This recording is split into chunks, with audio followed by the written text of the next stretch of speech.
Terima kasih kehadirannya dan rekan-rekan sekalian. Pertama-tama, marilah kita panjatkan puji syukur kehadiratnya, karena hanya atas perkenannya lah kita dapat melaksanakan dan menghadiri rapat dengar pendapat dengan pada pagi hari ini dalam keadaan sehat walafiat. Sesuai dengan laporan sekretariat, rapat dengar pendapat hari ini dihadiri 35 anggota dari 53 dan 8 fraksi dari 9 fraksi. Oleh karena itu, quorum telah terpenuhi dan telah sesuai dengan ketentuan pasal 281 ayat 1 Peraturan DPR RI tentang tatip, maka perkenan kami membuka rapat kerja ini dan rapat kita nyatakan terbuka. Ya, Pak.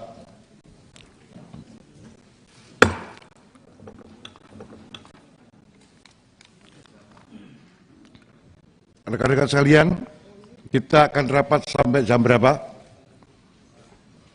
Selesainya aja, Pak Ketua. Jangan. Kita batasi dulu, nanti dipilih diperpanjang. Jam 1 lah, Ketua.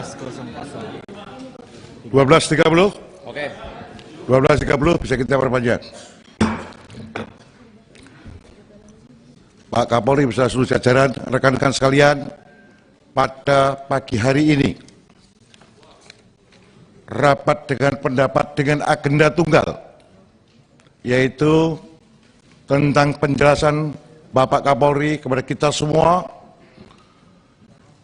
tentang peristiwa Duren 3 pada tanggal 8 Juli 2022. Semoga rapat kita kali ini dapat menjadikan penjernihan bagi sekian banyak isu yang sudah masuk ke ranah masyarakat, yang menimbulkan sekian banyak spekulasi. Kita berharap dengan kehadiran Pak Kapolri beserta seluruh jajaran, maka ini bisa dijelaskan dengan jernih sehingga tidak ada lagi spekulasi ke depan. Itu yang kita harapkan, kenapa rapat hari ini kita adakan. Jadi saya tidak akan menjelaskan panjang lebar tentang persoalannya, karena kita semua sudah paham. Kita serahkan aja waktunya kepada Pak Kapolri ya. Kita dengarkan bersama-sama, dan sebelumnya saya sampaikan aturan main kita, supaya nanti tidak ada risiko di antara kita. Yang pertama, Pak Kapolri akan menjelaskan. Yang kedua, kemudian pertanyaan, pendapat dari para anggota, dengan catatan pendapat tersebut sesuai kesepakatan kita. Yaitu yang hadir pertama, bicara pertama 5 menit, bisa diperpanjang 2 menit. Dari 7 menit maksimum. Kalau nanti masih ada lebihnya, monggo. Kemudian kepada Bapak Kapolri dan jajaran, jikalau ada jawaban yang sekiranya bisa menimbulkan situasi tidak kondusif, boleh jawaban disampaikan tertulis kepada pimpinan. Jadi boleh secara tertulis. Nah, kita nggak bisa yang ini nggak jawab karena masih mengganggu penyelidikan ke depan misalnya, kita nggak tahu, maka dijawab secara tertulis kepada pimpinan. Demikian ya? Oke? Setuju? Oke, makasih. Monggo Pak Kapolri, kami persilakan waktunya, bebas.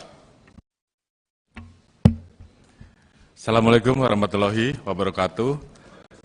Salam sejahtera bagi kita semua. Shalom. Om Swastiastu. Namo Buddhaya. Salam kebajikan. Yang kami hormati dan kami muliakan Ketua Komisi 3 DPR RI, Insinyur Bambang Wuryanto, Bapak Wakil Ketua Komisi 3, Bapak Dr. Adis Kadir, Haji Ahmad Saroni, seluruh mitra dan seluruh rekan-rekan anggota Komisi 3 DPR RI. Yang saya hormati Pak Kapolri dan seluruh pejabat utama Mabes Polri dan seluruh peserta rapat yang saya banggakan. Tentunya pertama-tama kita panjatkan puji syukur kehadirat Allah Subhanahu wa taala, Tuhan Yang Maha Esa. Hari ini kami diberikan kesempatan untuk bisa menghadiri RDP Komisi 3 sebagaimana undangan kepada kami untuk menjelaskan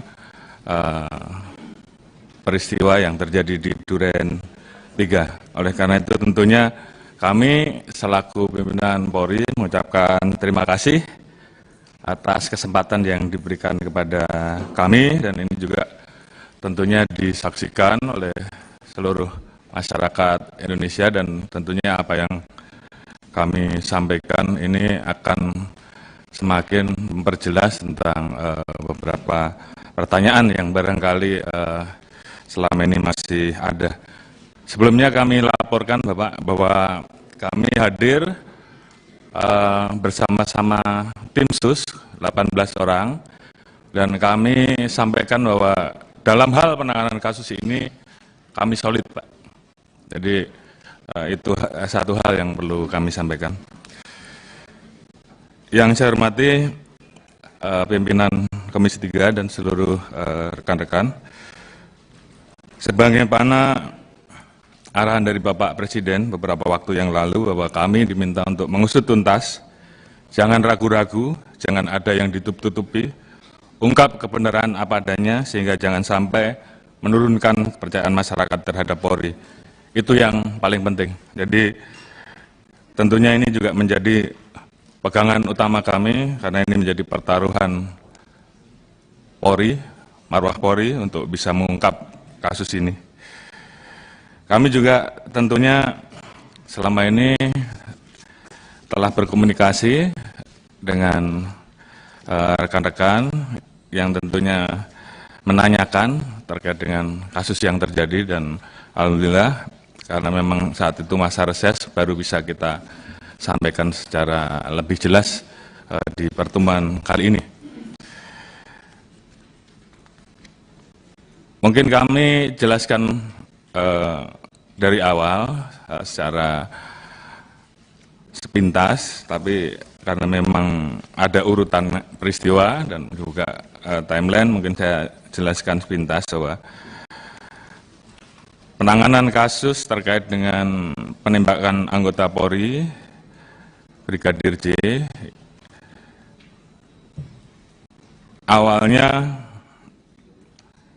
karena ada laporan saudara FS kepada Polres Metro Jakarta Selatan dan Divpropam pada hari Jumat 8 Juli 2022, di mana yang bersangkutan melaporkan pada pukul 17.20 terjadi peristiwa tembak-menembak antara saudara Richard dan saudara Yosua yang diduga terjadi karena ada pelecehan menurut yang bersangkutan pada saat itu kepada saudara PC oleh saudara J di Duren 3 dengan kronologis bahwa saudara J melakukan pelecehan kepada saudara PC di rumah dinas Duren 3 sehingga mengakibatkan saudara PC berteriak minta tolong, didengar oleh saudara Richard, dan kemudian pada saat ditegur terjadi tembakan dari saudara J sehingga kemudian terjadi tembak-menembak yang mengakibatkan saudara J meninggal dunia.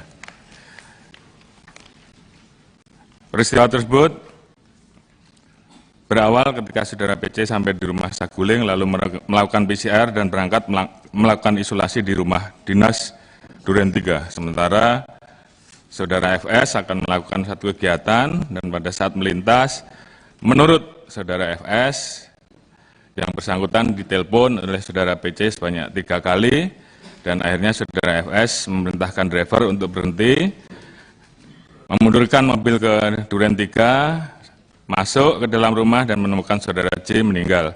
Melihat hal tersebut, saudara FS kemudian menanyakan peristiwa yang terjadi dan menjemput saudara PC yang berada di kamar serta memerintahkan kepada saudara Riki atau saudara R untuk mengantar saudara PC ke rumah Saguling.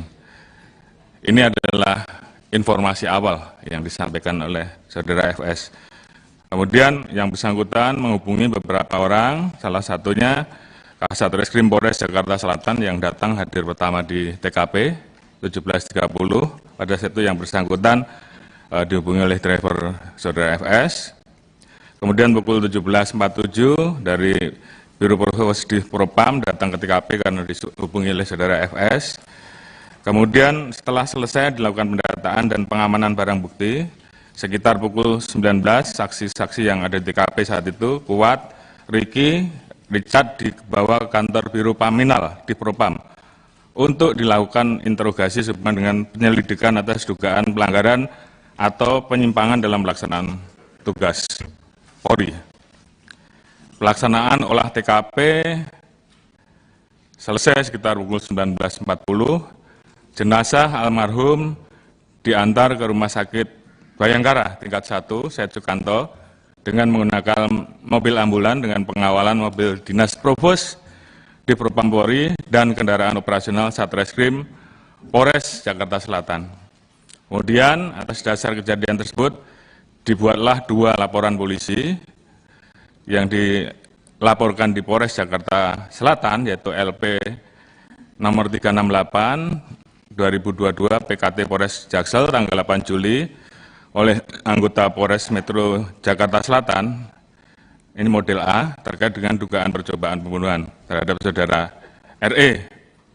Kemudian LP yang kedua, LPB 1630 di Polres Metro Jakarta Selatan pada tanggal 8 Juli yang dilaporkan oleh saudara PC terkait dengan dugaan perbuatan pelecehan dan ancaman kekerasan di Duren 3. Selanjutnya sekitar pukul 20.20 jenazah sampai di Rumah Sakit Bayangkara. Sesuai prosedur, otopsi jenazah memerlukan syarat, yaitu surat administrasi permintaan visum et repertum dari penyidik. Jenazah sempat transit di ruang jenazah sambil menunggu syarat administrasi tersebut, dan operasi atau kegiatan pemeriksaan luar dimulai dari pukul 22.30 dan dilanjutkan dengan pemeriksaan dalam dan berakhir pada hari Sabtu tanggal 9 Juli sekitar pukul 02. Sesuai dengan prosedur, untuk kegiatan autopsi hanya boleh didampingi oleh penyidik dan atau asisten dokter forensik, sehingga saat itu saudara Reza selaku adik dari almarhum Brigadir J menunggu pelaksanaan sampai dengan autopsi selesai di luar. Kemudian pada saat jenazah dimasukkan dalam peti, saudara Reza baru melihat jenazah dari Brigadir J. Kemudian pada tanggal 9 Juli pagi rencana jenazah akan dibawa ke Jambi. Yang saya hormati seluruh anggota Dewan yang saya muliakan. Kemudian pada hari Sabtu tanggal 9 Juli sekitar pukul 11, penyidik Polres Metro Jakarta Selatan mendatangi kantor Biro Paminal di Propam untuk melakukan pembuatan berita acara pemeriksaan saksi-saksi saudara Richard, Riki, dan Kuat. Namun, penyidik mendapatkan intervensi dari personil Biro Paminal di Propam Polri. Penyidik hanya diizinkan untuk mengubah format berita acara interogasi yang dilakukan oleh Biro Paminal di Propam menjadi berita acara pemeriksaan. Kemudian sekitar pukul 13, penyidik bersama saksi diarahkan oleh personel di Propam untuk melakukan rekonstruksi kejadian di TKP. Setelah selesai pelaksanaan rekonstruksi, para saksi menuju rumah saudara FS di Saguling. Personel Biro Paminal di Propam Polri di saat yang bersamaan kemudian menyisir TKP dan memerintahkan untuk mengganti harddisk CCTV yang berada di pos security Duren 3. Harddisk CCTV ini kemudian diamankan oleh personel di Propam Polri. Hari Senin 11 Juli 2022 terdapat informasi bahwa terjadi permasalahan pada saat pengantaran jenazah kepada keluarga almarhum Joshua yang kemudian ini menjadi viral. Permasalahan tersebut berawal pada hari Sabtu pada saat jenazah Brigadir Joshua tiba di rumah keluarga almarhum. Keluarga sempat tidak diizinkan untuk melihat kondisi jenazah.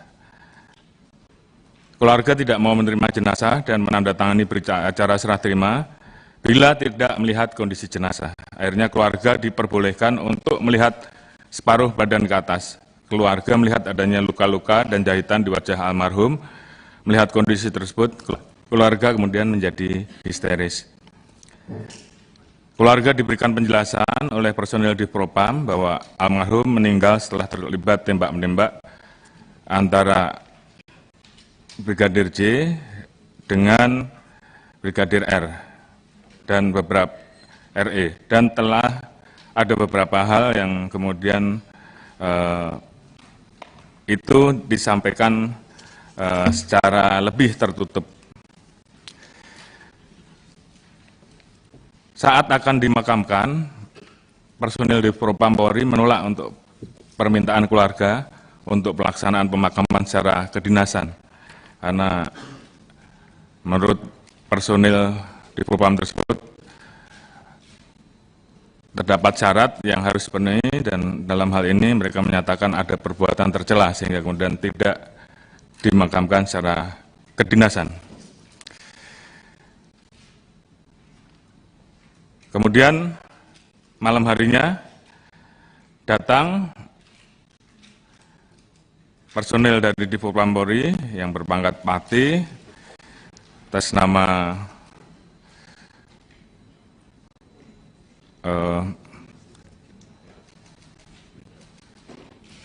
Brigjen Pol Hendra atau Karopaminal yang menjelaskan dan meminta pada saat itu untuk tidak direkam dengan alasan terkait dengan masalah aib.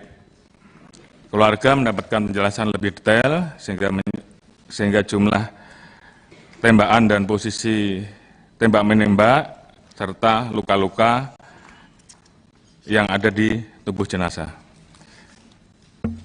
Terkait dengan penjelasan tersebut, keluarga tidak percaya dengan penjelasan yang telah diberikan oleh personil Divpropam Polri tersebut. Beberapa hal kemudian ditanyakan, antara lain masalah CCTV yang ada di tempat kejadian, kemudian hal-hal yang dirasa janggal, kemudian terkait dengan barang-barang korban termasuk HP, dan kejanggalan-kejanggalan ini kemudian viral di media dan mendapatkan perhatian publik. 11 Juli, Karopenmas melakukan konferensi pers terkait dengan peristiwa meninggalnya almarhum Joshua. Saat itu Karopenmas terkesan kurang menguasai materi karena mendapatkan bahan informasi yang tidak utuh dan telah direkayasa oleh personil Divpropam Polri. Hal ini mengakibatkan publik semakin bertanya-tanya dan muncul banyak pemberitaan mengenai kejanggalan terhadap almarhum Joshua. Tanggal 12 Juli, Kapolres Metro Jakarta Selatan melakukan konferensi pers terkait dengan penanganan perkara yang lebih lengkap, karena Polres Metro Jakarta Selatan melakukan olah TKP dan melakukan pemeriksaan terhadap 4 orang saksi di TKP. Namun, olah TKP dan pemeriksaan yang dilakukan oleh Polres Metro Jakarta Selatan telah mendapatkan intervensi dari saudara FS, sehingga proses penyidikan dan olah TKP yang dilaksanakan menjadi tidak profesional. Narasi yang disampaikan oleh Kapolres secara umum menjelaskan bahwa penanganan peristiwa di Duren 3 telah sesuai dengan prosedur dan kronologis. Diawali dengan terjadinya pelecehan terhadap saudara P, sehingga kemudian terjadi hal-hal yang seperti tadi saya sampaikan, di mana kemudian Kapolres juga menjelaskan hasil otopsi sementara saat itu disampaikan ada perkenaan 7 luka tembak masuk dan 6 luka tembak keluar. Tentunya hal ini juga menjadi pertanyaan karena apa yang disampaikan oleh Kapolres tersebut tentunya terlalu cepat mengambil kesimpulan dan kemudian didapati bahwa Kapolres datang terlambat pada saat ke TKP. Dengan adanya hal-hal tersebut dan kejanggalan-kejanggalan yang ada, maka pada saat itu kami membentuk tim sus dengan surat perintah nomor Sprint 5647 tanggal 12 Juli, di mana tim sus ini terdiri dari Wakapolri, Bapak Irwasum, Kabar Eskrim, Kabik, ASSDM, Kadif Humas, Kapus Dokes, Irwi 5, Dirbidum Bareskrim, Kapus Lapor, Dirkamnek, Pak Intelkam, Karowaprof, Kadiftik, Wak Irwasum, Wak Kabar Eskrim, selaku Sekretariat Tim ANEF. Sesuai dengan arahan saya pada saat membentukan tim sus, tim ini akan mengungkap peristiwa yang terjadi sesuai fakta, objektif, transparan, dan akuntabel. Tentunya dengan berpedoman pada kaidah-kaidah penyidikan dan scientific crime investigation dalam prinsip-prinsip hak asasi manusia agar peristiwa ini betul-betul menjadi terang dan dapat dipertanggungjawabkan kepada publik. Saya mengikuti setiap perkembangan pengawasan dan memberikan arahan kepada tim sus Polri secara langsung, termasuk proses evaluasi terkait dengan pelaksanaan olah TKP, pendalaman, pemeriksaan internal, penyidikan, dan rapat-rapat yang melibatkan satuan kerja terkait. Saya ingin memastikan bahwa upaya yang dilakukan oleh tim sus Polri bebas dari kepentingan pihak-pihak terkait demi menegakkan keadilan dan bisa memberikan asistensi secara berjenjang. Saat itu kasus masih ditangani Polres Metro Jakarta Selatan dan mendapatkan asistensi dari Polda Metro dan juga Bareskrim, sehingga kita harapkan dapat saling dukung di dalam pelaksanaan penyidikan. Kita juga melibatkan Kompolnas dan Komnas HAM pada saat itu untuk bisa melaksanakan investigasi. Ini juga bagian dari komitmen kita, komitmen Polri, agar penanganan kasus ini betul-betul transparan, akuntabel, dan siap untuk mengungkap secara terang benderang peristiwa yang terjadi tanpa ada yang ditutup-tutupi. Kemudian, berdasarkan kesepakatan, Komnas HAM memutuskan untuk melakukan penyelidikan secara independen untuk mempertahankan asas imparsial. Kami juga berkomitmen pada saat itu memberikan akses seluas-luasnya bagi Komnas HAM untuk melakukan pengawasan, pengujian, dan pemeriksaan terkait peristiwa penembakan yang terjadi di Duren 3. Saat ini tentunya investigasi oleh Komnas HAM masih terus berjalan, sedangkan dari tim sus saat ini juga terus melanjutkan proses penyidikan yang saat ini sudah hampir selesai, dan kemudian juga melanjutkan proses pemeriksaan dan mempersiapkan sidang kode etik. Tim sus terdiri dari Bareskrim, Pus Inafis, dan Pus Lapor melakukan pengawasan dan pendalaman dengan berangkat dari olah TKP dengan metode scientific crime investigation, meliputi mulai dari olah TKP, uji balistik metalurgi, uji biologi, kimia forensik, dan uji digital forensik yang dilakukan oleh Pus Lapor Bareskrim Polri, biometric identification oleh Pus Inafis, serta tentunya tindakan ilmiah lainnya. Analisa sementara yang ditarik dari hasil olah TKP tersebut pada waktu itu utamanya adalah sudut tembakan dan arah tembakan yang tidak sesuai dengan penjelasan keterangan awal, namun berasal dari satu titik atau sumber. Untuk meyakinkan TKP, dilakukan olah TKP ulang pada saat bersamaan, karena adanya perbedaan pendapat terkait dengan peristiwa yang terjadi, di mana di dalam proses tersebut terdapat intervensi dan pengaburan kejadian oleh beberapa oknum personil di Propam Polri terhadap personil tim sus yang melakukan olah TKP. Selanjutnya Polri, dalam hal ini tim sus, juga mendapatkan laporan dari kuasa hukum almarhum Joshua dengan LPB 386 tahun 2022 bulan 7 Bareskrim Polri tanggal 18 Juli terkait dengan dugaan pembunuhan dan atau pembunuhan berencana dan atau penganiayaan berat terhadap almarhum Joshua. Setelah adanya laporan polisi ini, tim SUS melakukan penyidikan tindak pidana kasus Duren 3 secara pro justisia. Dengan adanya perkembangan hasil pendalaman dan laporan, termasuk juga adanya masukan-masukan dan laporan dari penyidik, civil society, beberapa masukan dari senior Polri, rekan-rekan dari DPR, dan juga masyarakat, bahwa independensi dan objektivitas Polri dalam penanganan perkara ini diragukan karena saudara FS saat itu masih menjabat sebagai Kadif Propam. Oleh karena itu pada hari Senin, tanggal 18 Juli, saya mengambil kebijakan saat itu untuk menonaktifkan jabatan Kadif Propam Polri. Dan kemudian pada tanggal 20 Juli, kami juga menonaktifkan Karopaminal Polri dan Kapolres Metro Jakarta Selatan.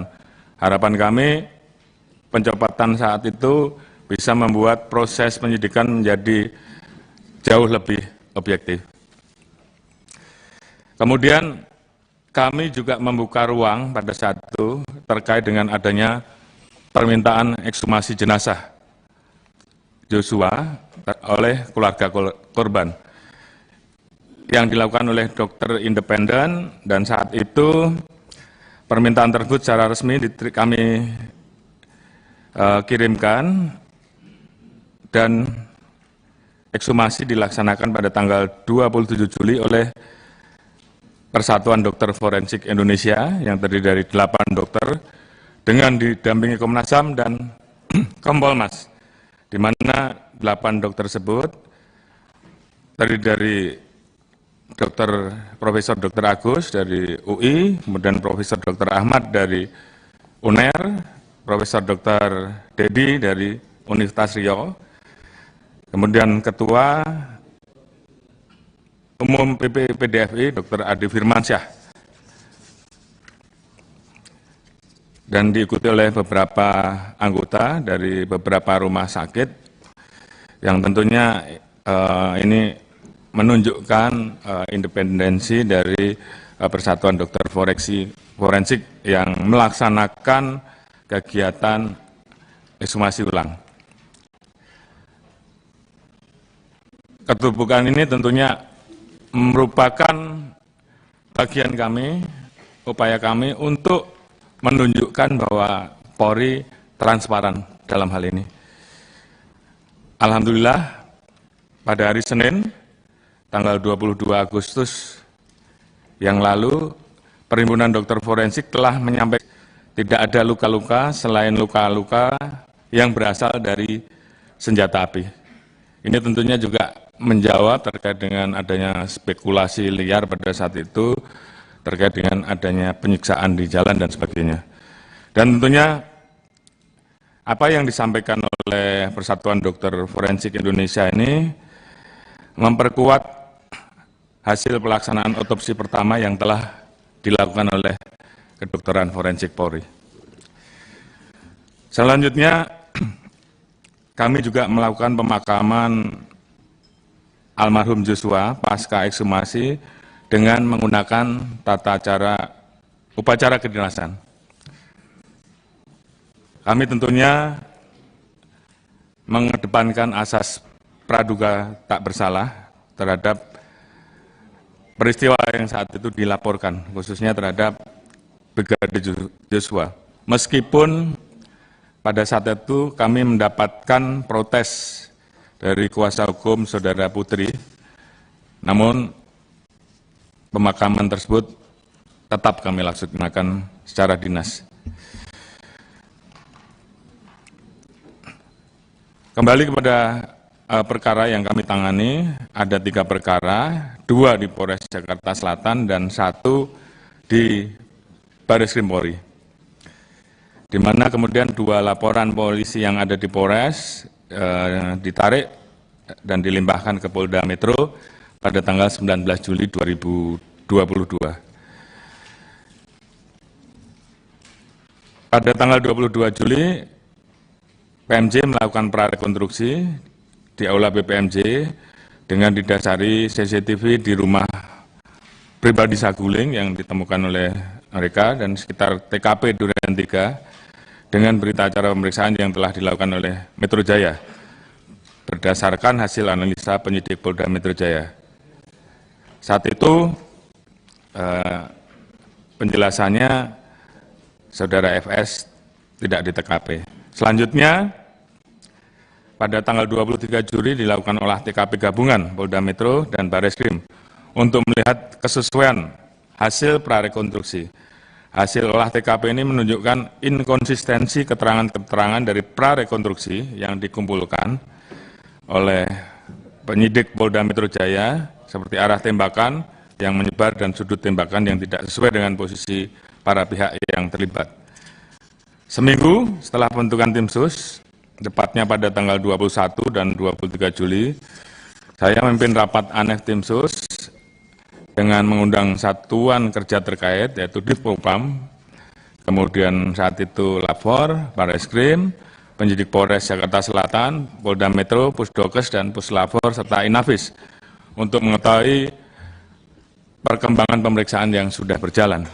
Hasil rapat mengungkapkan adanya hambatan-hambatan penyidikan terkait adanya intimidasi, tekanan, intervensi, upaya mengaburkan fakta, dan menghilangkan barang bukti yang dilakukan oleh beberapa oknum personil di Propam Polri, dan ketidaksesuaian kronologis peristiwa tembak-menembak. Ada beberapa hal yang menjadi catatan kami, yaitu masuk di TKP yang seharusnya hanya boleh dilaksanakan oleh petugas TKP, kemudian tindakan-tindakan lain yang tentunya menjadi catatan-catatan kami. Kemudian juga kami mendapati, dan ini juga yang menjadi perhatian publik, bahwa CCTV yang pada saat itu hilang, CCTV di Satpam, dari hasil interogasi pada saat itu kita mendapatkan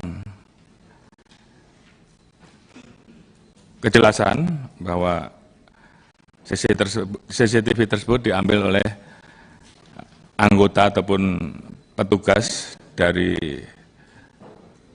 personil di Propam dan juga ada personil dari Bareskrim, dan di situ terungkap peran dari masing-masing personil, siapa yang mengambil, siapa yang mengamankan, dan kemudian pada saat kita laksanakan pemeriksaan lebih lanjut, kita dapatkan juga siapa yang merusak CCTV, yang tentunya ini seharusnya bisa menjadi kunci pengungkapan terhadap kasus ini.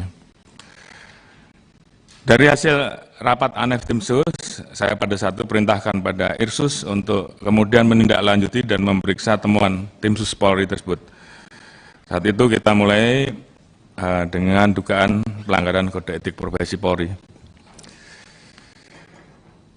Kemudian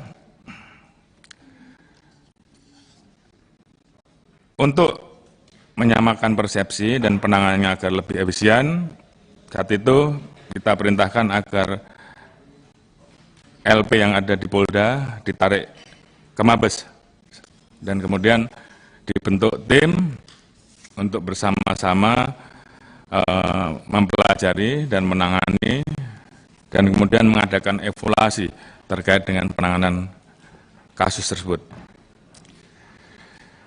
Terkait dengan laporan polisi yang dilaporkan ke Bareskrim,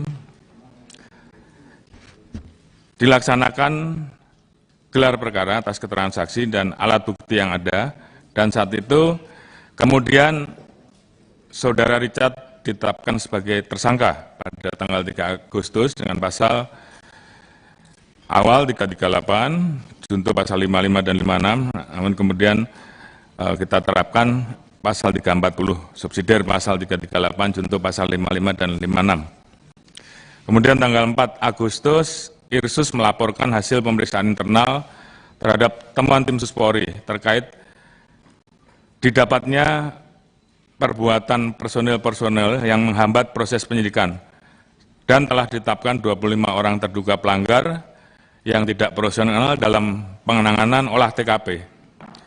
Pada saat penanganan awal, pada saat proses penyidikan, termasuk upaya-upaya untuk menghilangkan barang bukti, merekayasa kasus, dan menghalangi proses penegakan hukum atau yang biasa dikenal dengan obstruction of justice. Irsus merekomendasikan untuk dilakukan pemeriksaan kode etik dan mutasi jabatan bersifat demosi terhadap para pelanggar. Tanggal 4 Agustus, 10 orang kita mutasi ke Polri, mutasi yang bersifat demosi, di mana diantaranya adalah Kadif Propam, Karopaminal, Karoprovos, Sesropaminal, Kaden A, Wakaden B, serta kita ganti dengan pejabat baru. Alhamdulillah, setelah terjadinya pergantian mutasi, diisi dengan para pejabat baru, maka hambatan-hambatan yang selama ini dirasakan oleh penyidik mulai berkurang. Penyidikan semakin berjalan lancar dan membuahkan hasil serta titik terang. Tanggal 5 Agustus, Richard ditetapkan tersangka atas laporan dari pengacara almarhum Joshua. Yang bersangkutan saat itu menyampaikan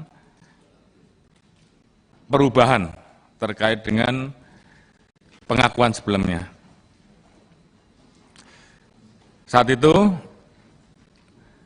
Saudara Richard menyampaikan bahwa melihat almarhum Joshua terkapar, bersimbah darah, Saudara FS berdiri di depan dan memegang senjata lalu diserahkan pada Saudara Richard. Saat itu, tim sus melapor kepada saya dan saya minta untuk menghadapkan Saudara Richard secara langsung. Kita tanyakan kenapa yang bersangkutan merubah. Ternyata pada saat itu Saudara Richard mendapatkan janji dari Saudara FS akan membantu melakukan atau memberikan SP3 terhadap kasus yang terjadi. Namun ternyata faktanya Richard tetap menjadi tersangka. Sehingga kemudian atas dasar tersebut, Richard menyampaikan akan mengatakan atau memberikan keterangan secara jujur dan terbuka. Dan ini juga yang kemudian merubah semua informasi awal dan keterangan yang diberikan pada saat itu. Richard minta disiapkan pengacara baru, serta tidak mau dipertemukan dengan Saudara FS. Berangkat dari keterangan Saudara Richard, saat itu juga kami meminta salah satu anggota tim sus pada saat itu, Kadif Tip, untuk menjemput Saudara FS. Di saat awal, FS masih belum mengakui, masih bertahan dengan keterangan awal. Dan berdasarkan keterangan Saudara Richard, akhirnya tim sus memutuskan untuk melakukan penempatan khusus di Makobrimob Polri. Kemudian tanggal 6 Agustus, Saudara Richard menyampaikan ingin membuat dan menjelaskan peristiwa yang terjadi secara lebih terang benderang. Richard kemudian menuliskan keterangannya secara tertulis, di mana di situ menjelaskan secara urut, mulai dari Magelang sampai dengan TKP Duren 3 dan mengakui bahwa dirinya menembak Saudara Joshua atas perintah dari Saudara FS. Keterangan tersebut tentunya kita tuangkan di dalam BAP dan saat itu juga Saudara Richard meminta perlindungan ke LPSK untuk menjadi justice kolaborator. Tanggal 7, Saudara Richard mengakui perbuatannya, kemudian Saudara Riki dan Saudara Kuat juga ditetapkan tersangka. Saudara Kuat sempat akan melarikan diri namun diamankan dan berhasil ditangkap. Berdasarkan pengakuan dari 3 tersangka tersebut, maka Saudara FS akhirnya mengakui segala perbuatannya. 9 Agustus 2022 kami umumkan penetapan Saudara FS sebagai tersangka penembakan terhadap almarhum J, di mana pada saat itu dilakukan oleh Saudara Richard atas perintah Saudara Ferdi Sambo.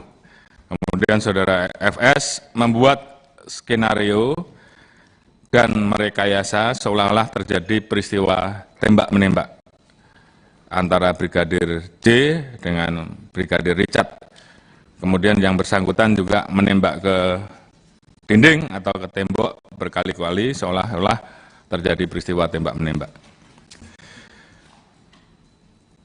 Tim SUS kemudian melakukan pemeriksaan secara maraton, profesional, dan cermat sesuai dengan konstruksi peristiwa yang terjadi. Dari proses pemeriksaan kode etik profesi Polri dan juga gelar perkara pemeriksaan khusus, saat ini di Propam Polri telah merekomendasikan 6 terduga pelanggar, yaitu Saudara FS, HK, ANP, AR, Saudara BW, dan Saudara CP. Mereka patut diduga telah melakukan tindak pidana obstruction of justice atau menghalang-halangi penyidikan, antara lain dengan sengaja menghilangkan CCTV dan kemudian merusak CCTV yang ada di Pos Satpam. Kemudian juga telah dibuat laporan polisi di Bareskrim dengan persangkaan pasal 49 junto pasal 33 dan pasal 48 junto pasal 32 terkait dengan Undang-Undang tentang ITE dan juga pasal 233 KUHP junto pasal 55 KUHP dan pasal 566 KUHP dan juga pasal 221 ayat 2. Saat ini proses pemeriksaan kode etik profesi oleh Divpropam Polri masih terus berlangsung dan tentunya apabila dalam proses ini masih kita temukan adanya perbuatan-perbuatan lain yang diduga memenuhi unsur pidana, kami berkomitmen untuk melaksanakan proses penegakan hukum sesuai dengan aturan yang berlaku. Selanjutnya, pemeriksaan internal terus kami kembangkan. Kami telah memeriksa 97 personel, 35 orang diduga melakukan pelanggaran kode etik profesi dengan rincian berdasarkan pangkat. Jadi selain pidana ada juga pelanggaran terhadap kode etik. Irjen Pol 1 personel, Brigjen Pol 3, Kombes Pol 6, AKBP 7, Kompol 4, AKP 5, Ibtu 2, Ibda 1, Bribka 1, Brigadir Polisi 1, Bribtu 2, dan Barada 2. Dari 35 personil tersebut, 18 saat ini sudah kita tempatkan di penempatan khusus, sementara yang lain masih berproses pemeriksaannya. 2 saat ini sudah kita tetapkan sebagai tersangka terkait dengan laporan polisi di Bareskrim, sehingga tinggal 16 orang yang ada di Patsus, sementara sisanya menjadi tahanan terkait dengan kasus yang dilaporkan di Bareskrim. Kami tentunya berkomitmen untuk segera bisa menyelesaikan proses sidang kode etik profesi ini dalam waktu 30 hari ke depan. Ini juga untuk memberikan kepastian hukum terhadap para terduga pelanggar. Kami juga melaporkan gambaran umum hasil penyidikan yang telah ditentukan oleh tim SUS, namun kami tidak dapat menyampaikan secara spesifik terlalu dalam terkait dengan materi penyidikan. Secara umum, saat ini tim SUS sudah memeriksa 52 orang saksi, 4 orang ahli, di mana ada ahli dokter forensik, balistik, kimia bioforensik, dan ahli digital forensik. Selanjutnya, tim SUS juga telah melakukan penyitaan terhadap 122 barang bukti berbagai macam, mulai dari senjata api, magasin, CCTV, dan sebagainya. Kemudian, berdasarkan laporan pemeriksaan yang telah dilakukan tim SUS, maka didapatkan fakta-fakta dengan memperhatikan persesuaian alat bukti bahwa kronologis awal yang disampaikan bahwa terjadi pelecehan dan tembak-menembak di rumah dinas Duren 3 adalah tidak benar. Terdapat upaya merekayasa TKP sehingga seolah terjadi tembak-menembak. Kemudian peristiwa penembakan yang terjadi di Duren 3 diduga dilakukan dengan perencanaan terlebih dahulu oleh saudara FS di rumah Saguling yang diketahui oleh saudara PC dan saudara Richard. Demikian juga saudara PC diduga memberikan kesempatan terhadap peristiwa yang terjadi. Saudara Richard melakukan penembakan terhadap almarhum Joshua atas perintah saudara FS, di mana disaksikan oleh Ricky, Kuat, Ma'ruf, dengan juga perannya untuk ikut membantu. Pasca penembakan, FS melakukan penembakan senjata HS milik saudara Joshua ke arah tembok. Kemudian motif saudara FS melakukan perbuatan tersebut karena yang bersangkutan marah dan emosi setelah mendengar laporan dari Ibu PC terkait dengan peristiwa yang terjadi di Magelang yang dianggap mencederai harkat martabat keluarga. Untuk lebih jelasnya nanti akan diungkapkan di persidangan. Berdasarkan fakta, saat ini kami telah menetapkan 5 orang tersangka, yaitu saudara FS, saudara PC, saudara Richard, saudara Ricky, Kuat Ma'ruf, dengan persangkaan pasal 340, subsidiar pasal 338, junto pasal 55 dan pasal 56, ancaman hukuman maksimal hukuman mati seumur hidup atau penjara selama 20 tahun. Saat ini tersangka PC menyampaikan surat sakit sehingga belum dilakukan pemeriksaan sebagai tersangka. Rencana minggu ini akan dilaksanakan pemeriksaan. Kemudian terhadap 2 laporan polisi, yaitu LP 368A yang dilaporkan di Polres Metro Jakarta Selatan terkait dengan percobaan pembunuhan, dan LP 1630 7 tahun 2022 Polres Metro Jaksel terkait dengan perbuatan cabul dan ancaman kekerasan di Duren 3, saat ini telah dihentikan penyidikannya karena berdasarkan hasil gelar perkara tanggal 12 Agustus 2022 tidak ditemukan peristiwa pidana. Alhamdulillah tentunya berkat dukungan dari seluruh masyarakat Indonesia, Bapak Presiden Republik Indonesia, seluruh rekan-rekan mitra kerja yang ada di DPR RI, Kemenko Polhukam, Komnas HAM, Kompolnas, Lembaga Pengawas Eksternal, Kejaksaan, dan seluruh elemen bangsa pada hari Jumat tanggal 19 Agustus 2022 telah dilakukan tahap 1 penyerahan berkas perkara ke Kejaksaan. Saat ini kami terus berkoordinasi dengan pihak Kejaksaan, dan mudah-mudahan harapan kami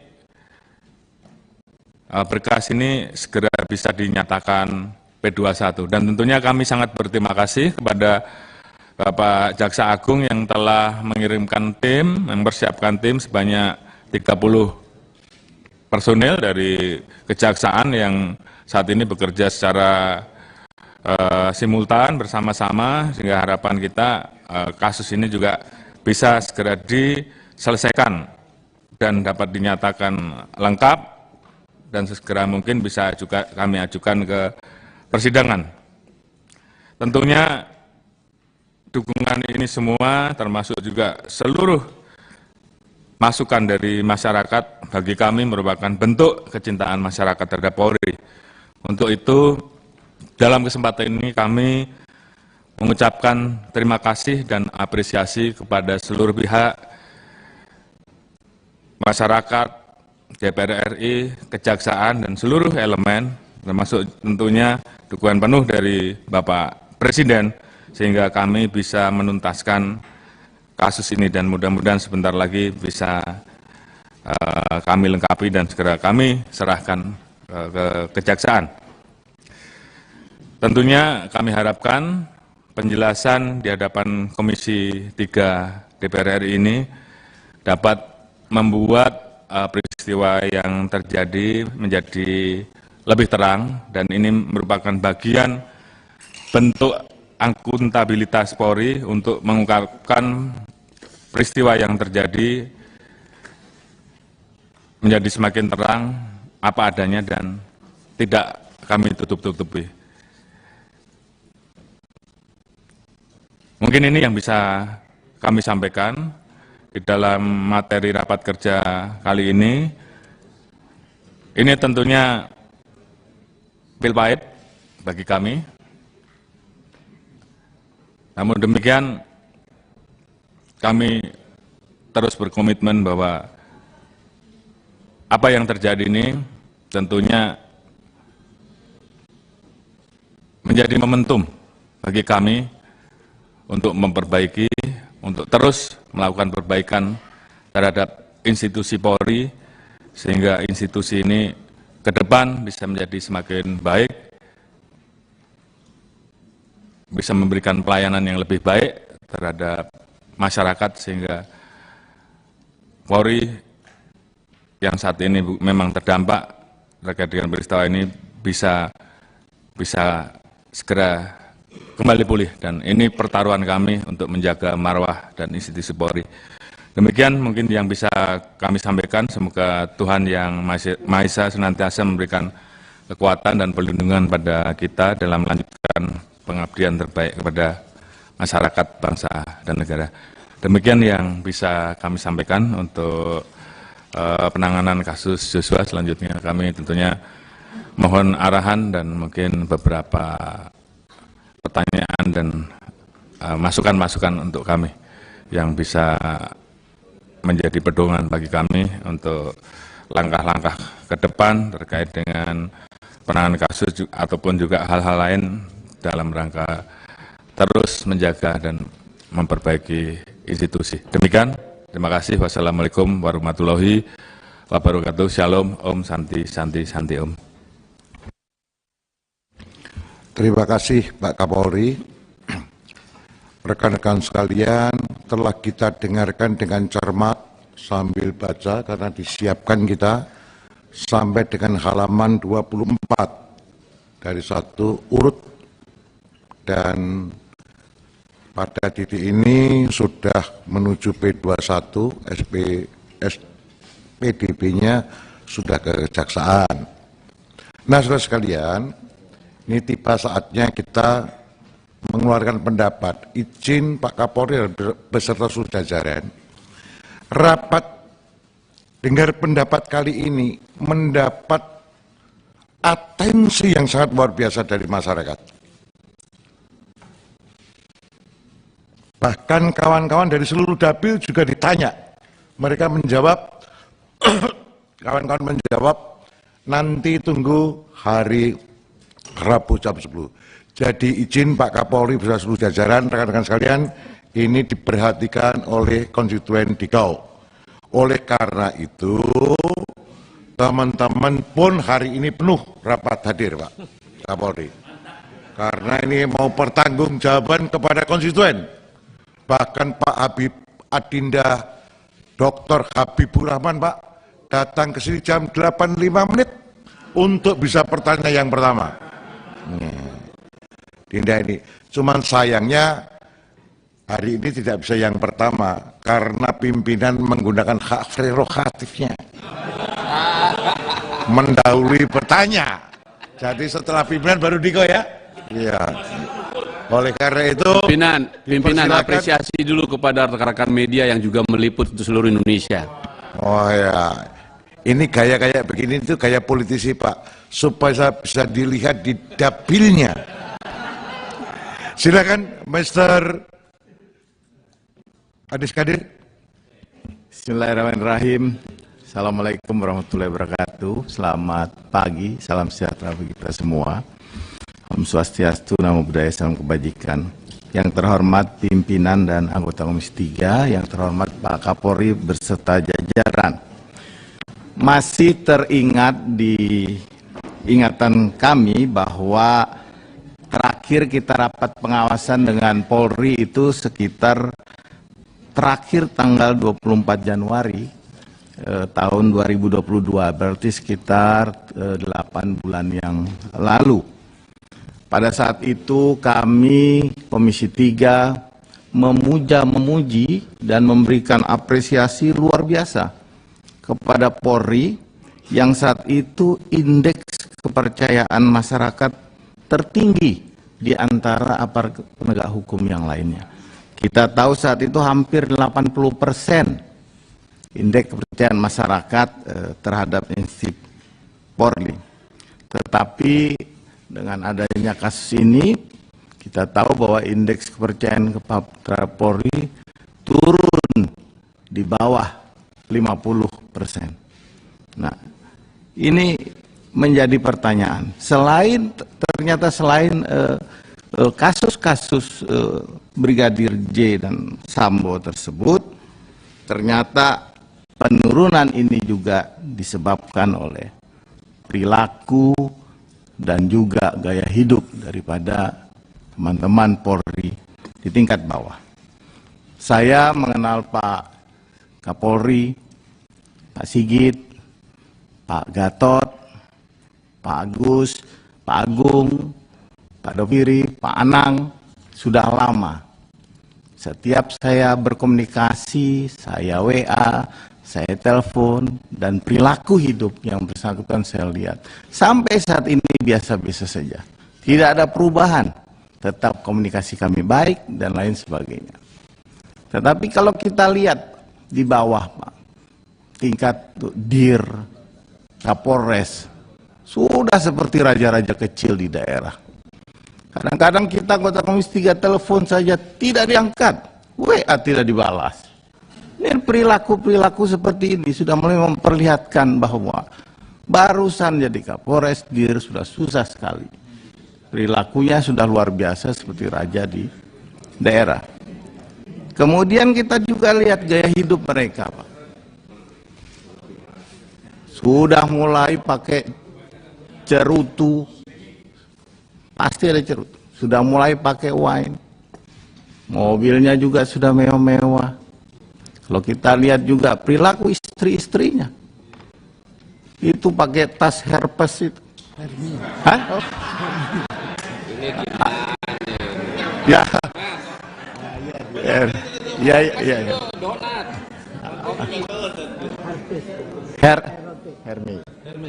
Hermes. Ya itu tadi, Hermes. Itu sudah gonta-ganti Bapak Ibu sekalian. Jadi luar biasa. Kami Bapak Ibu, kami tidak menghalang-halangi teman-teman polisi yang di daerah yang punya mobil banyak, istrinya pakai Hermes ganti-ganti, punya rumah. Tetapi gaya hidupnya tidak usah di-upload, diperlihatkan. Tak usah. Kita juga tahu mungkin ada upaya atau ayah ibunya semua dulunya sudah punya, tidak ada masalah sebenarnya. Tetapi janganlah diperlihatkan sehingga membuat masyarakat itu nyinyir, membuat masyarakat melihat, oh ternyata begini Polri, padahal tidak begitu.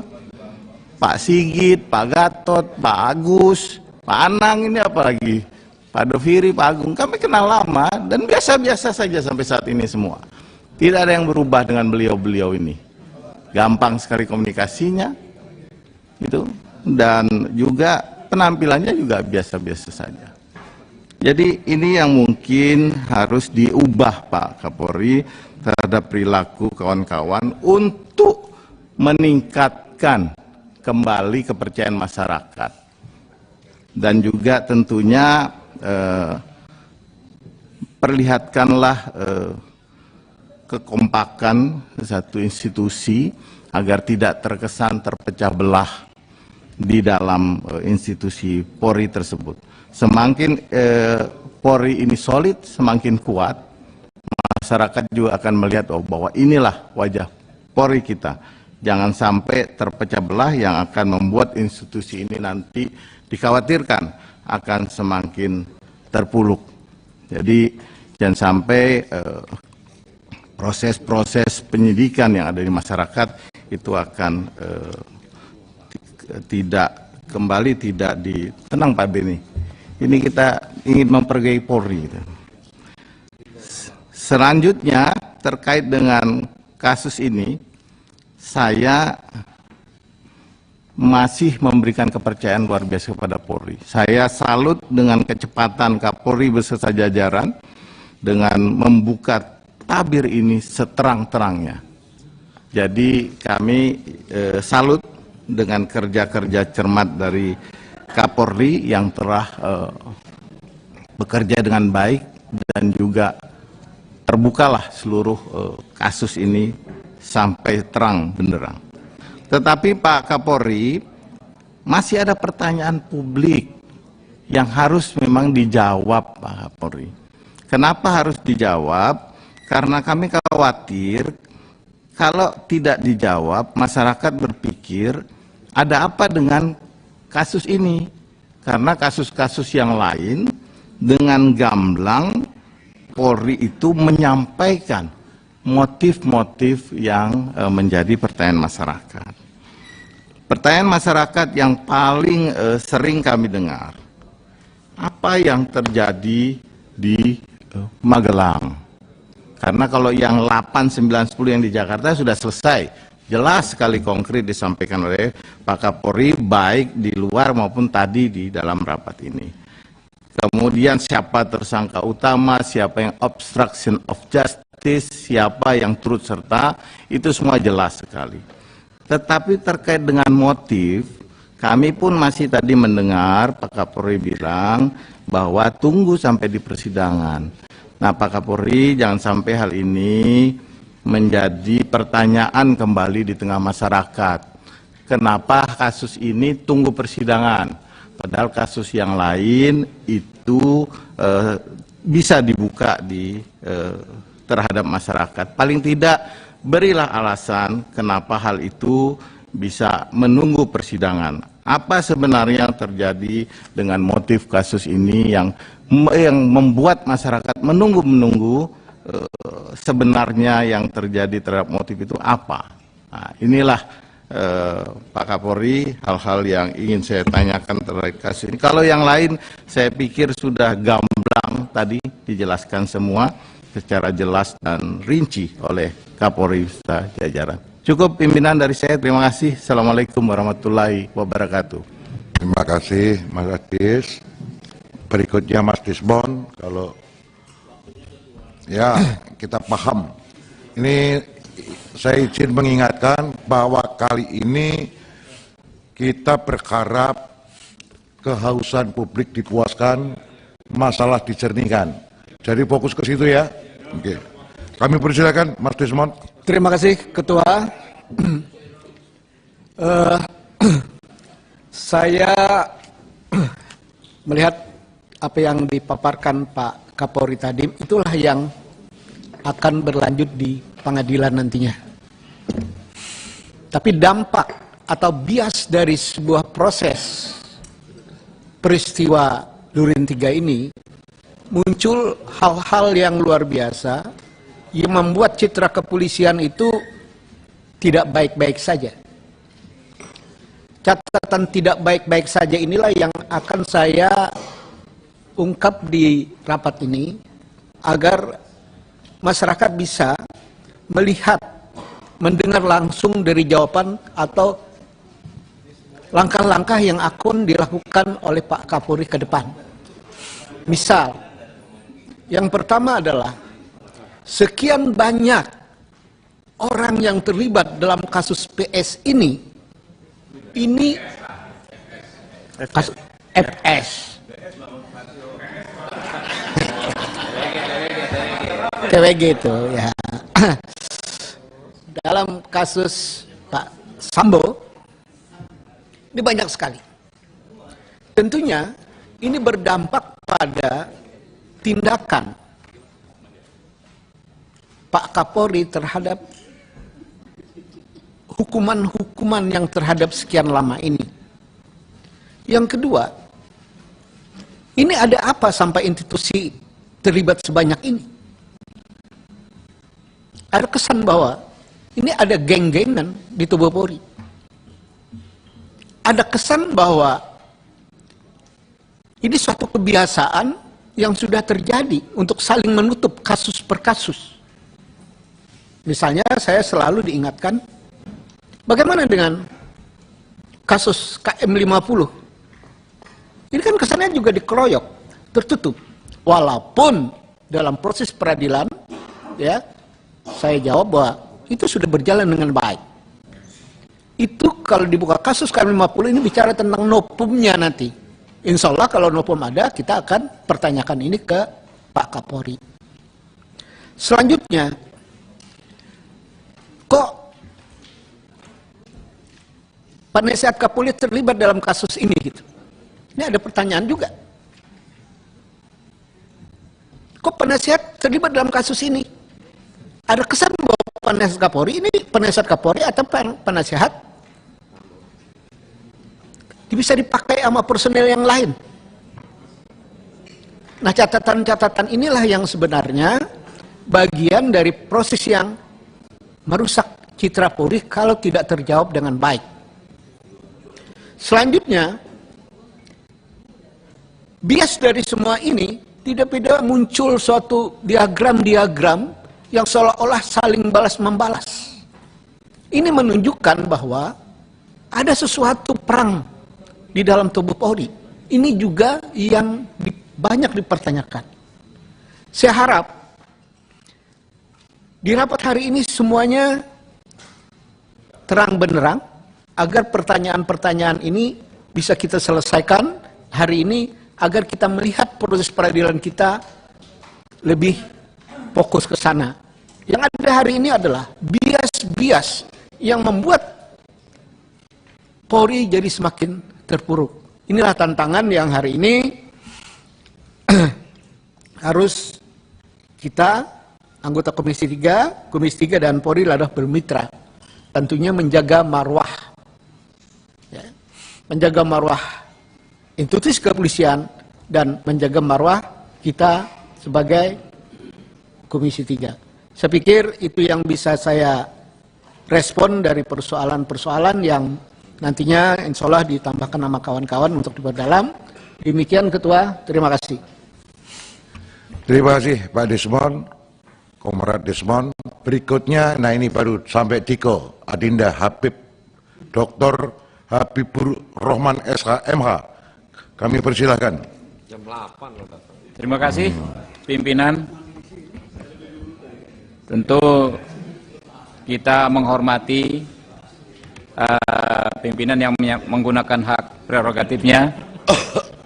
Walaupun ada regulasi, tentu persaudaraan dan senioritas lebih berharga bagi saya. Saya menghormati para senior. Rekan-rekan pimpinan dan anggota sekalian, Pak Kapolri beserta jajaran, saya sampaikan dulu Assalamualaikum warahmatullahi wabarakatuh. Salam sejahtera, semoga kita semua sehat semua. Ya. Jadi Pak Kapolri, kalau saya diajarin pimpinan saya Pak Prabowo, ya, kalau pendekar itu jatuh biasa, dipukul biasa, tapi kuncinya adalah bagaimana reaksi ketika kita jatuh dan atau ketika kita dipukul. Reaksi, ya, kalau soal reaksi, saya pikir di kejadian ini namanya fenomena oknum, mau banyak mau sedikit itu pasti ada di mana-mana. Ya. Dan suatu saat terjadi seperti kayak peristiwa Duren 3 ini, ya saya pikir itu keniscayaan yang mungkin saja terjadi di semua institusi. Tapi reaksi Pak Kapolri beserta jajaran ini yang saya lihat ada hadir semua di sini di barisan depan terutama, luar biasa Pak. Ya. Jurus pertama ya, kalau pendekar tuh saya lihat tuh membentuk tim sus. Kemudian jurus yang kedua melibatkan pihak eksternal, Komnas HAM, Kompolnas ya untuk melakukan pengawasan. Jurus ketiga mengupdate kepada publik. Hampir setiap hari kami diupdate. Yang resmi maupun yang enggak resmi, by Japri teman-teman ini. Ya, hasilnya puluhan orang ditindak baik secara etik maupun secara hukum. Nah, jadi orang bilang ini momentum bagi Polri untuk melakukan perbaikan dan lain sebagainya. Jadi kalau mengacu kepada hasil survei sebelum peristiwa ini terjadi, survei citra Polri memang tinggi, memang sudah tinggi. Jadi menurut saya sederhana. Momentum itu dimulai dengan bagaimana mengungkap kasus ini tanpa adanya diskriminasi, Pak. Siapa yang salah harus dihukum sesuai dengan tingkat kesalahannya. Jangan ada yang quote and quote diselamatkan. Karena pasti akan tercium baik mulai dari internal maupun sampai ke kami ke eksternal. Dan di sisi lain juga jangan sampai latah dan gebiah uyah, Pak. Artinya jangan orang yang tidak bersalah ikut terhukum atau melakukan kesalahan kecil tetapi hukumannya tidak sesuai, lebih berat. Kurang lebih seperti itu. Soal motif dan latar belakang Pak Kapolri, bagi kami ini agak menjadi ganjalan. Selama ini yang menjadi referensi hanya pernyataan FS bahwa itu terkait dengan martabat keluarga. Padahal kan di situ ada saksi-saksi lain, saya pikir yang juga bisa memberikan informasi awal kepada publik. Karena penting, Pak, semua tindak pidana itu motif saya pikir penting. Memang akan dibuka di persidangan, tapi akan bagus ya Pak ya, juga dimulai disonding mulai saat ini. Karena berkembangnya kemana-mana Pak Kapolri, bahwa penembakan dipicu karena misalnya ada masalah yang lebih besar, ingin membongkar perkara yang lebih besar dan lain sebagainya ya. Termasuk soal bunker-bunker itu yang jadi viral. Saya nggak ngerti itu uangnya uang monopoli atau uang beneran ya, dan bunkernya di mana, tapi itu ada semacam gerakan yang mengkait-kaitkan dengan persoalan Pak Ferdy Sambo ini karena motifnya nggak clear Pak. Saya pikir nggak ada salahnya Pak disampaikan ya lebih awal soal motif atau latar belakang. Jadi tentu Pak masih kembali terkait respon, kami mendukung ya sepenuh hati kebijakan Pak Kapolri untuk memberantas penyakit masyarakat, ya, terutama judi, ya, narkoba. Judi online itu Pak, saya tadi dipesan khusus dari ibu-ibu di dapil saya Jakarta Timur. Online itu jangan dianggap remeh Pak. Itu hampir bisa menjangkau semua kalangan, semua usia. Pakai handphone yang murahan bisa main judi online. Sikat Pak, habis Pak, kami dukung ya. Kalau ada hambatan secara regulasi bisa disampaikan ke kita cari solusinya. Mungkin itu dari saya, maju terus Pak Kapolri dan jajarannya ini ya. Sukses, semoga badai ini bisa segera berlalu dan keadilan bagi korban, keluarga korban bisa didapatkan. Terima kasih. Billahi taufiq wal hidayah. Wassalamualaikum warahmatullahi wabarakatuh.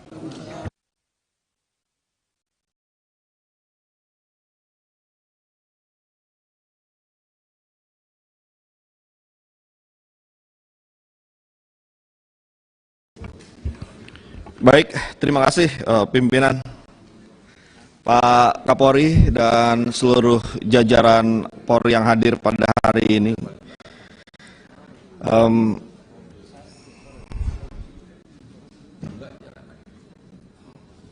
Ya, Pak Kapolri, ya. Kita semua di sini pasti sedih. Sedih atas adanya peristiwa ini. Saya sayang sama Polri, ya. Dan karena sayang inilah kemudian menjadi sedih adanya peristiwa ini karena akan mempengaruhi juga tingkat kepercayaan publik kepada Polri. Karena itu harapannya tentu kita ingin ini segera dibereskan, dituntaskan, dan kemudian dibenahi. Dan harapan itu saat ini ada pada Pak Kapolri. Kita menaruh harapan besar di pundak Pak Kapolri. Nah, kalau kita lihat di dalam peristiwa ini ada dua peristiwa. Peristiwa pertama adalah pembunuhan Brigadir Yosua, dan peristiwa yang kedua adalah rekayasa kasus atau obstruction of justice. Untuk yang pidana ini sedang berjalan. Nah, untuk yang rekayasa ini, Pak Kapolri, ini kan akan berujung pada dua hal. Bisa berujung ke pidana dan juga berujung ke pelanggaran etik. Nah, tentunya untuk yang pidana ini kita harus bisa pilah-pilah mana yang pure pidana saja, pidana dan etik, ya, dan kemudian yang pure etik saja. Untuk yang pidana tentu kita harus terapkan pada orang-orang yang memang sejak awal dia mengetahui dan sengaja untuk terlibat dalam melakukan rekayasa kasus ini. Nah, ini tidak ada ampun, Pak Kapolri. Ini harus kita pidanakan dan bahkan kita pecat. Ya. Nah, yang kedua, ada juga personal-personal yang mungkin terlibat dalam proses rekayasa kasus ini yang sebenarnya tidak tahu sejak awal peristiwanya, ya, tapi karena melakukan unprofessional conduct, ya, kemudian juga harus dimintakan pertanggungjawabannya. Nah, jadi pemilihan ini menurut saya menjadi penting, dan untuk transparansi, ya mungkin ada waktunya nanti Pak Kapolri bisa menjelaskan mana-mana saja yang kemudian akan masuk ke pidana dan mana-mana saja yang kemudian hanya sebatas etik karena unprofessional conduct tadi. Kalau kita lihat dari 97 nama yang terperiksa, yang kemudian 35 diantaranya kemudian berproses, ini sebenarnya banyak personal-personal yang punya prestasi. Saya lihat dari nama-namanya sebenarnya punya prestasi. Namun sangat disayangkan akhirnya harus terlibat dalam kasus ini. Ya, meskipun sudah ada prestasi, tapi kita harus tindak tegas juga, Pak Kapolri. Ya, ini memberikan pesan kepada seluruh personal Polri di seluruh daerah bahwa jangan sekali-sekali melakukan rekayasa kasus. Karena pimpinan Polri tidak akan memberikan ampun pada tindakan rekayasa kasus ini. Pesannya itu harus jelas dan terang. Nah, sekarang Pak Kapolri, ini ada problem menurut saya yang sangat besar. Problem terkait dengan kultur.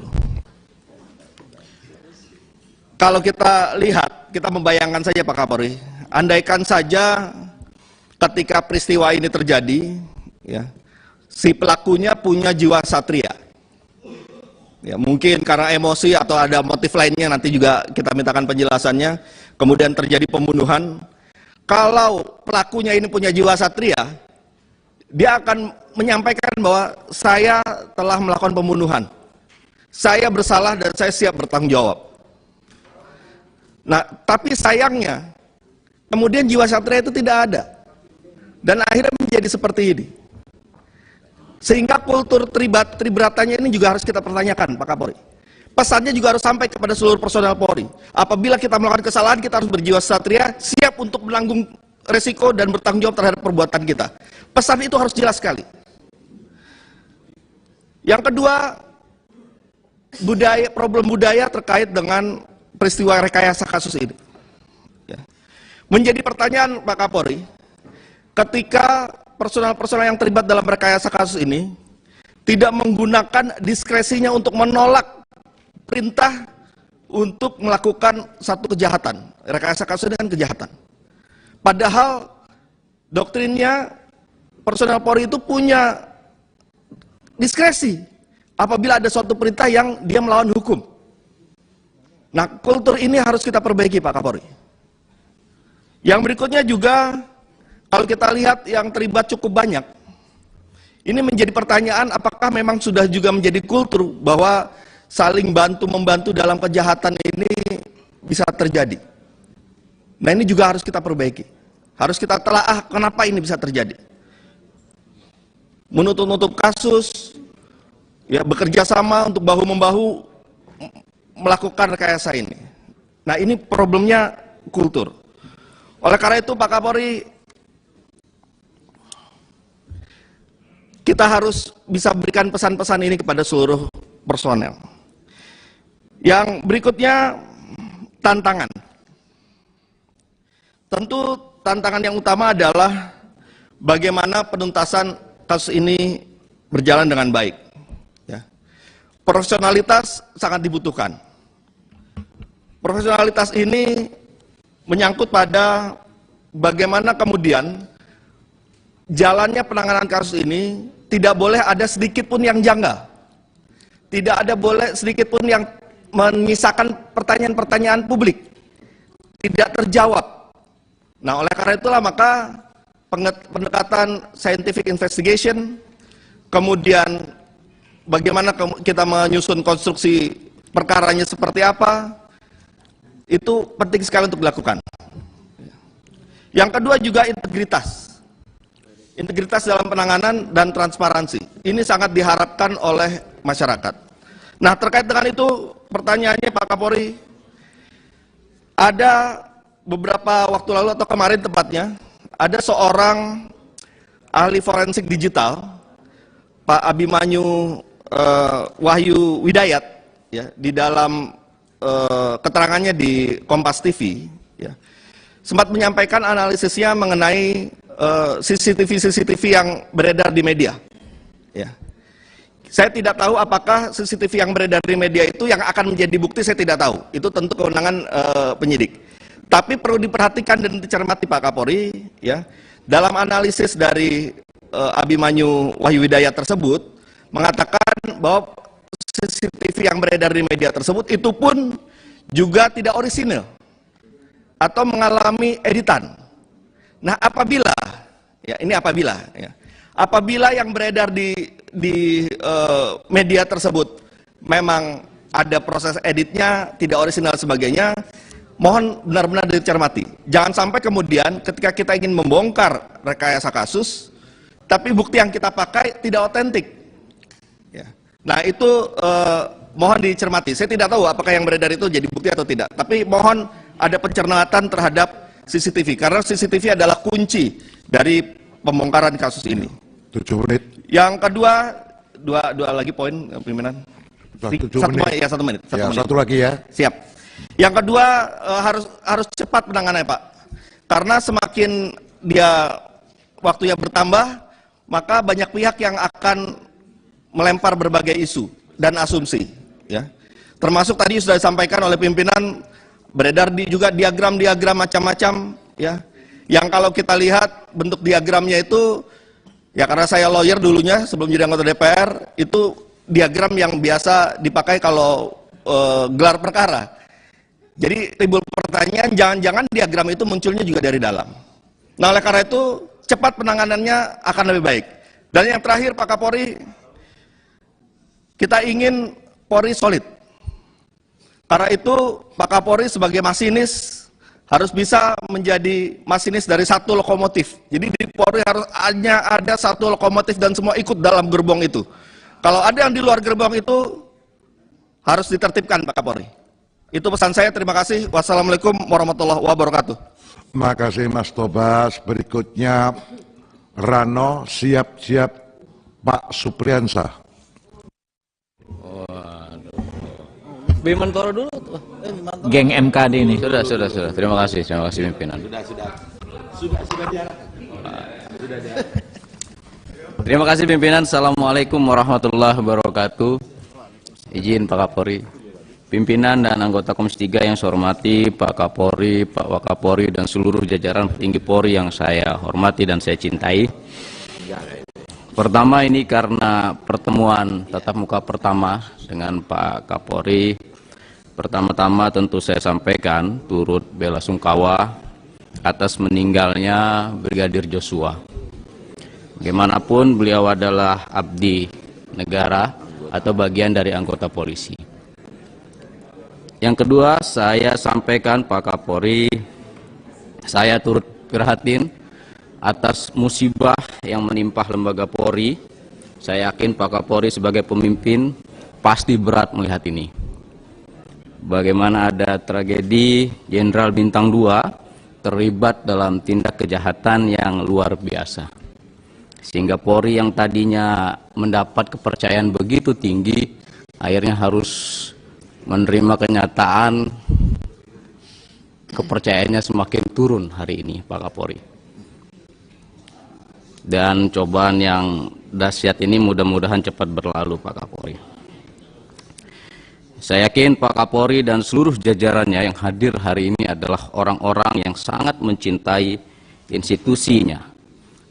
Reformasi dan memperbaiki marwah dari martabat kepolisian Republik Indonesia ini sangat penting, Pak Kapolri. Dan saya yakin dengan Pak Kapolri itu pasti bisa terlaksana, insya Allah. Pak Kapolri, saya hanya ada 4 poin saja yang ingin saya sampaikan. Yang pertama, saya sebetulnya mengapresiasi langkah-langkah bijaksana yang dari awal digagas oleh Pak Kapolri dengan membentuk tim khusus. Yang akhirnya dari langkah-langkah yang baik ini ada 5 tersangka utama, dan ini memang sudah sesuai dan sejalan dengan harapan masyarakat, Pak Kapolri. Karena sebelumnya dari gambaran awal adanya tembak-menembak, akhirnya sekarang adanya upaya penembakan atau pembunuhan berencana. Jadi sudah dari awal masyarakat ini menebak, dan akhirnya terjawablah dengan adanya 5 tersangka ini. Terima kasih Pak Kapolri, ini kerja yang luar biasa. Tapi kita butuh ending, Pak Kapolri. Saya yakin ada endingnya ini. Bagaimana tim sus bekerja dengan luar biasa dengan arahan Pak Kapolri. Nah, hari ini sudah dilimpahkan berkas ke JPU. Pertanyaan saya adalah, apakah ada tersangka lain selain dari 5 tersangka ini yang nanti ke depannya bisa ditetapkan menjadi tersangka, atau cukup 5 ini saja? Yang kedua adalah, kan apakah tim sus ini akan bekerja hanya fokus di kasus pembunuhan ini, atau sekarang ada isu di luar sana yang terkait tentang persoalan diagram-diagram itu, atau masyarakat mengenalnya sekarang adalah Kaisar Sambo. Nah, ini apakah hanya khusus menangani pembunuhan ini atau ada yang lainnya? Yang kedua, Pak Kapolri, kami fokus terhadap pembenahan internal untuk meningkatkan kembali kepercayaan publik. Pak Kapolri paparkan kepercayaan publik Indonesia pasca terjadinya peristiwa Duren 3 ini dari anjlok dari 75% sampai ke 28%. Walaupun akhirnya dengan ketegasan yang dilakukan oleh Polri dengan menetapkan tersangka FS naik lagi ke 78%. Ini luar biasa. Saya harap ke Pak Kapolri dan jajarannya melihat angka ini sebagai motivasi, Pak Kapolri. Saya berharap masyarakat sudah mulai pulih untuk memberi kepercayaan ke Polri. Kami pun sebagai mitra sayang ke Polri, dan pasti kami selalu mendukung setiap langkah dan kebijakan Pak Kapolri.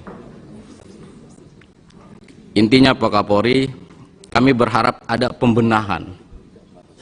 Dengan adanya peristiwa ini, adanya pembenahan internal dan reformasi terhadap kawan-kawan di institusi Polri sendiri.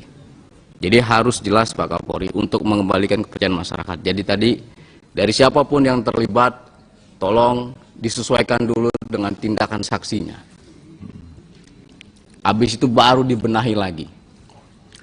Mau yang terlibat dari pangkat bawah sampai pun mungkin jenderal, tetap harus mendapat perlakuan yang sama, Pak Kapolri. Waktu.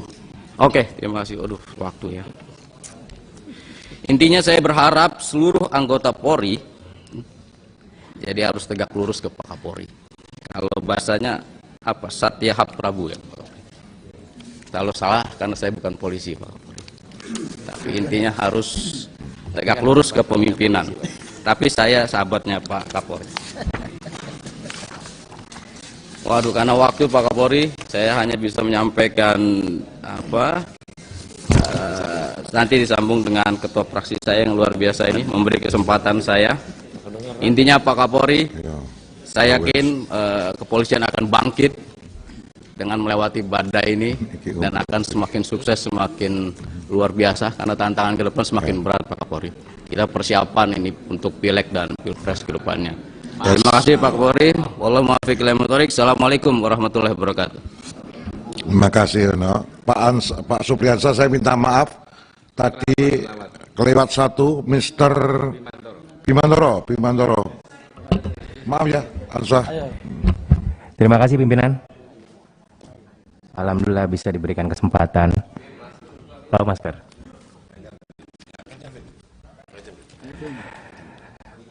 Pak Kapolri yang saya hormati beserta seluruh jajaran,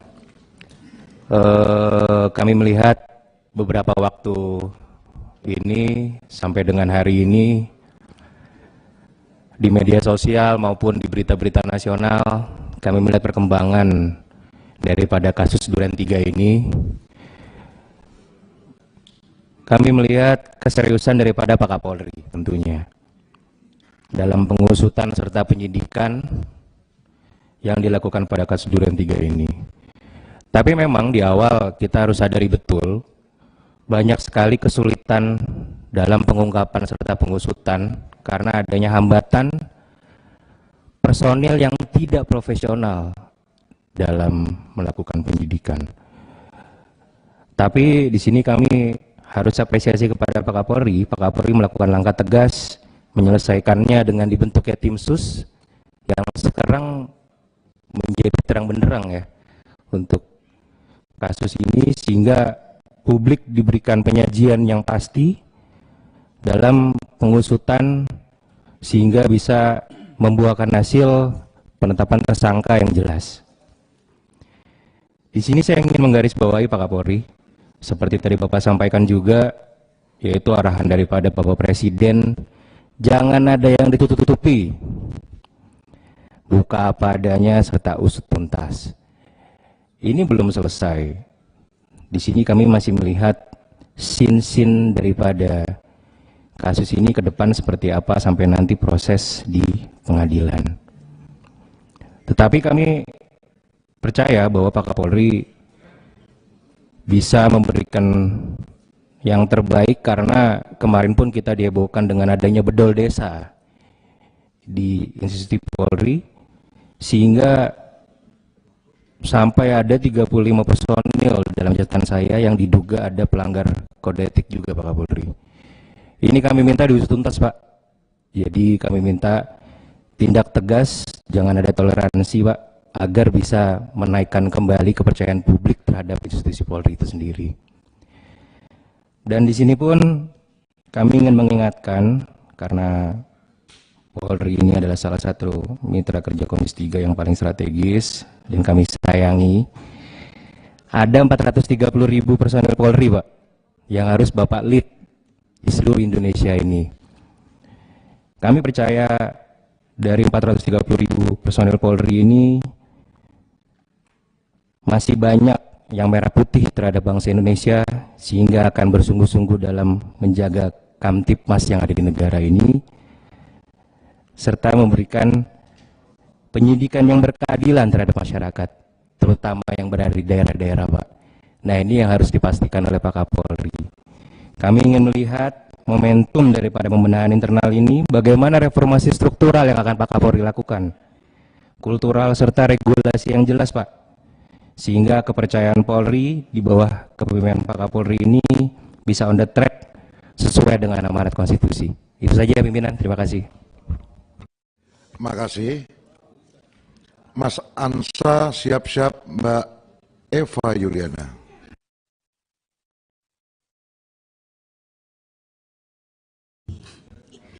Terima kasih pimpinan, yang saya hormati pimpinan dan anggota Komisi 3, yang saya hormati Pak Kapolri, Pak Wakapolri, dan seluruh jajaran yang tidak sempat saya sebutkan satu persatu karena kita dibatasi 5 menit. Pertama-tama, Pak Kapolri, saya menyimak betul apa yang Pak Kapolri tadi sampaikan di awal hingga akhir. Saya melihat bahwa apa yang menjadi pertanyaan-pertanyaan khusus yang mestinya lahir dalam waktu kurang lebih 1 bulan ini, itu sebenarnya sudah menjawab yang ada di pikiran-pikiran saya secara pribadi, dan mungkin sebahagian publik juga sudah mendengarkan secara baik tadi. Penjelasan itu saya berharap bisa mempengaruhi juga salah satu survei indikator politik yang pernah menempatkan kepercayaan masyarakat terhadap Polri itu mencapai 80,2%. 80,2%. Setelah terjadinya peristiwa ini, maka drastis turun ke bawah kurang lebih 40-an%. Ini sangat drastis sekali. Kita ke peristiwa ini, peristiwa tembak-menembak. Yang menembak adalah polisi, yang ditembak adalah polisi. Menurut publik menyatakan di media sosial yang mati adalah CCTV. Ini sebenarnya ini adalah sebuah penggelangan kalimat, adalah ketidakpercayaan publik, kok bisa polisi menembak polisi. Tetapi apa yang dijelaskan tadi ini adalah bagian daripada jawaban bahwa itulah kejadian yang telah ditetapkan, yang disampaikan oleh Pak Kapolri. Saya memasuki Pak, bahwa terbentuknya tim khusus yang dibentuk oleh Pak Kapolri ini menjawab banyak kegelisahan kita. Dan tentu terbentuknya tim khusus ini tidak terlepas dari perhatian khusus dari Bapak Presiden Republik Indonesia yang meminta kasus ini dibuka seterang-terangnya. Jangan ada yang ditutup-tutupi. Saya dari fraksi Partai Golkar menyampaikan terima kasih kepada Bapak Presiden Republik Indonesia karena beliau sehingga kasus ini terbuka secara baik dan bisa disimak oleh seluruh lapisan masyarakat Indonesia. Kemudian setelah Pak Kapolri membentuk tim khusus, maka bekerjalah dengan baik. Pertama dikatakan bahwa terjadi tembak-menembak. Tim khusus menemukan bahwa tidak ada tembak-menembak sebagaimana yang diumumkan oleh Pak Kapolri langsung. Kemudian ada upaya hari ini, kita bicara lagi hari ini, ada upaya bahwa persoalan ini tembak-menembak ini yang tadinya didasari oleh sebuah tindakan pelecehan seksual dugaannya, Pak Kapolri menyampaikan bahwa tidak ada tindakan pelecehan seksual. Tidak ada lagi tembak-menembak, tetapi yang ada adalah ditembak. Hari ini kita disuguhkan oleh sebuah perencanaan seakan-akan di bawah ini dugaan pelecehan seksual ini terjadi lagi di Magelang. Ya, ini berarti dibawa ke sana. Ada satu anekdot atau sebuah kalimat menyatakan yang bijak begini. Satu kali orang berbohong, maka hari esok ketika dia berkata benar, maka kita bisa menganggap jangan sampai dia berbohong lagi. Olehnya itu kemarin Kompolnas, LPSK, kemudian Komnas HAM disuguhkan oleh berita awal menyatakan tembak-menembak. Semua kena prank. Jangan sampai yang kedua tadi ini digiring tembak-menembak dari Duren 3 ke Magelang. Ada pelecehan seksual lagi di Magelang. Jangan sampai ini lagi menjadi prank yang kedua, jilid 2-nya. Olehnya itu ada sesuatu yang membuat saya berpikir sebagai dasarnya orang hukum. Adalah penetapan tersangka oleh Ibu Putri, di mana penempatan di situ ada pasal 340. Kalau pasal 40, kalau kita melakukan pendekatan delik pidana, dalam pendekatan delik pidana kalau kita mengacu kepada pelajaran di sekolah atau di kampus, memang dikenal ada dua. Delik komision, atau dikatakan komisionis, atau delik omisionis, atau omission. Nah, apakah dia masuk pada delik yang kedua tadi itu? Di mana kalau dihubungkan dengan pasal 164 misalnya, mengetahui terjadinya sebuah pemukatan jahat, ternyata dia tidak melaporkan, maka dia dikenakan delik omission tadi ini. Apakah itu sehingga masuk dalam kategori 340? Sebagai 340. Olehnya itu, saya menganggap bahwa mengungkap kasus ini adalah bahagian dari mengembalikan citra kepolisian menjadi baik. Terbukti ketika Bapak sudah menetapkan semua tersangka termasuk Bapak Ferdi Sambo menjadi tersangka, secara tiba-tiba meningkat kepercayaan publik kembali kepada institusi kepolisian. Olehnya itu, saya berterima kasih kepada semua tim khusus yang bekerja. Karena Bapak bekerja siang malam sehingga terdongkrak kembali kepercayaan publik kepada institusi kepolisian. Terakhir, saya sangat percaya bahwa institusi ini sangat kita cintai. Teman-teman di sini sepakat, kita harus menjaga institusi ini menjadi bahagian daripada perjuangan bersama supaya meningkat kepercayaan publik. Olehnya itu, saya berharap penerapan semua yang terlibat, kalau memang dia anggota masih memang dilayak dijatuhi sebuah pidana, bukan hanya kode etik kepolisian, maka lakukan, Pak. Ini waktunya untuk membuat sebuah kesempatan membuat sebuah kesan yang baik.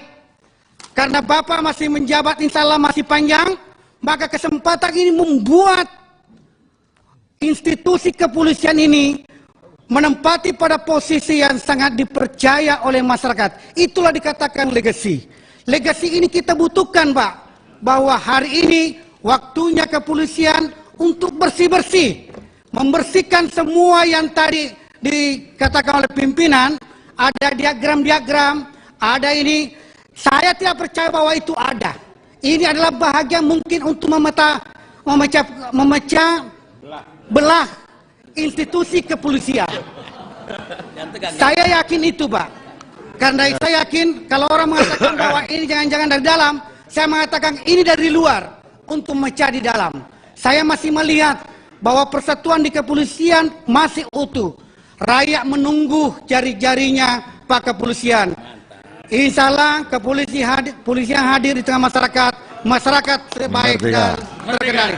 Sekian, terima kasih. Assalamualaikum warahmatullahi wabarakatuh. Merdeka. Ya, terima kasih, Pak Ansa. Ya, sudah.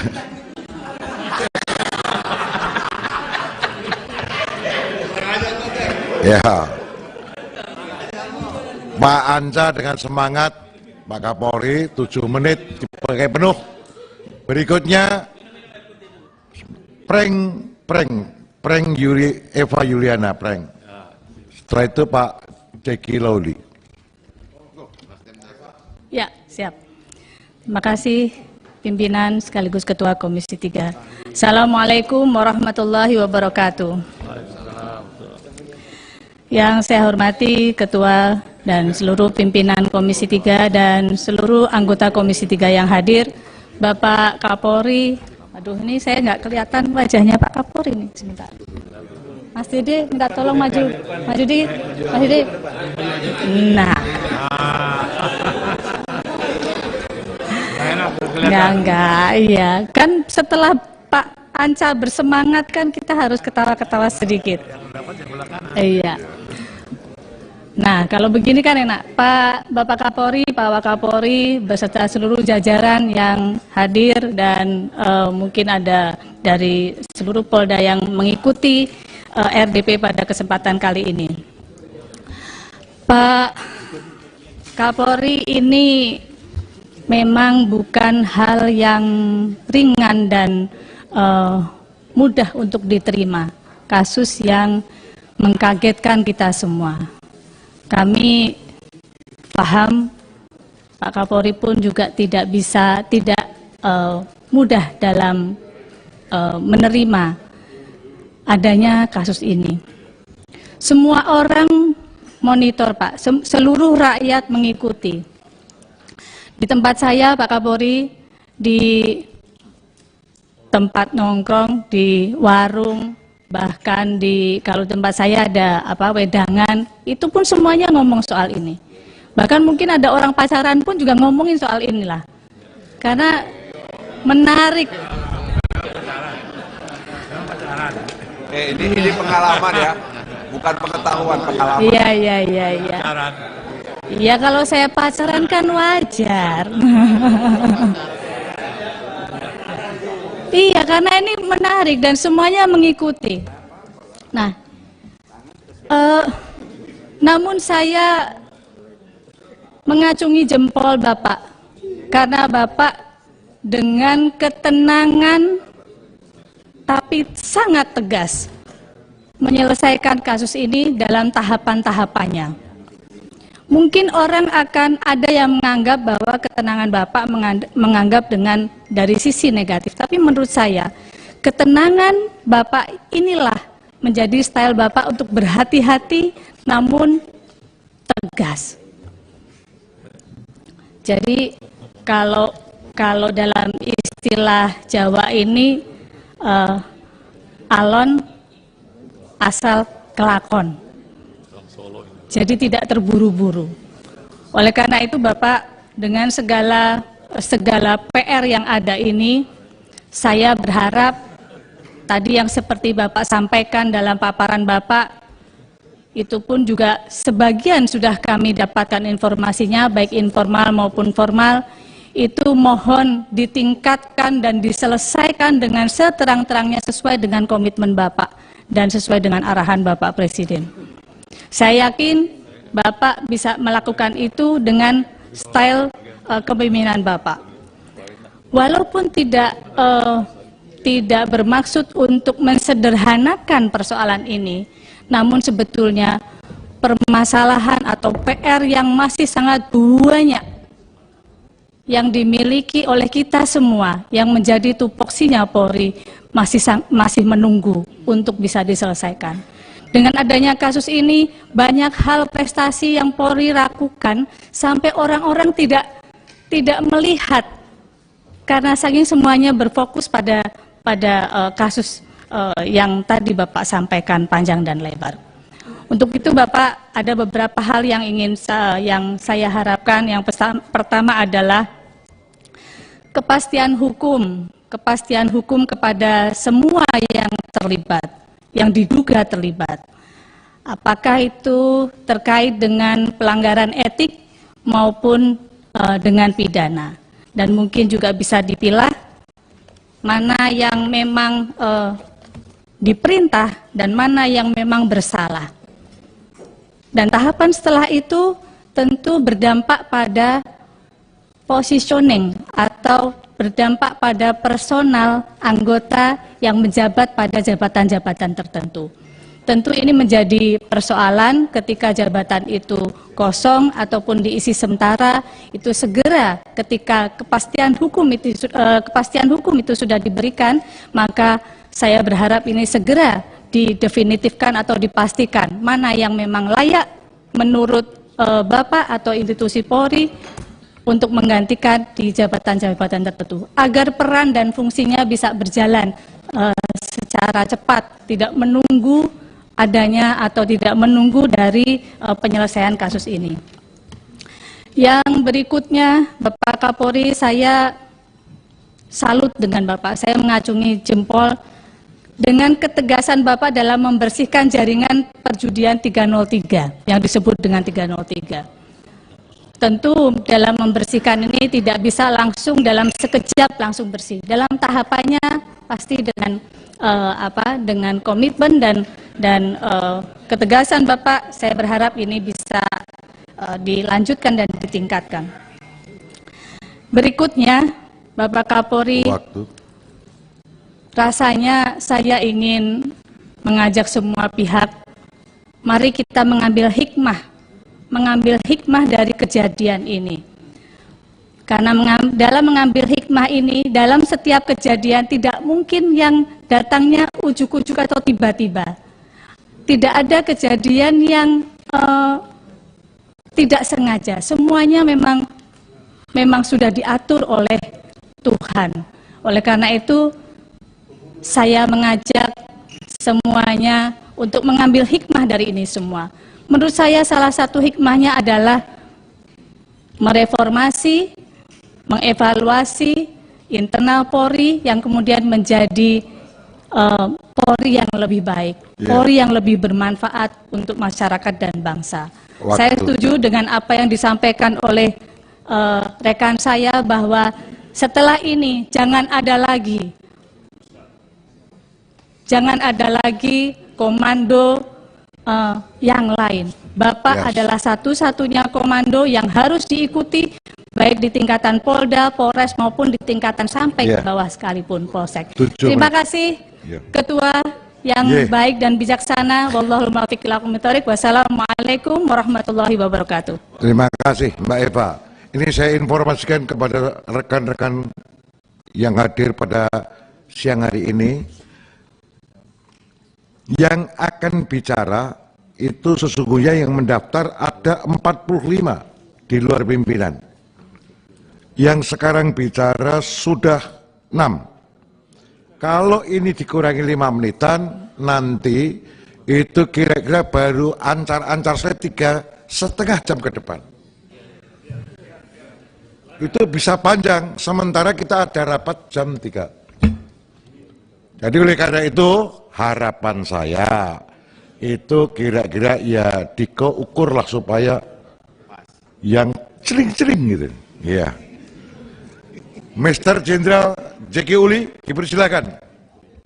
Terima kasih Bapak Pimpinan berserta rekan-rekan Komisi 3, Pak Kapolri, serta jajaran yang saya banggakan. Kami sudah mendengar apa yang disampaikan Pak Kapolri tadi dalam paparan. Kalau saya lurus-lurus saja Pak, ini paparan ada satu yang benar, satu tidak benar. Dari situ ada yang tidak benar, ini menghasilkan cemoohan masyarakat. Kemudian yang kedua yang benar, yang kita lihat hasilnya diapresiasi oleh masyarakat. Bapak Kapolri yang saya hormati, mencermati kejadian ini merupakan suatu pukulan bagi polisi sebenarnya. Ini mau dikatakan kita mundur ke belakang, kita pasti rasakan mundur ke belakang. Karena kasus ini sebenarnya hanya memerlukan saja suatu kejantanan atau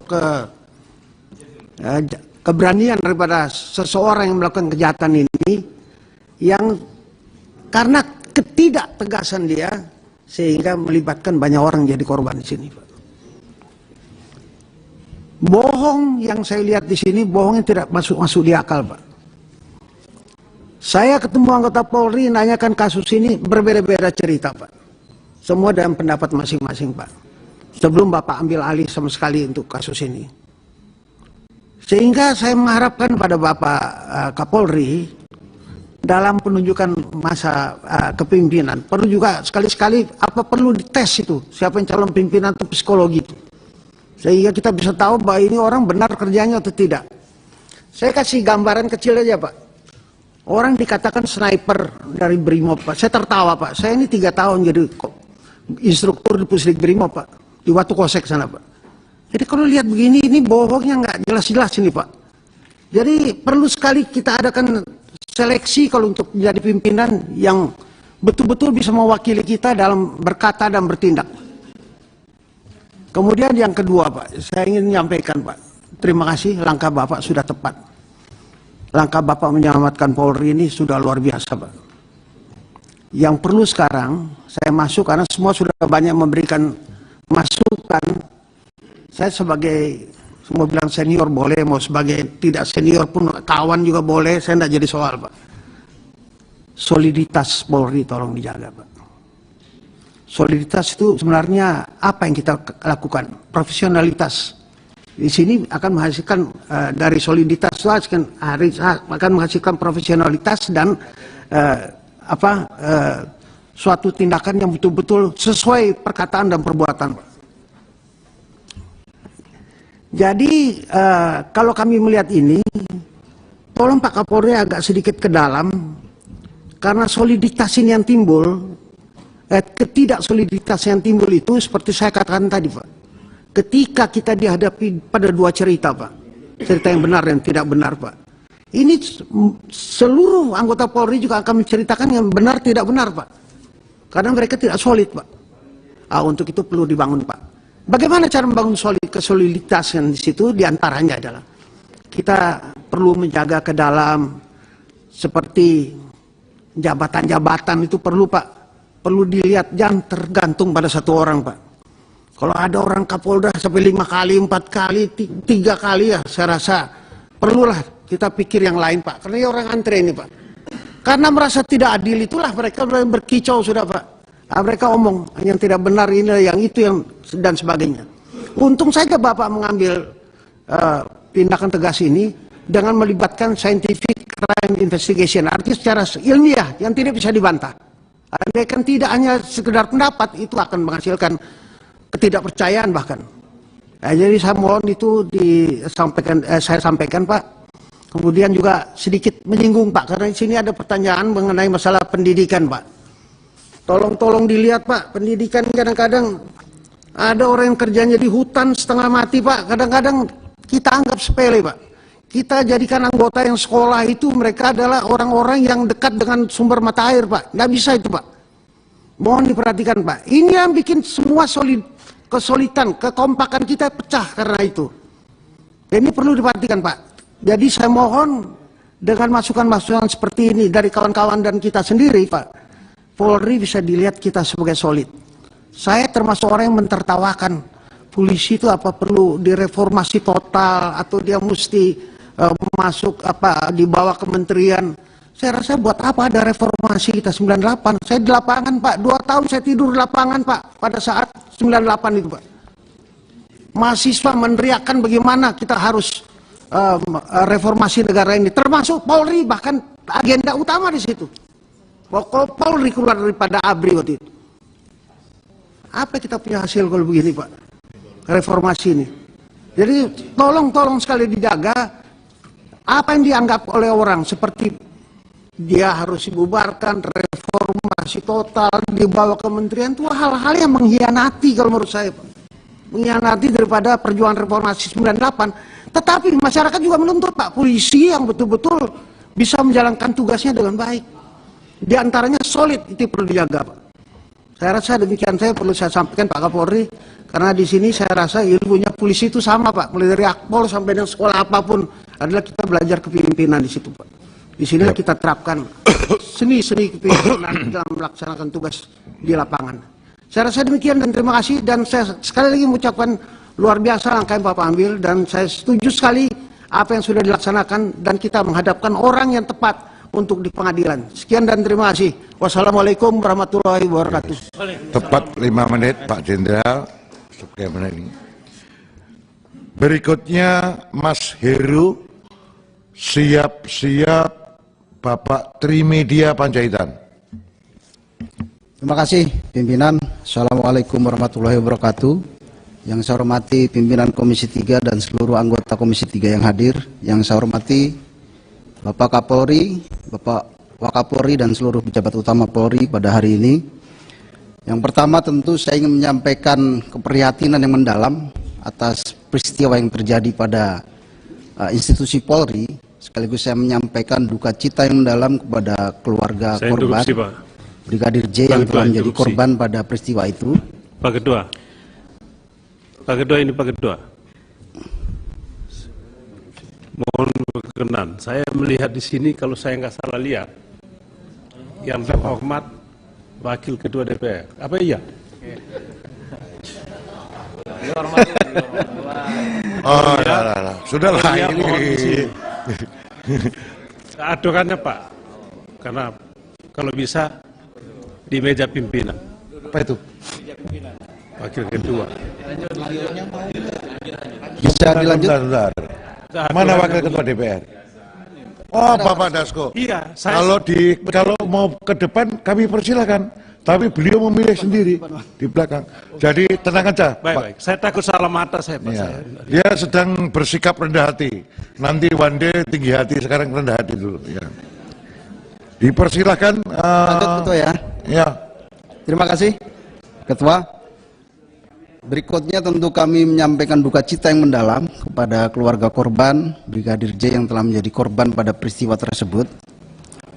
Tentunya ini ada sebuah ungkapan yang perlu kita renungkan, ibarat nilas titik rusak susu sebelanga. Karena ulah oknum kemudian institusi yang menjadi korbannya. Nah, saya kira ini menjadi koreksi bagi kita bersama bahwa institusi Polri perlu mendapat dukungan penuh dari kita semuanya untuk memberikan untuk melakukan pembenahan. Kemudian selanjutnya tentu saya ingin menyampaikan dukungan kepada Polri bahwa ternyata Polri tidak bersikap secara gegabah, tidak bersikap secara sembrono ketika dalam menangani kasus ini. Kita tahu bahwa seluruh Indonesia semuanya kena prank, Pak. Semuanya kena prank. Dan saya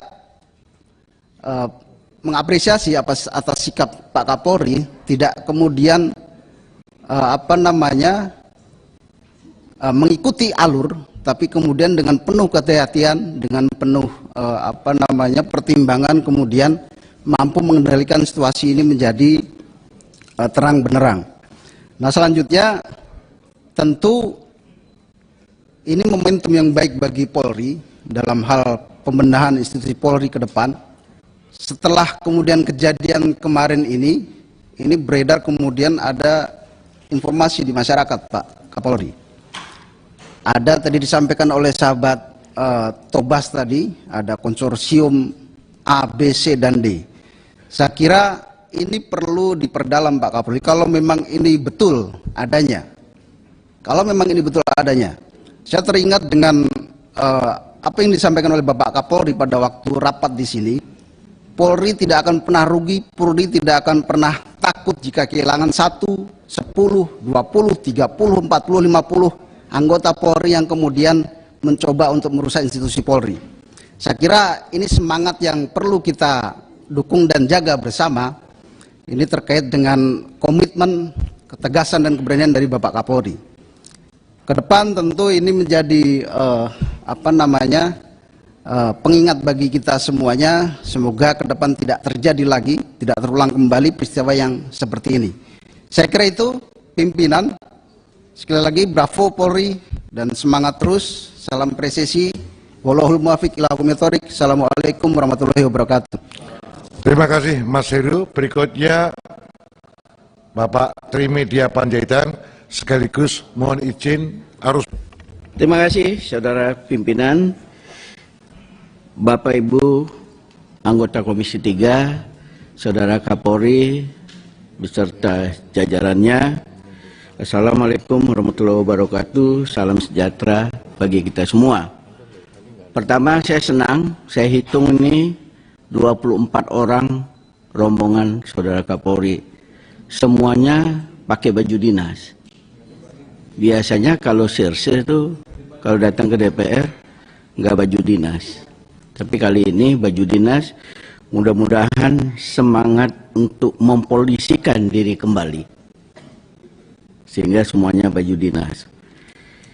Yang kedua, mudah-mudahan saya nggak telat, nggak kelebihan waktu. Saya mencatat Saudara Kapolri bilang atas arahan Presiden itu 3 kali.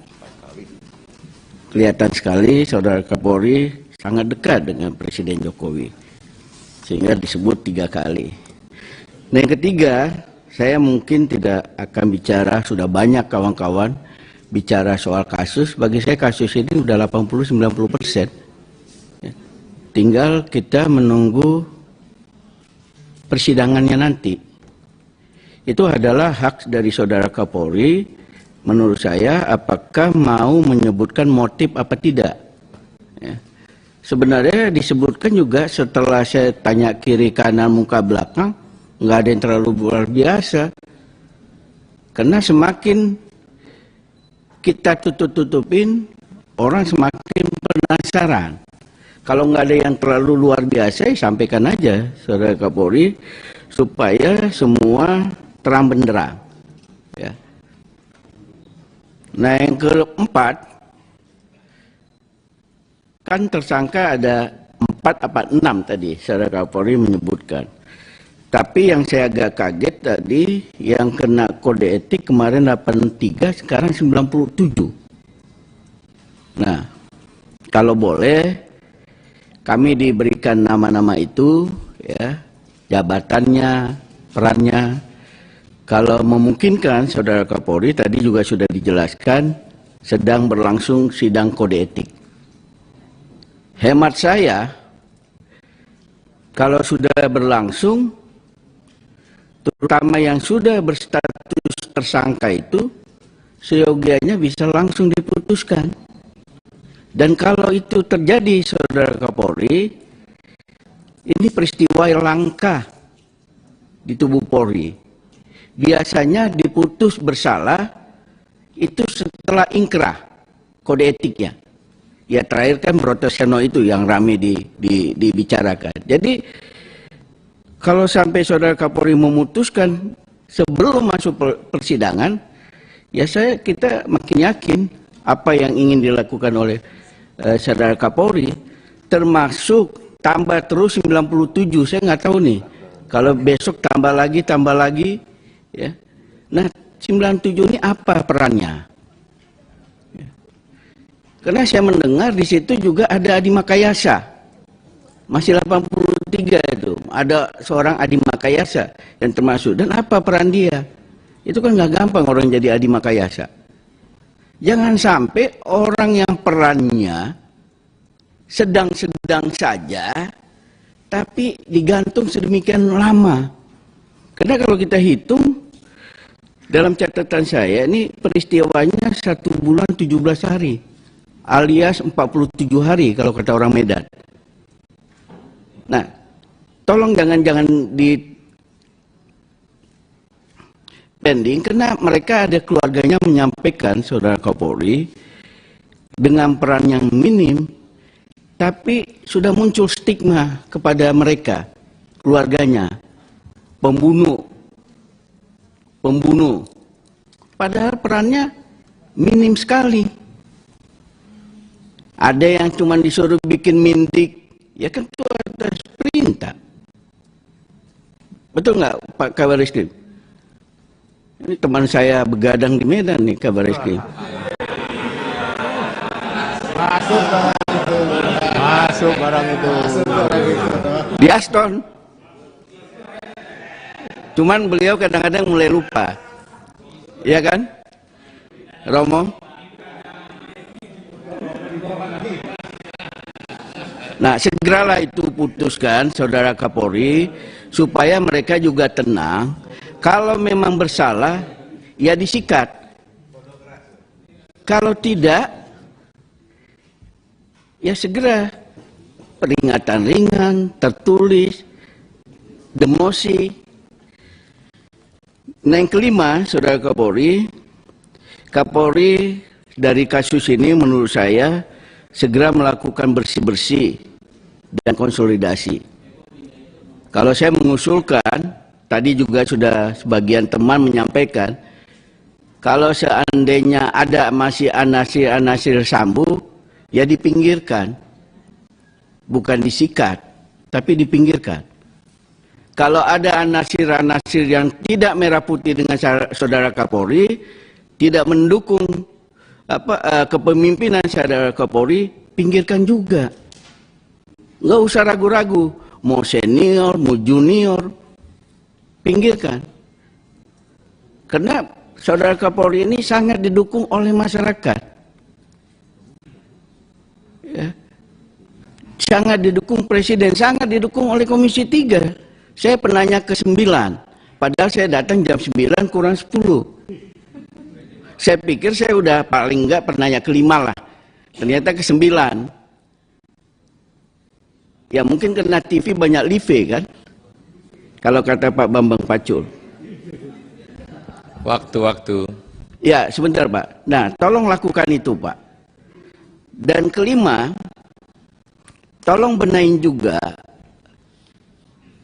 internal Polri, terutama kalau saya membaca Pak, kewenangan Propam itu yang Pak tanda tanganin tanggal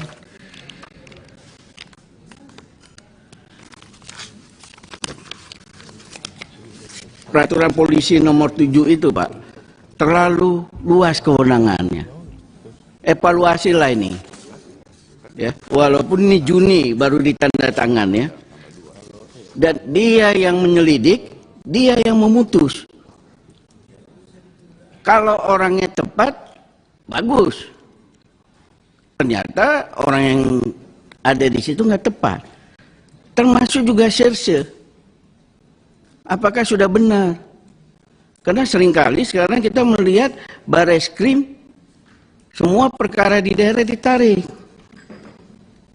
Kemudian posisi Karwasidik itu. Nah, soal-soal seperti itu dibenahi, Pak.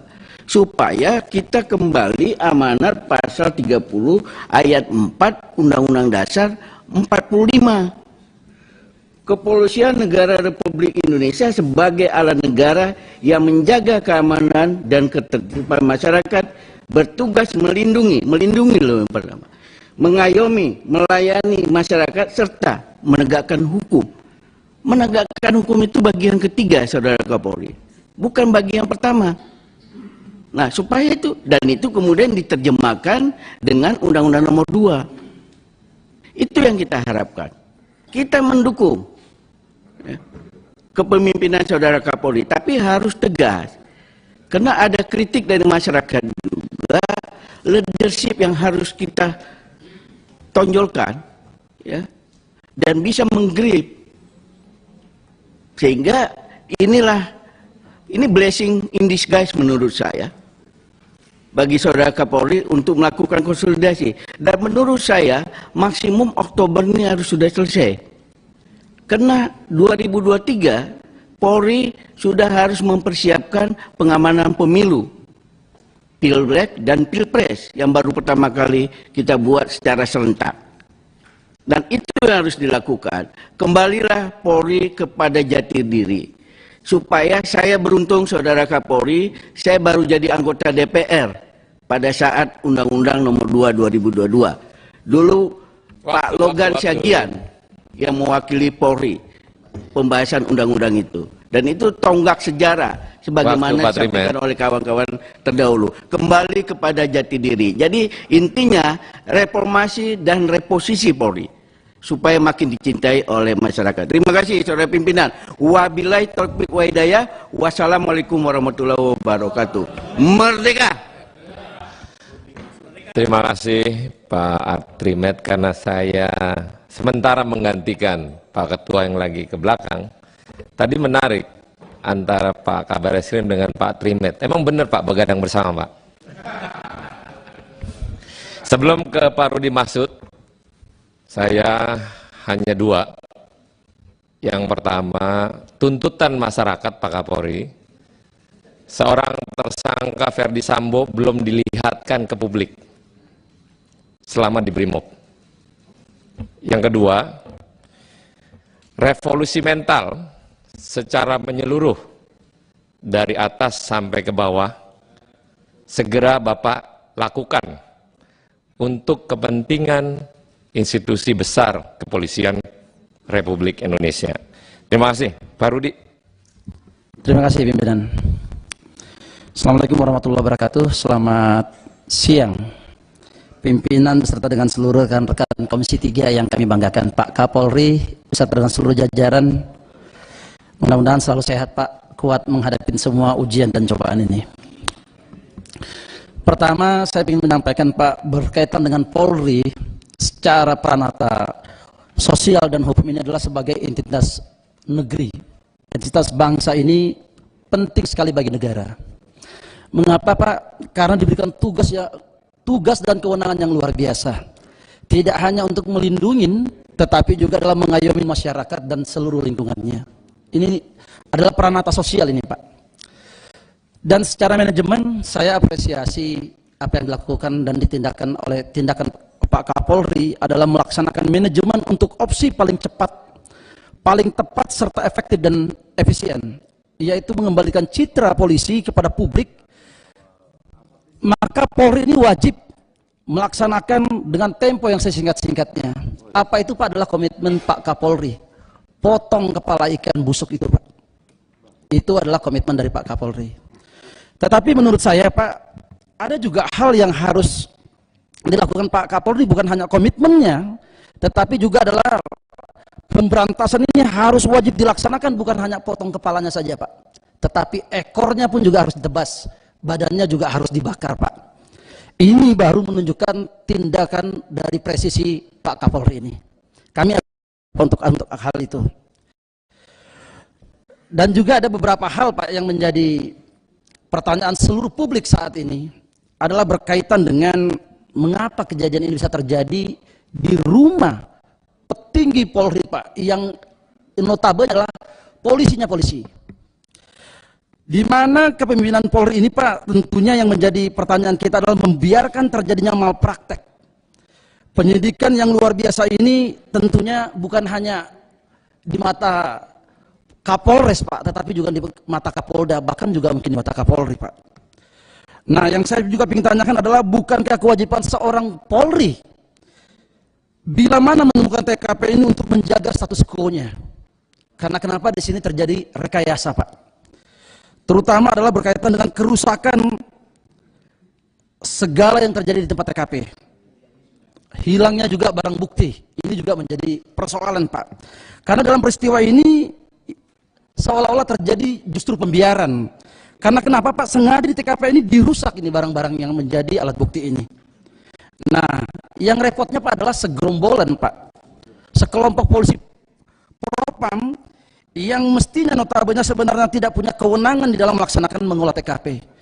Ini yang menjadi masalah, bukan hanya melanggar prosedur Pak, tetapi adalah merendahkan kualitas profesional penyidikan, dan yang lebih repotnya lagi adalah mengkhianati sumpah jabatan, tribrata dan catur prasatya. Sekali lagi Pak, tanpa menampilkan rasa kemanusiaan yang harusnya dijaga dan dijunjung tinggi oleh Polri, apalagi korbannya ini adalah anggota Polri sendiri Pak. Ini perlu menjadi diungkap kasus ini Pak seterang-terangnya, agar masyarakat kita ini mengetahui bahwa Polri kita ini adalah Polri yang presisi. Dan juga ada yang ingin beberapa hal yang ingin saya sampaikan Pak, adalah berkaitan dengan momentum. Momentum perubahan internal ini sangat-sangat penting Pak, terutama di seluruh aspek organisasi. Karena kenapa? Yang mesti harus dilakukan adalah bukan hanya jangan langkah-langkah pragmatis Pak dan pencitraan saja, tetapi yang paling penting adalah Polri menggunakan momentum ini untuk bisa berbenah mulai dari tataran kepemimpinan, manajerial, dan tentunya juga adalah berkaitan dengan pelaksana teknis. Penting sekali ini Pak Kapolri. Karena kenapa? Masyarakat kita ini, bangsa ini sangat menaruh harapan yang besar dengan kepemimpinan Bapak. Dan juga saya ingin sekali Pak menginginkan bahwa kita menginginkan bahwa Polri kita ini Pak adalah satu, di dalam internal kepolisian ini tentunya saya mengharapkan bahwa tidak ada polisi-polisi kita ini Pak yang melacurkan diri, terutama kepada penjahat Pak. Ini menjadi permasalahan Pak. Karena kenapa? Bapak, apapun bentuknya yang harus dilakukan Pak adalah berkaitan dengan jaringan 303. Mau benar ataupun mau salah, mesti harus Pak Kapolri memberikan jawaban itu. Mau benar ataupun mau salah Pak. Yang kedua adalah berkaitan, jika di dalam kegiatan ini ternyata memang ada kesalahan, maka harus ditindak. Apapun jabatannya Pak, apakah itu pejabat tinggi, Kapolda, Kapolres Pak, ini harus Pak dilakukan ini. Dan yang paling utama adalah mengusut berkaitan dengan TPPU-nya Pak. Yang berikutnya saya juga mengharapkan sekali bahwa polisi ini harus berdaulat pada hukum dan kewenangannya. Jangan sampai kewenangannya ini Pak digadaikan, kewenangan Polri kita ini. Dan yang paling repot adalah berkaitan dengan justru kejahatan ini yang berdaulat untuk mengeksploitasi kewenangan daripada Polri. Sekali lagi Pak Kapolri, potong kepala ikan busuk ini yang menjadi slogan Bapak, masyarakat kita sangat menunggu daripada tindak tanduk Pak Kapolri. Akhirul kalam, wallahu muwaffiq ila aqwamit thariq. Wassalamualaikum warahmatullahi wabarakatuh. Pak Iksan. Perpanjang dulu pimpinan. Terima kasih. Saya perpanjang dulu ya. Sampai jam berapa nih? Jam 3 lah Ketua, langsungnya yang Jam 1. Jam 3 Ketua. Saya perpanjang dulu sampai 13.30 ya. Terima kasih pimpinan. Assalamualaikum warahmatullahi wabarakatuh. Pimpinan Komisi 3, rekan-rekan Komisi 3, Pak Kapolri, Bapak Kapolri beserta jajaran Polri yang pada siang ini lengkap sekali. Sudah banyak yang ditanyakan oleh kawan-kawan Bapak. Mungkin karena pertanyaan saya juga untuk mempersingkat waktu tidak mau mengulang-ulang lagi. Saya hanya tadi kebetulan saya mau bertanya, sudah ditanya oleh Pak Jeki, sampaikan oleh Pak Jeki. Saya juga belajar dari pengalaman ini, Pak. Ini suatu kejadian yang rasanya unbelievable, tidak bisa dipercaya, Pak. Seorang bintang 2 bisa melakukan hal seperti itu. Jadi saya mendukung sekali apa yang diusulkan Pak Jeki tadi. Mungkin karena Bapak kan kalau mau naik pangkat, mau sekolah segala macam itu melalui suatu proses, ada psikotes, ada segala macam. Begitu ada selesai sespimti, kan itu udah lepas semua. Sementara jabatan makin tinggi itu bukan juga tekanan psikologis dan tekanan lain-lain itu hilang, Pak. Makin tinggi kita, makin berat dan tanggung jawab psikologisnya juga pasti lebih berat. Jadi belajar dari pengalaman ini, mungkin apa yang disampaikan Pak Jeki tadi, saya juga mendukung untuk umpamanya hal-hal seperti ini dalam rangka penempatan jabatan, walaupun dia katanya jabatan bintang atau itu adalah prerogatif presiden atau dengan SK presiden, tetapi proses psikotes ini belajar dari pengalaman ini sekali lagi untuk dilakukan psikotes, Pak, untuk mengenal kembali kejiwaannya yang terakhir psikologisnya dia setelah dari sespimti yang mungkin sudah 4 tahun, 5 tahun segala macam ini, yang tentu pengalaman-pengalaman ini bisa mempengaruhi psikologis yang bersangkutan. Karena ini suatu kejadian yang unbelievable, Pak, tidak bisa dipercaya, Pak, seorang bintang 2 bisa melakukan hal seperti itu. Ya, atau kita kalau orang di lapangan atau ngomong itu nggak usah sampai begitulah kalau mau melakukan seperti itu. Ya, jadi itu aja Pak Kapolri titipan saya, pesan saya, dan lebih kurangnya saya mohon maaf. Billahi taufik hidayah. Wassalamualaikum warahmatullahi wabarakatuh. Terima kasih, Bintang. Ini Pak Iksan, harusnya yang grogi nih Pak Kapolri loh. Cuman Pak Iksan ikutan grogi jadinya. Pak Dipo.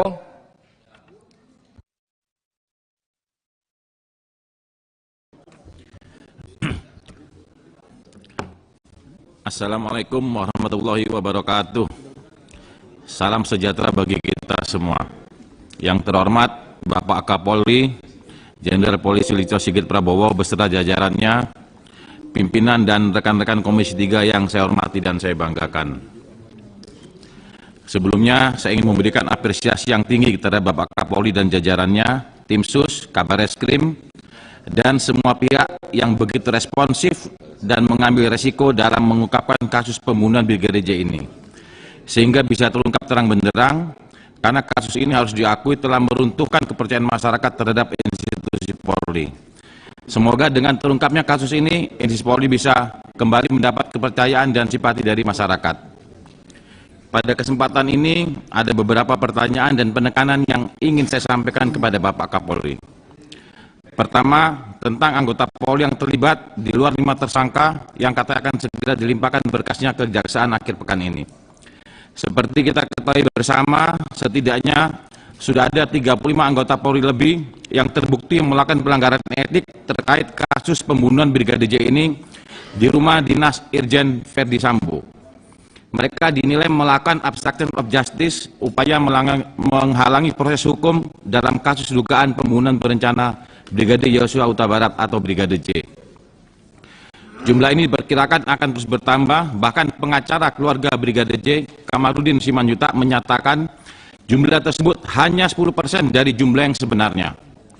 Nyanyian pengacara keluarga Brigadir J selama ini yang kemudian satu persatu mulai terbukti, membuat publik akhirnya menyimpulkan bahwa Kamarudin ini tentu saja mendapat pasokan data dari internal Polri yang ingin agar kasus ini terungkap secara terang benderang.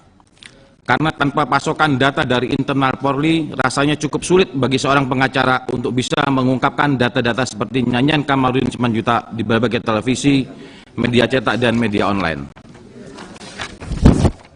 Namun terlepas dari pertanyaan saya dan juga mungkin mewakili publik kepada Bapak Kapolri dan jajaran saat ini adalah, pertama, kira-kira berapa banyak lagi jumlah anggota Polri yang terlibat obstruction of justice dalam kasus pembunuhan Brigadir J ini? Apakah masih terus berkembang atau sudah cukup dengan kasus yang terbukti sekarang ini? Kemudian apakah masih ada keterlibatan Jenderal Bintang 2 dan Bintang 3 yang lainnya yang membackup di luar 3 jenderal yang sudah diketahui selama ini? Lalu menurut saya pertanyaan yang paling penting dari publik yang belum terjawab hingga kini adalah mengapa begitu banyak anggota Polri yang terlibat? terutama pada level perwira pertama, menengah, hingga perwira tinggi. Pertanyaan yang kemudian, faktor apa yang paling dominan sehingga para perwira tersebut mau membantu Pak Ferdi Sambo? Kalau jabatannya sebagai mantan Kadif Propam yang dalam tanda kutip begitu dikdaya di Polri, mungkin semua orang tahu. Tetapi tentu saja ada faktor lainnya yang paling dominan. Apakah mungkin karena mereka adalah gerbong untuk menjadikan Ferdi Sambo sebagai the next Kapolri misalnya? Atau kekuatan untuk mendukung the next Presiden RI, atau karena faktor lainnya seperti keuntungan finansial. Kemudian kami juga ingin mengetahui seperti apa gambaran klaster kelompok-kelompok dalam tubuh Polri saat ini yang menjadi perbincangan publik. Karena selain pernyataan Menko Polhukam Bapak Mahfud MD soal bagaimana pengaruh kerajaan Pak Sambo di Polri, apakah betul di dalam tubuh Polri ada 3 klaster kekuatan utama saat ini? Yaitu klaster kekuatan Bapak Kapolri sendiri, klaster kekuatan Pak Ferdi Sambo, dan klaster kekuatan jenderal-jenderal di luar klaster Pak Kapolri dan Pak klaster Ferdi Sambo. Mungkin pada kesempatan ini Pak Kapolri bisa menjelaskan gambaran seperti apa politik institusi di tubuh Polri yang berkembang di masyarakat agar tidak menjadi bola liar. Kalau memang ingin menjelaskan secara vulgar, mungkin secara samar-samar juga tidak apa-apa Pak Kapolri. Yang penting kami bisa mengetahui kondisi terkini di tubuh Polri. Kemudian berkaitan dengan kedidayaan Kadif Propam. Pada kesempatan ini saya sepakat dengan Pak Menko Polhukam agar Kapolri dan jajarannya bisa menata ulang kedudukan kewenangan Kadif Propam, sehingga pada masa mendatang Kadif Propam tidak powerful seperti sekarang ini.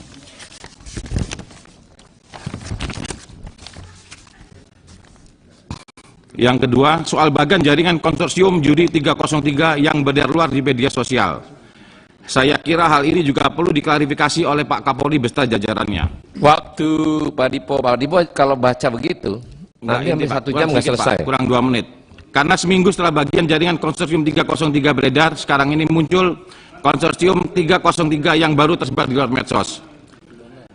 Pada bagian jaringan yang pertama, Pak Ferdi Sambo berada di puncak struktur yang melibatkan beberapa jenderal bintang 1 dan bintang 2 serta beberapa nama sipil yang menjadi pemasok dana judi.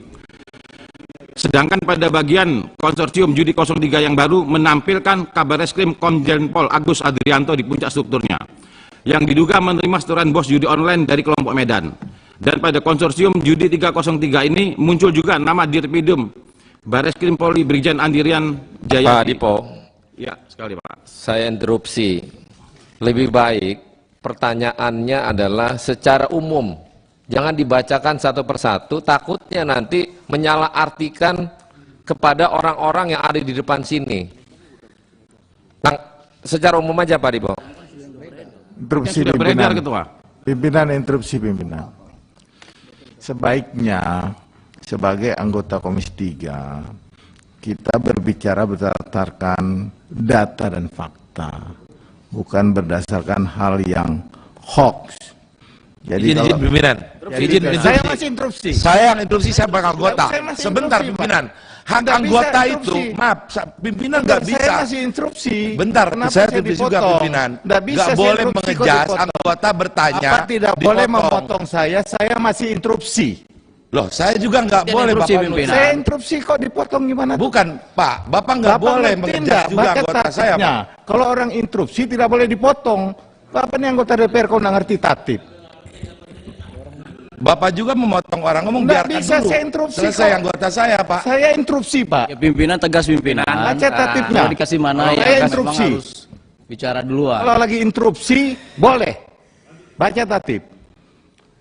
Izin Pak Ketua. Tenang pimpinan. Ya. Terima kasih Pak Nasir Jamil.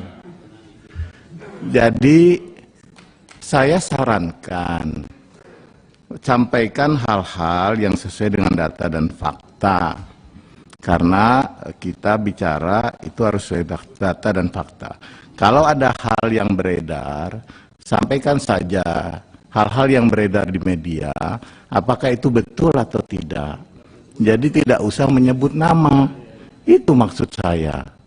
Jadi begitu, kita ini orang hukum, bicara tentang hukum. Kalau potong juga masalah pembicaraan, baca tatip. Boleh enggak interupsi, boleh enggak mau ngomong. Jadi begitu pimpinan. Terima kasih. Terima kasih. Pak Dipo lanjut. Saya Pak Dipo. interupsi dulu Pak. Lanjut Pimpinan. Pak Dipo. Nanti dulu. Sebentar, Supaya diselesaikan. Biar Pak Dipo lanjutkan dulu Pak Cucun. Biar selesaikan. Ya, saya lanjutkan ketua. Saya juga orang hukum ketua. Sudah dokter belum? Ya, bukan begitu ketua. Oke. Sedangkan ini saya lanjutkan sedikit Pak Ketua. Sedangkan pada bagian jarukan konsorsium judi 303 yang baru menampilkan kabar reskrim Komjen Pol Agus Adrianto di puncak strukturnya yang diduga menerima setoran bos judi online di Medan. Dan pada konsorsium judi 03 muncul juga nama Direpidum Barreskrim Brigjen Dian Andi Suryadi. Ada yang bilang itu sebagai upaya balas dendam terhadap kabar reskrim yang kini sedang bekerja keras. Intinya ketua, saya cuma nanukan di sini. Kalau ini tolong pernyataan saya pernah ini tolong dijawab oleh Pak Kapolri. Kalau memang tidak terlibat tinggal kita menjelaskan dari Kapolri. Ini sudah beredar berita sudah beredar di luar. Demikian dari saya. Wallahu muwaffiq ila aqwamit thoriq. Assalamualaikum warahmatullahi wabarakatuh. Terima kasih Pak Dipo. Berkenan Pak Dipo yang tadi kalau boleh lebih senang Pak Dipo kasih ke Pak Kapolri terkait apa yang menjadi pertanyaan Pak Dipo, itu lebih mantap. Boleh nanti ketua setelah ini. Boleh langsung aja Pak Dipo. Biar difoto Pak Dipo, nggak apa-apa. Pak Cucun nggak apa-apa ya. Pak, bentar Pak, saya minta tertib juga ini. Tidak boleh, saya itu pas sama dengan Bapak juga menduduki pimpinan. Gak pernah saya diktator, anggota harus di bawah pimpinan. Tolong juga hargai anggota Pak. Ini anggota praksi saya. Bapak jangan potong. Kalau waktu habis ingatkan waktu, jangan ke substansi, biarkan anggota saya ngomong Pak. Gak boleh, saya juga sama pimpinan di luar komisi ini, saya menghargai anggota mau ngomong apa silakan. Hak anggota dilindungi MD3 loh Pak, sama-sama. Jangan bilang Pak Dipo bukan dokter, Pak Adis dokter, harus dikomparasikan gitu, nggak boleh Pak. Apa jadi standar dokter itu? Ya, sudah Interupsi Pak, interupsi pimpinan. Ntar dulu. Pimpinan interupsi. Adis sebentar Pak Adis. Interupsi pimpinan. Saya tidak senang kalau saya diomong diktator. Siapa yang diktator di sini? Saya hanya meluruskan. Pimpinan, saya belum selesai pimpinan. Saya hanya meluruskan di sini. Jangan sebut nama. Itu saja yang saya bilang. Pimpinan, Dulu. kita semua turunkan ton. Terus pimpinan. Entar dulu. Tegasan. Karena sementara saya mimpin, mohon kiranya untuk tidak semua berinterupsi. Enggak begini pimpinan. Saya Supriyan Pak dari Golkar bicara. Entar dulu. Sudahi masalah teman-teman. Saya juga Supriyan dari Golkar mau bicara Pak. Teman-teman, Jadi pimpinan ini dari awal kan sudah kita pastikan. ini ditonton oleh puluhan juta orang. Itu paham pimpinan. Kalau etika Komisi 3 tidak bisa memberikan kepada publik dengan jelas, rusak ini kita. Lebih baik kita pelan-pelan, sabar dulu. Tadi terkait dengan Pak Dipo, saya kan tadi menyampaikan secara umum saja, karena waktu yang telah sangat padat sekali. Cuman itu aja. Terkait dengan Pak Adis, mungkin kalau masalah doktor atau segala macam, kita semua pasti punya jabatan, punya gelar. Tapi kiranya kita yuk sama-sama dinginkan kepala. Kasihan Pak Kapolri udah stres ini dia.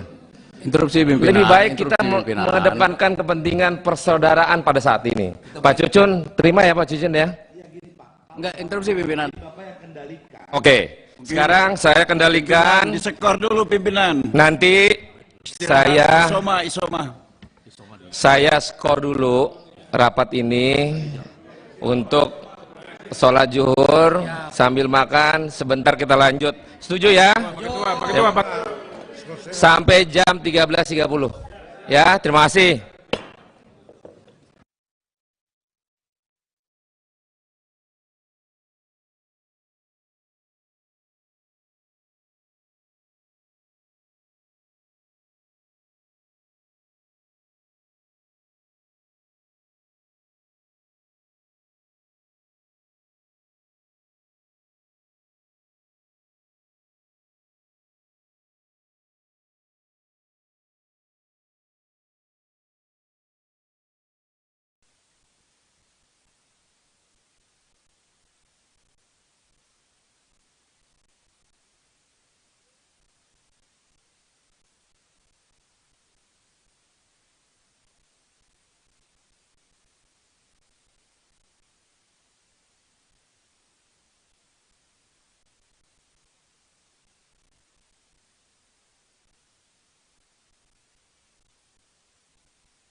Suruhan di antara kami memang demikian.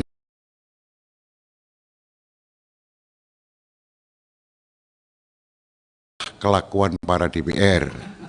Jadi agak beda Pak, karena di sini saya juga tidak bisa menghentikan, mesti saya ketua Pak.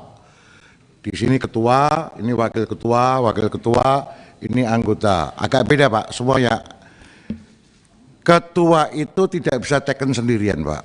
Kalau Pak Kapolri teken sendirian bisa. Pak Kabareskrim bisa, itu kepala semua itu. Kepala hanya kalah dengan kepala di atasnya. Tapi kalau ketua nggak bisa sendirian Pak. Kita mesti bareng-bareng, maka saya juga tidak berani menghentikan Pak Roni atau siapapun yang lagi memimpin rapat. Mohon difahami, ini kelakuan DPR. DPR itu memang paling hobi adu mulut. Jadi saya paling susah ini menghentikan Pak, menghentikan pertanyaan. Sudah dikasih waktu 5 menit, ditambah 2 menit, tetap aja meladang. Jadi izin Pak Kapolri, ini tadi sudah dirapatkan di dalam ruang pimpinan sana, hari ini tidak kita batasi Pak, mohon izin. Jadi jenengan terpaksa harus kalau berpanjang-panjang juga mohon dimaafkan. Tetapi kawan-kawan akan tahu risikonya kalau berpanjang-panjang. Sudah paham. Yang tidak bertanya pun sudah tahu risikonya untuk kalau tidak bertanya. Jadi ini clear, sudah supaya kami tidak mengganggu. Karena tadi ada pertanyaan Pak Anca, saya ini kan di dalam teori parlemen, setelah narasi dibangun, kita kemudian melontarkan tembakan-tembakan melalui mulut Pak. Kalau ini melalui kata-kata ini sampai pada titik puncak, itulah orgasme intelektual kami, gitu loh Pak. Saya belum orgasme sudah dipotong, akibatnya ini rambut saya agak berkurang begitu Pak. Ini teorinya begitu. Oleh karena itu izin Pak Kapolri beserta seluruh jajaran, mohon izin hari ini saja kita rapat agak panjang agar supaya seluruh rakyat Republik ini terjernihkan dengan peristiwa Duren 3 sehingga tidak ada lagi ketidakpercayaan untuk institusi yang sangat kita cintai, Polri. Terima kasih, kita lanjut. Irjen Polisi Safarudin, siap-siap. Komjen Haji Adang Darajatun.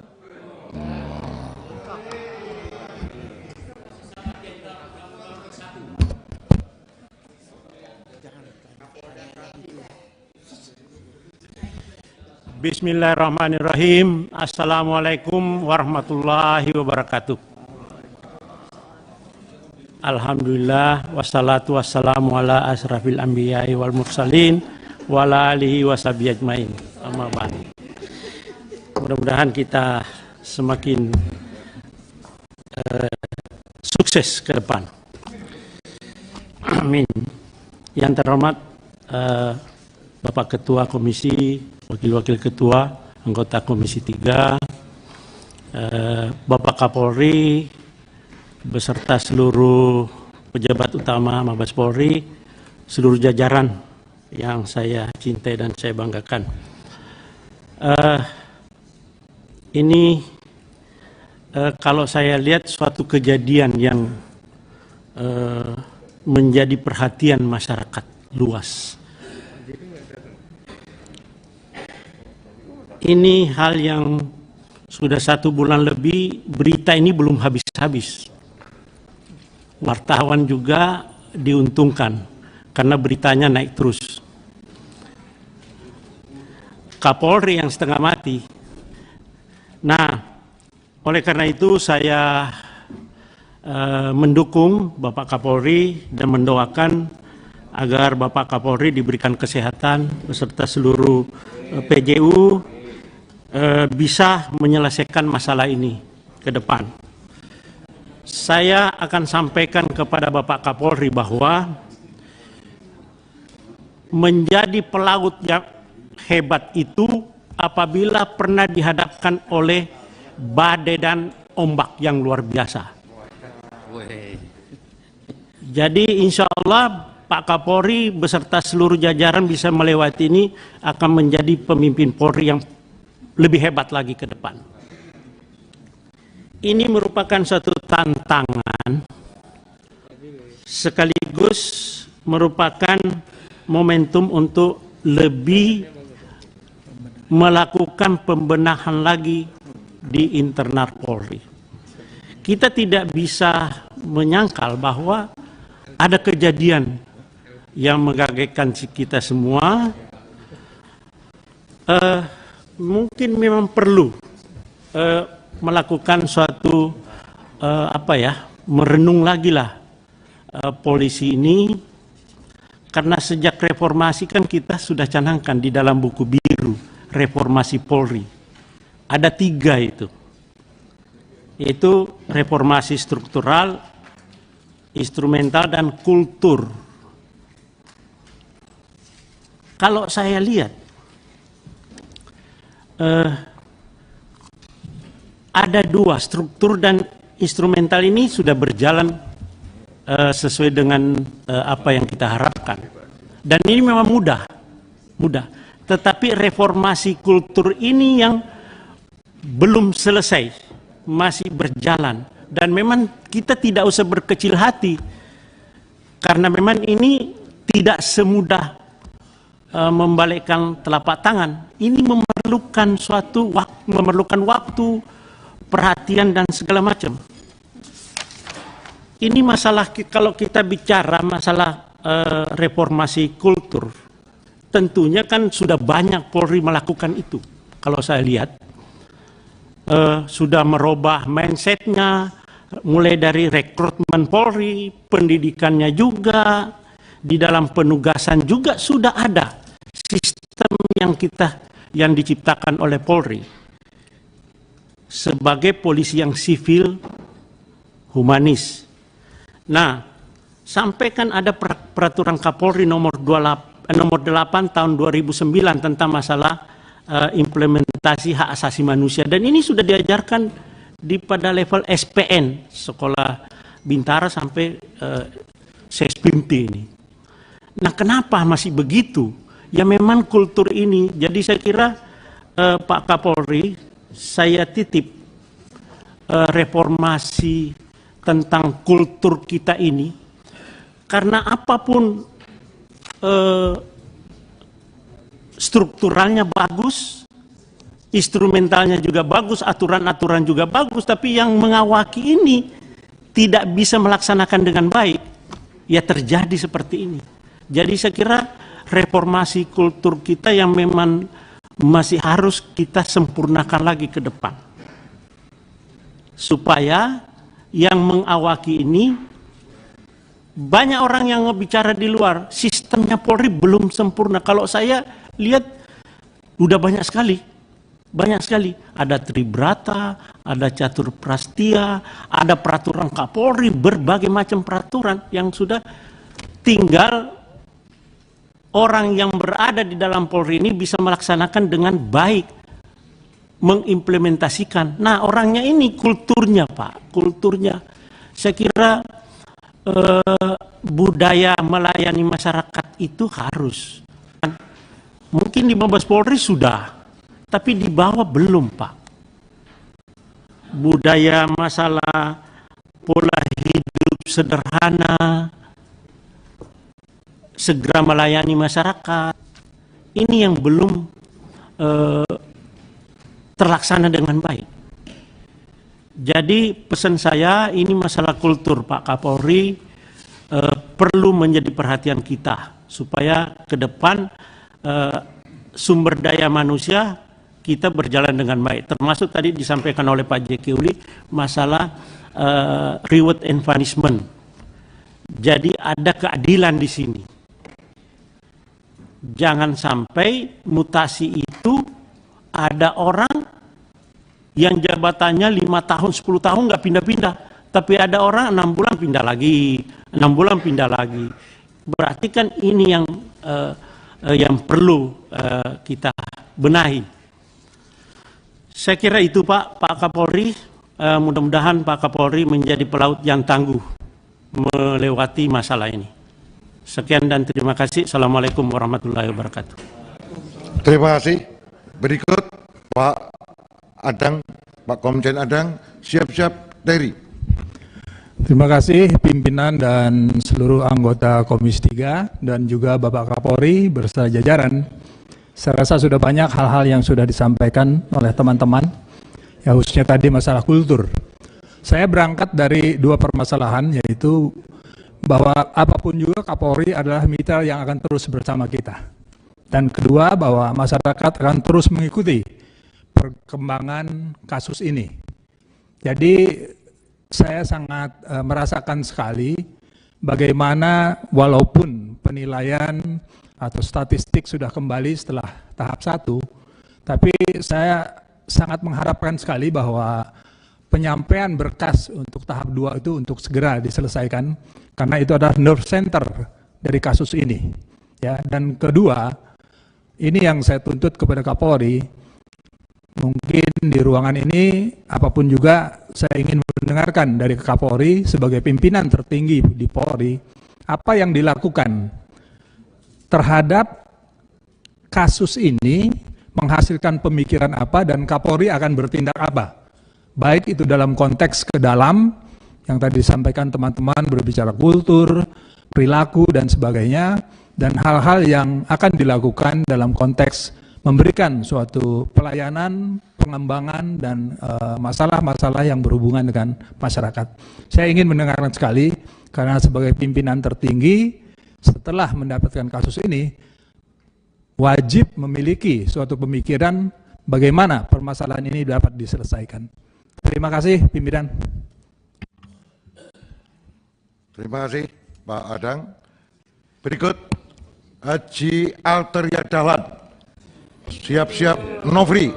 Fokus agenda tunggal. Saya yang terhormat Pak Kapolri, para PJU, saya disuruh cepat jadi tidak usah saya bacakan. Agendanya tunggal, yaitu melihat proses hukum terkait dengan kematian Brigadir Yosua di rumah dinas Perwira Tinggi Polri Bintang 2, ya.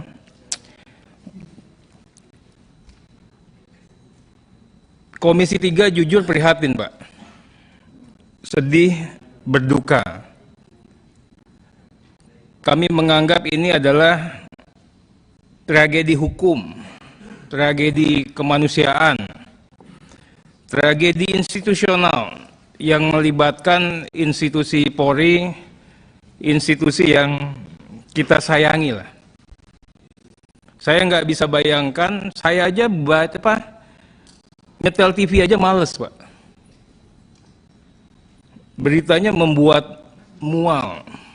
Malu kami, Komisi 3 ini, saya udah 2 periode, ya.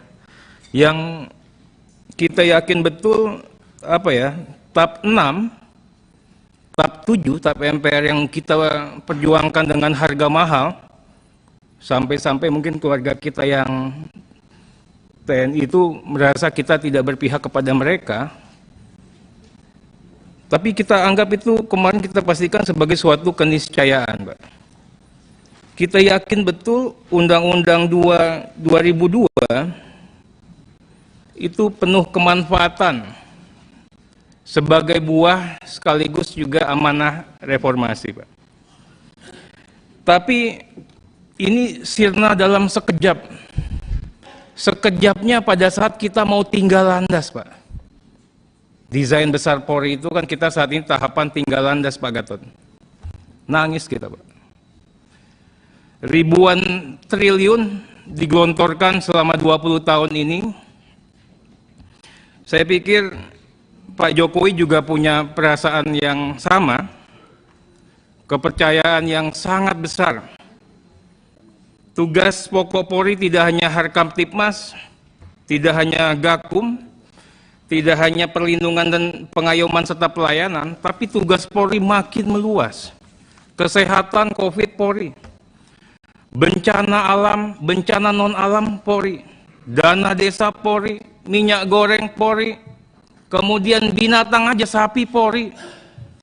Artinya kepercayaan Presiden sudah mendominasi kepada Polri. Tapi sirna dengan sekejap, Pak Kapolri, tertutup oleh keyakinan publik bukan masalah pembunuhan, tapi ada mafia dalam tubuh institusi Polri. Ada mafia kekuatan yang berlindung di balik institusi Polri, yang menggunakan kewenangan institusi yang sakral dengan kerja-kerja menghalalkan segala cara, menerobos aturan hukum, etika dan moral. Isunya tidak hanya rasa keadilan, isunya tidak hanya kepastian hukum, downgrade lah, derivatifnya adalah isunya relasi kekuasaan. Ada apa di antara internal Polri? Isunya adalah kesewenang-wenangan yang dilembagakan dan sah. Isunya adalah selama ini Polri merekayasa kasus. Isunya adalah praktek menyimpang yang dihalalkan. Hari ini tentunya kami butuh Pak Kapolri bisa menjelaskan kepada kami semua. Senior-senior, Pak Agung, Pak Doviri, Pak Gatot, Mas Agus, terima kasih atas kerja hebat, kerja kerasnya. Tim khusus luar biasa. Mas Agung, Irwasum luar biasa. Bapak-bapak ini adalah pahlawan, Pak Anang. DPR dibilang diam, tapi DPR sangat dewasa dan matang, Pak Kapolri. Kita sangat hati-hati dalam bersikap, bertindak, dan bertutur kata. Komisi 3 sangat berdisiplin, tidak diam, tone-nya cenderung netral dalam situasi dan kondisi apapun. Skenario Sambo netral, skenario yang faktual juga netral. Kenapa? Kami tidak ingin intervensi. Kami yakin betul polisi kita adalah polisi rakyat. Kami memberikan ruang dan waktu untuk Pak Kapolri bekerja. Pak Kapolri luar biasa, sudah membentuk tim khusus, membentuk Irsus, dan semuanya jalan dengan merah putih. Dari awal Pak Kapolri sudah janggal, tapi Komisi 3 tetap mengedepankan asas praduga tak bersalah, menghilangkan prasangka. DPR rela dibully dan dibilang bodoh, Pak, dibilang terima uang. Walaupun harus diakui, Pak, prank-prank tadi terasa janggal. Walaupun harus diakui, Kasatwil itu tidak bisa diprank. Walaupun harus diakui, ini mengoyak rasa keadilan masyarakat, mengoyak nilai kepatutan, kepantasan, dan melawan kewarasan berpikir kita, Pak Kapolri. Ini semua kita lakukan dalam konteks semata menjaga citra, Pak, menjaga kredibilitas Polri. Kenapa? Karena amanat reformasi pertama, Pak, bagaimana kredibilitas aparat penegak hukum itu wajib. Makanya kita buat tab 6, tab 7, APH-nya adalah APH rakyat yang humanis. Kami punya kewajiban memastikan Polri menjadi polisi sipil humanis, polisi rakyat, tidak produk rezim. Saya senang tadi iring-iringan rangkaian, biasanya Pak Kapolri banyak orang ya cenderung militeristik, tapi tadi hadir dengan begitu humanisnya, Pak. Harganya mahal. Berhasil kita melawan isu kekuasaan tiran dan absolut, Pak. Isu kesewenang-wenangan, isu tebang pilih. Pak Kapolri, percayalah, kami memastikan kami bersama Bapak. Kami pastikan kami akan mendampingi institusi Polri di saat-saat duka seperti ini. Di saat-saat menghadapi musibah seperti ini, Pak. Bapak bisa buktikan yang mana emas, mana loyang, mana kawan, mana sahabat, hanya mana teman belaka, Pak. Saya ingin dengar kali ini pernyataan resmi institusi Polri melalui mulut langsung Pak Kapolri, tidak lewat Karopenmas, sehingga bisa menjadi info tunggal, tafsir tunggal terkait dengan info fakta yang berkaitan dengan perkara. Hari ini kita sudah dapatkan tanpa kami minta, Pak Kapolri. Nawaitunya baik sekali. Di buku ini mungkin lebih jelas dari paparan-paparan yang sebelumnya. Pak Kapolri begitu terbukanya kepada kami. Terima kasih Pak Kapolri. Kami juga ingin momen ini untuk melihat langsung, untuk menguji Pak, kredibilitas Polri, kredibilitas institusi Polri, termasuk Pak Kapolri secara person sebagai pucuk pimpinan tertinggi. Saya adalah orang yang tidak mau membahas kejadian tanggal 8 sampai tanggal 11. Saya hanya mau tahu historical, by sequence Pak, per kejadian. Atas respon dan kejadian, kebijakan apa yang diambil? Rasio legisnya apa? Pak Kapolri orang baik, makanya saya katakan kita harus buka semua. Jadi kelihatan nawa itu Bapak. Nawa itu Bapak luar biasa, mengambil tim sus. Orang-orang yang tidak bisa dikendalikan oleh Sambo. Kalau kita mau main beliau, pastikan namanya kelompok-kelompok dia yang dipakai. Irsusnya, seorang yang berintegritas. Ini 3 deret-deret yang ada di ruangan ini polisi-polisi pilihan Pak. Yang mungkin saja kesempatannya tidak bisa jadi Kapolri, tapi kualitasnya luar biasa semua. Kompolnasnya dipakai, Kompolnasnya Pak Mahfud yang nggak bisa diatur. Komnas dihadirkan, yang Komnas kilometer 50 aja pendapatnya tidak sama dengan pendapat polisi, artinya luar biasa Pak. Tapi yang utamanya Pak Kapolri, saya percaya sama Bapak itu pada saat fakta ini yang bongkar bukannya Komnas HAM, bukannya Kompolnas. Yang bongkar adalah polisi sendiri. Mas Agus pada saat memaparkan Pak Kapolri, Mas Agung, begitu tegasnya. Itu yang saya katakan kami punya optimisme bahwa Polri ini masih bisa kami andalkan ke depan. Berikutnya kami ingin sampaikan mengenai pertanyaan menggelitik Pak Kapolri, siapa figur Fahmi? Apa betul dia penasihat Pak Kapolri? Kemudian apa betul dia ikut menskenariokan Pak? Nanti Pak Agus juga Pak Irwasum juga tolong ditanyakan.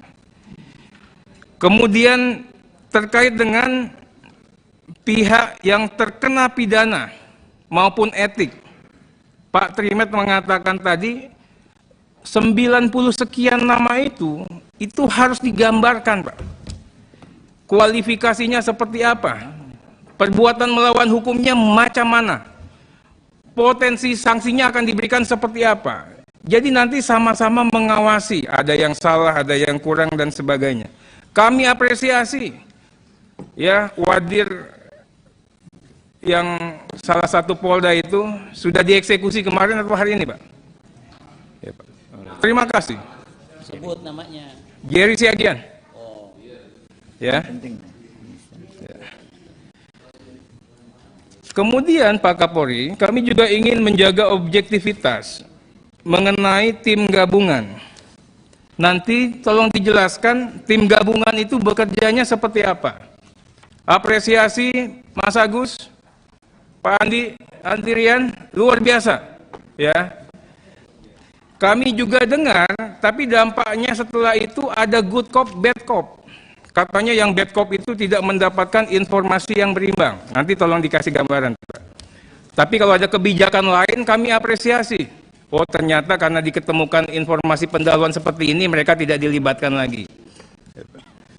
Berikutnya mengenai tugas utama, Pak. Pak Kapolri, tugas kita adalah saat ini, Pak, memastikan konsep negara hukum ini harus hadir dalam setiap fakta dan peristiwa hukum yang dihadirkan. Atas masalah apapun dan terhadap diri siapapun.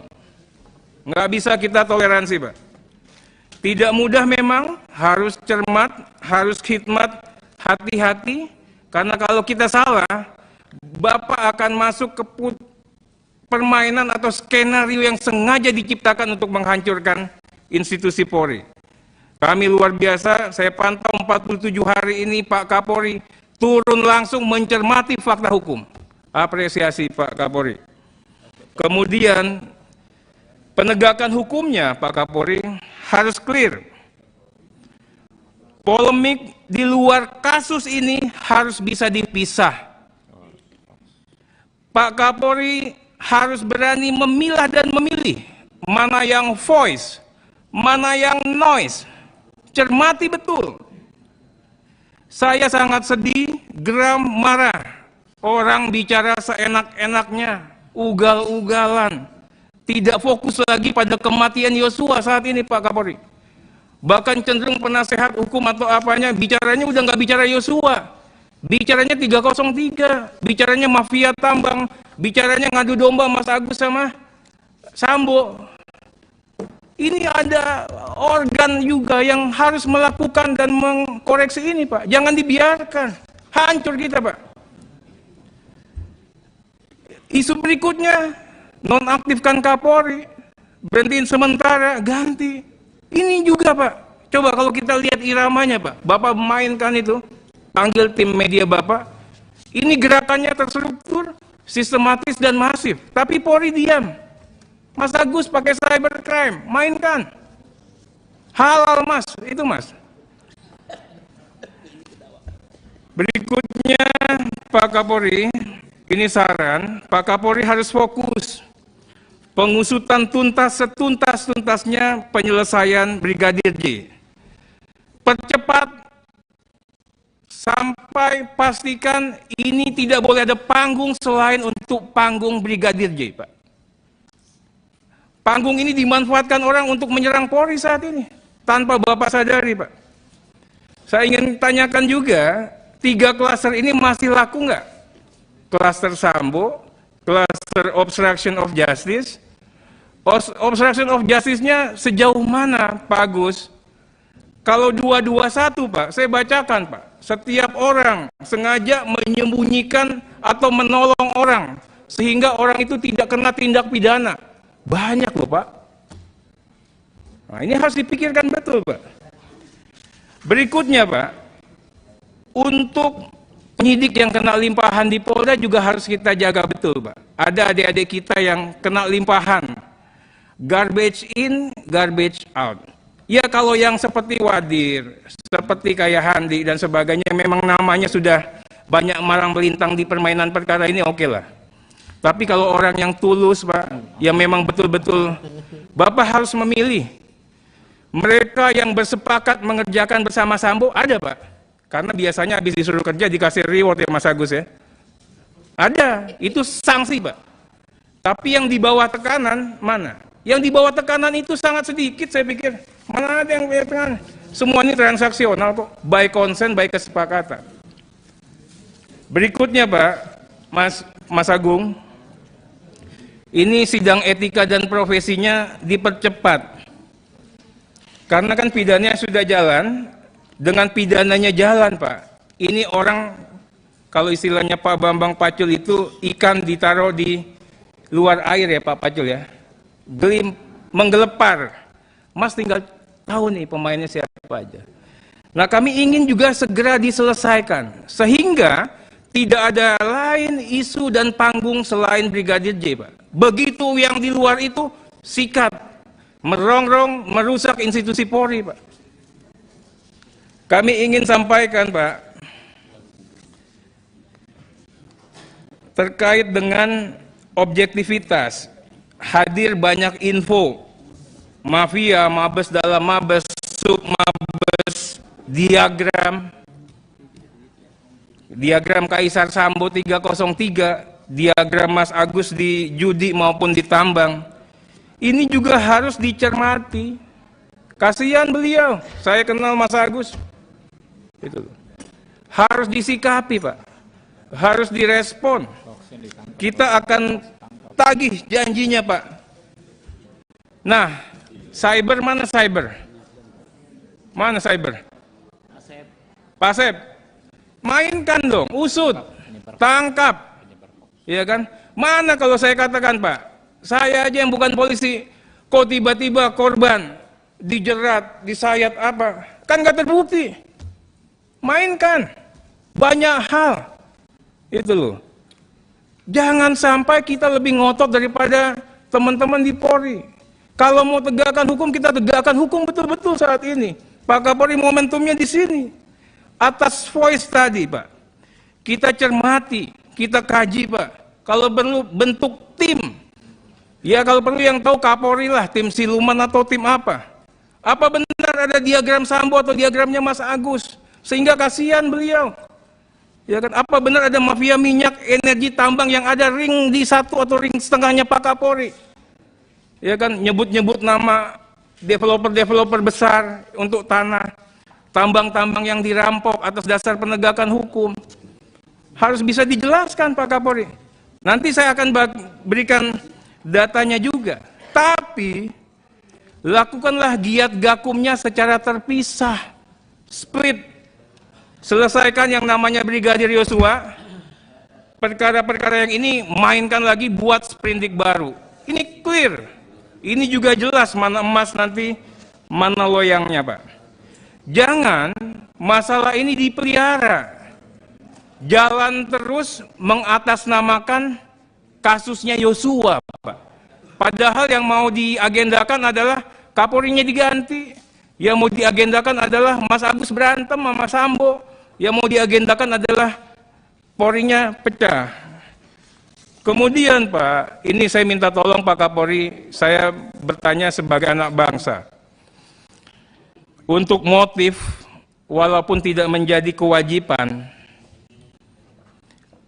ini kan sudah ada kronologis asli yang dinyatakan kebenarannya dan tidak terbantahkan oleh pelaku utama sekalipun maupun saksi-saksi, Pak. Ya. Namun, Polri tidak bisa bekerja di ruang hampa. Nggak bisa mengatakan ini untuk kepentingan penyidikan. Tidak bisa ini untuk konsumsi penyidik, Pak. Harus ada satu pernyataan resmi Pak Kapolri, tafsir tunggal dari institusi resmi Polri yang disampaikan oleh Pak Kapolri terkait dengan motif itu. Sehingga tidak ada lagi motif LGBT, motif cinta segitiga, segi 4, motif judi, motif apa, nggak ada, Pak. Ini harus dihentikan. Ya. Kalau Pak Kapolri masih bertahan seperti ini, setiap hari akan ada distraksi informasi baik melalui media maupun melalui oknum-oknum tertentu maupun melalui orang yang sengaja menghancurkan Polri, Pak. Atas nama informasi intelijen lah, atas nama apa. Semua orang berani melempar hoaks, terdapat penyesatan informasi. Pak Kapolri, kami ingin juga termasuk Pak Agung, jelaskan juga nanti secepat-cepatnya kapan Bapak bisa selesaikan pelanggaran etik dan profesi. Kapan Bapak bisa sampaikan, kalau perkara sudah pidananya, tapi etik dan profesinya belum, Pak Ketua. Kemudian juga bagaimana juga penyelesaian obstruction yang tidak 6. Kalau memang kita mau pakai pasal 221 Pak Gatot. 221 pasal karet semuanya bisa kena itu. Mas Agus saja ngangguk-ngangguk. Betul ya Mas Agus? Ya.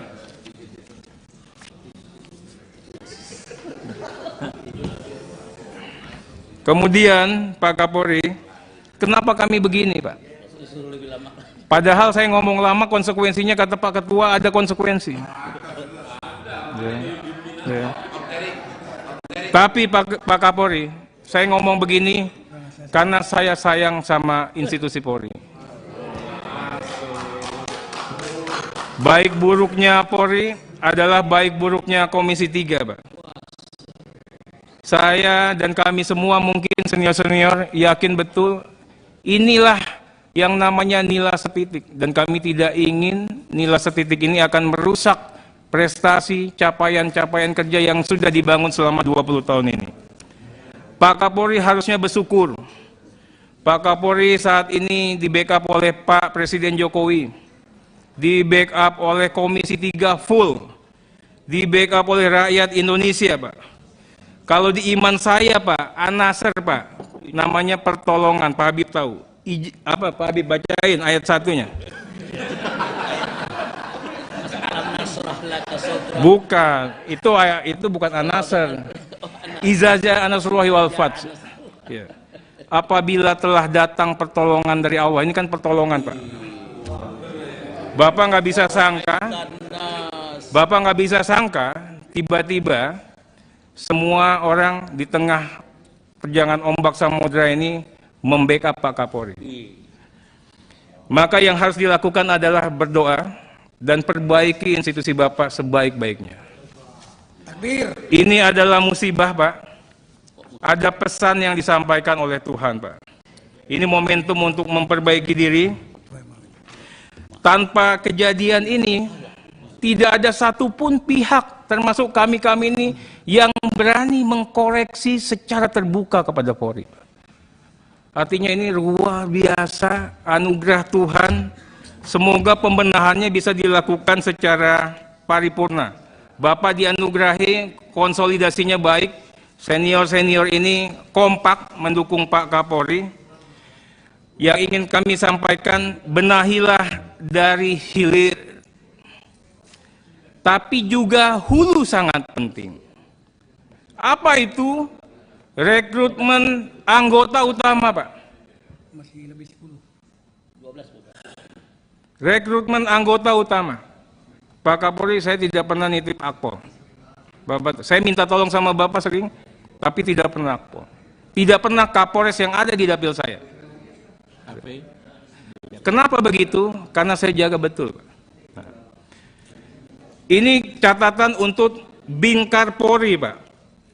Harus pasti memastikan merit sistem yang berkeadilan.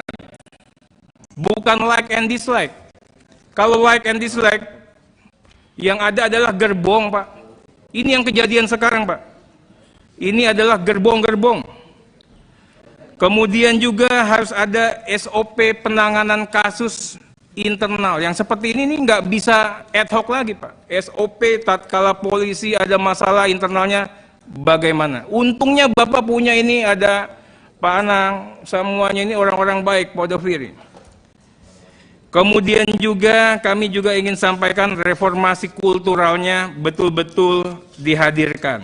Ada masalah serius, Pak. Tadinya saya tidak pernah mau bicara karena Pak Kapolrinya baik. Saat ini Pak, ada masalah kelembagaan. Zamannya Pak Kapolri, penghormatan antar lembaga itu seperti yang Pak Adis Kadir katakan tadi, Pak. Hanya ada di ruangan ini, Pak.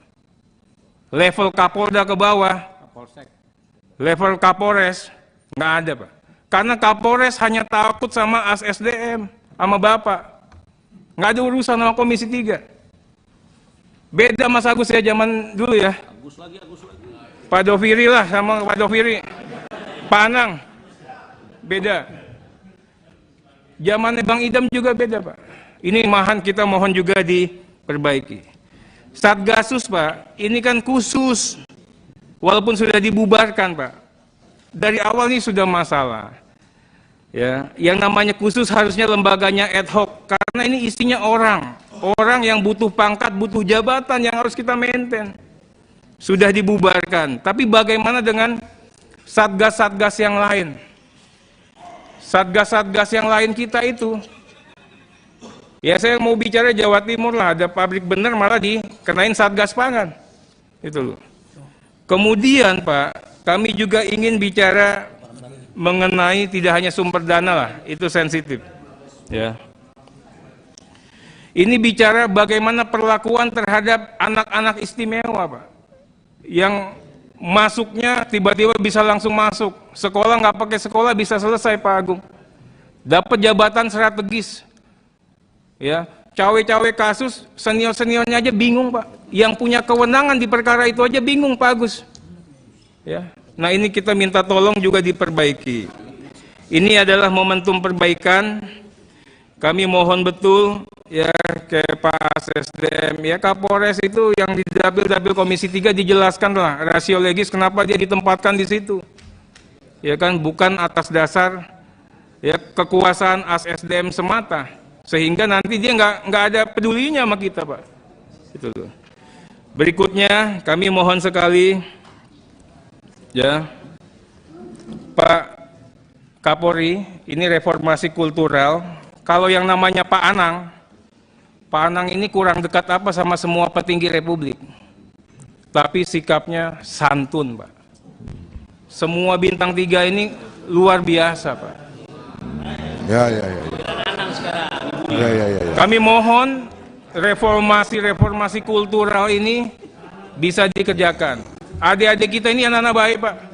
Tapi bekerja di sistem yang tidak baik, Pak Agung ya, sehingga mereka menjadi yang seperti ini. Terima kasih. Wassalamualaikum warahmatullahi wabarakatuh. Merdeka. Terima kasih. Izin, meski diberi kebebasan tetapi harap mengukur. Meski yang diomongkan baik tayo, ini gua di WA wartawan. Pak, jangan panjang pusing amat, ini kita lipe. Kalau lipe kan berarti diko semua ini. Yang lain dibutuhkan. Jadi ini 13.58 sampai dengan 14.25. Jadi itu ada 27 menit. Harap tahu hitungannya. Terima kasih. Berikut Om Dri. Assalamualaikum warahmatullahi taala wabarakatuh. Yang terhormat Bapak Ketua dan Wakil Ketua serta rekan-rekan jajaran Komisi 3 dan yang saya hormati Bapak Kapolri. Pak, saya sedikit aja nih Pak, hanya sebagai masukan aja Pak. Mungkin tadi sudah banyak juga masukan-masukan. Ini Bapak Kapolri, kami sangat mengapresiasi Pak, kerjanya dengan cepat gitu Pak. Hanya saja Pak, perlu ada pembenahan di internal polisi Pak, untuk menempatkan SDM-nya Pak, yang profesional. Karena dari beberapa di media-media Pak, seperti ini kan ada nih kerajaan-kerajaan FS Pak di daerah-daerah yang berdar, itu benar atau tidaknya kita itu masih mungkin bisa benar juga Pak, seperti itu. Seperti karena kita ini cinta polisi Pak. Pak Mahfud itu bilang 60 tahun kita mempunyai polisi yang jelek Pak. Lebih baik daripada satu malam kita tidak mempunyai polisi. Artinya Pak, ya kan, lebih baik kecintaan kita itu kepada institusi polisi itu masih, artinya untuk di penegak hukum Pak. Kita masyarakat itu masih lebih percaya dengan polisi daripada penegak hukum yang lain. Mohon Pak, karena saya orang Medan Pak, ini banyak telepon terkait dengan kasus FS ini Pak. Ini seperti untuk mendukung nanti di persidangan barang-barang buktinya itu Pak. Jangan sampai ada yang terhilang Pak. Seperti ada juga yang dibilang, wah ini bajunya mana waktu dieksekusi gitu. Nah, sampai sekarang nggak kelihatan Pak. Bila perlu Pak, dilibatkan nanti Pak. Ya bisa aja kan seperti anjing pelacak kan, supaya tahu di mana itu bajunya kan gitu lah. Ini barang-barang buktinya gitu ya kan itu. Saya hanya di situ aja Pak, mohon nanti untuk menempatkan, karena supaya nggak ada lagi FS yang lain Pak. Nah jadi untuk menempatkan nanti di institusi polisi itu, di internalnya, mohon nanti menempatkan yang benar-benar profesional. Kira-kira demikian Pak Ketua, saya sedikit aja, saya iri dengan wabillahi taufiq wal hidayah. Assalamualaikum warahmatullahi wabarakatuh. Terima kasih Nuri, tepat sekali 5 menit, 14.25, 14.30. Berikut Dede, siap-siap saudara yang terhormat Muhammad Rahul. Baik, terima kasih pimpinan dan seluruh anggota Komisi 1 yang saya hormati. Komisi 3, mohon maaf. Baru pindah. Mohon maaf. Pak Kapolri, Mitra Komisi 3 yang saya hormati, saya langsung saja terkait pembubaran Satgasus Merah Putih. Apa yang telah Bapak lakukan dan apakah sudah diaudit, Pak? Itu saja. Dan tambahan satu lagi, penataan sumber daya manusia dalam jenjang karir yang Pak Kapolri canangkan jargon presisi. Sebagai contoh, Pak, ada di Lemdikbud sudah 5 tahun, di PT IKA 3,5 tahun, hingga sekarang ini tidak dilakukan rotasi. Itu saja, Pak. Terima kasih. Makasih. Paham. Yang terhormat Muhammad Raul, siap-siap Haji Agung Budi Santoso.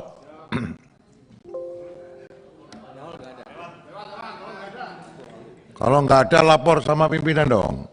Gitu loh. Udah dibacain keras-keras. Mas Agung Budi Santoso, SHMM, silakan. Siap. Terima kasih Ketua. Assalamualaikum warahmatullahi wabarakatuh. Yang kami hormati pimpinan dan anggota Komisi 3 dan tentunya yang kami hormati Pak Kapolri beserta jajaran. Tadi sudah banyak yang disampaikan oleh teman-teman sebelum saya, tentunya saya tidak ingin mengulang, hanya ingin sedikit menambahkan saja. Yang pertama tentunya saya mendukung langkah Polri untuk melakukan bersih-bersih internal, Pak.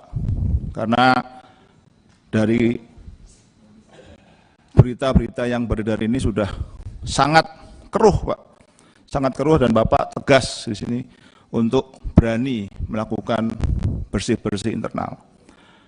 Dan untuk itu tentunya dengan kasus Brigadir J ini segera dituntaskan, Pak. Karena tadi saya katakan sudah sangat keruh berita yang beredar di media, sehingga rakyat tidak tahu lagi. Dan kami juga tidak tahu mana yang benar berita ini. Karena banyak juga yang hoax, sehingga kita tidak mengerti mana yang betul dan mana yang salah. Mudah-mudahan pada acara hari ini atau pada rapat hari ini kami bisa mendapatkan penjelasan yang lebih tuntas. Karena berita-berita atau dengan hasil rapat ini bisa menepis berita-berita yang belum jelas yang banyak dikonsumsi oleh masyarakat. Tentunya kasus Brigadir J ini harus segera dituntaskan, Pak, karena masyarakat juga menunggu endingnya seperti apa. Semoga Pak Kapolri dengan jajaran mempunyai target yang cepat untuk bisa menuntaskan kasus ini. Seperti yang disampaikan sahabat saya Kang Arteria Dahlan tadi, memang banyak PR, Pak, di tubuh Polri ini. Tidak hanya Brigadir J, tidak hanya 303, saya juga mencatat beberapa perilaku oknum Polri yang tidak tepat, Pak. Seperti yang kemarin tertangkap Bribtu D membawa uang 4,4 M yang diduga untuk masuk menjadi polisi. Kemudian ada Kapolsek memperkosa anak tetangga. Artinya ini harus dimulai dari moral, Pak. Nah, tentunya Bapak sebagai pemimpin yang dari Jawa mengerti betul arti ingarso sung tulodo ing madya mangun karso tuturi handayani.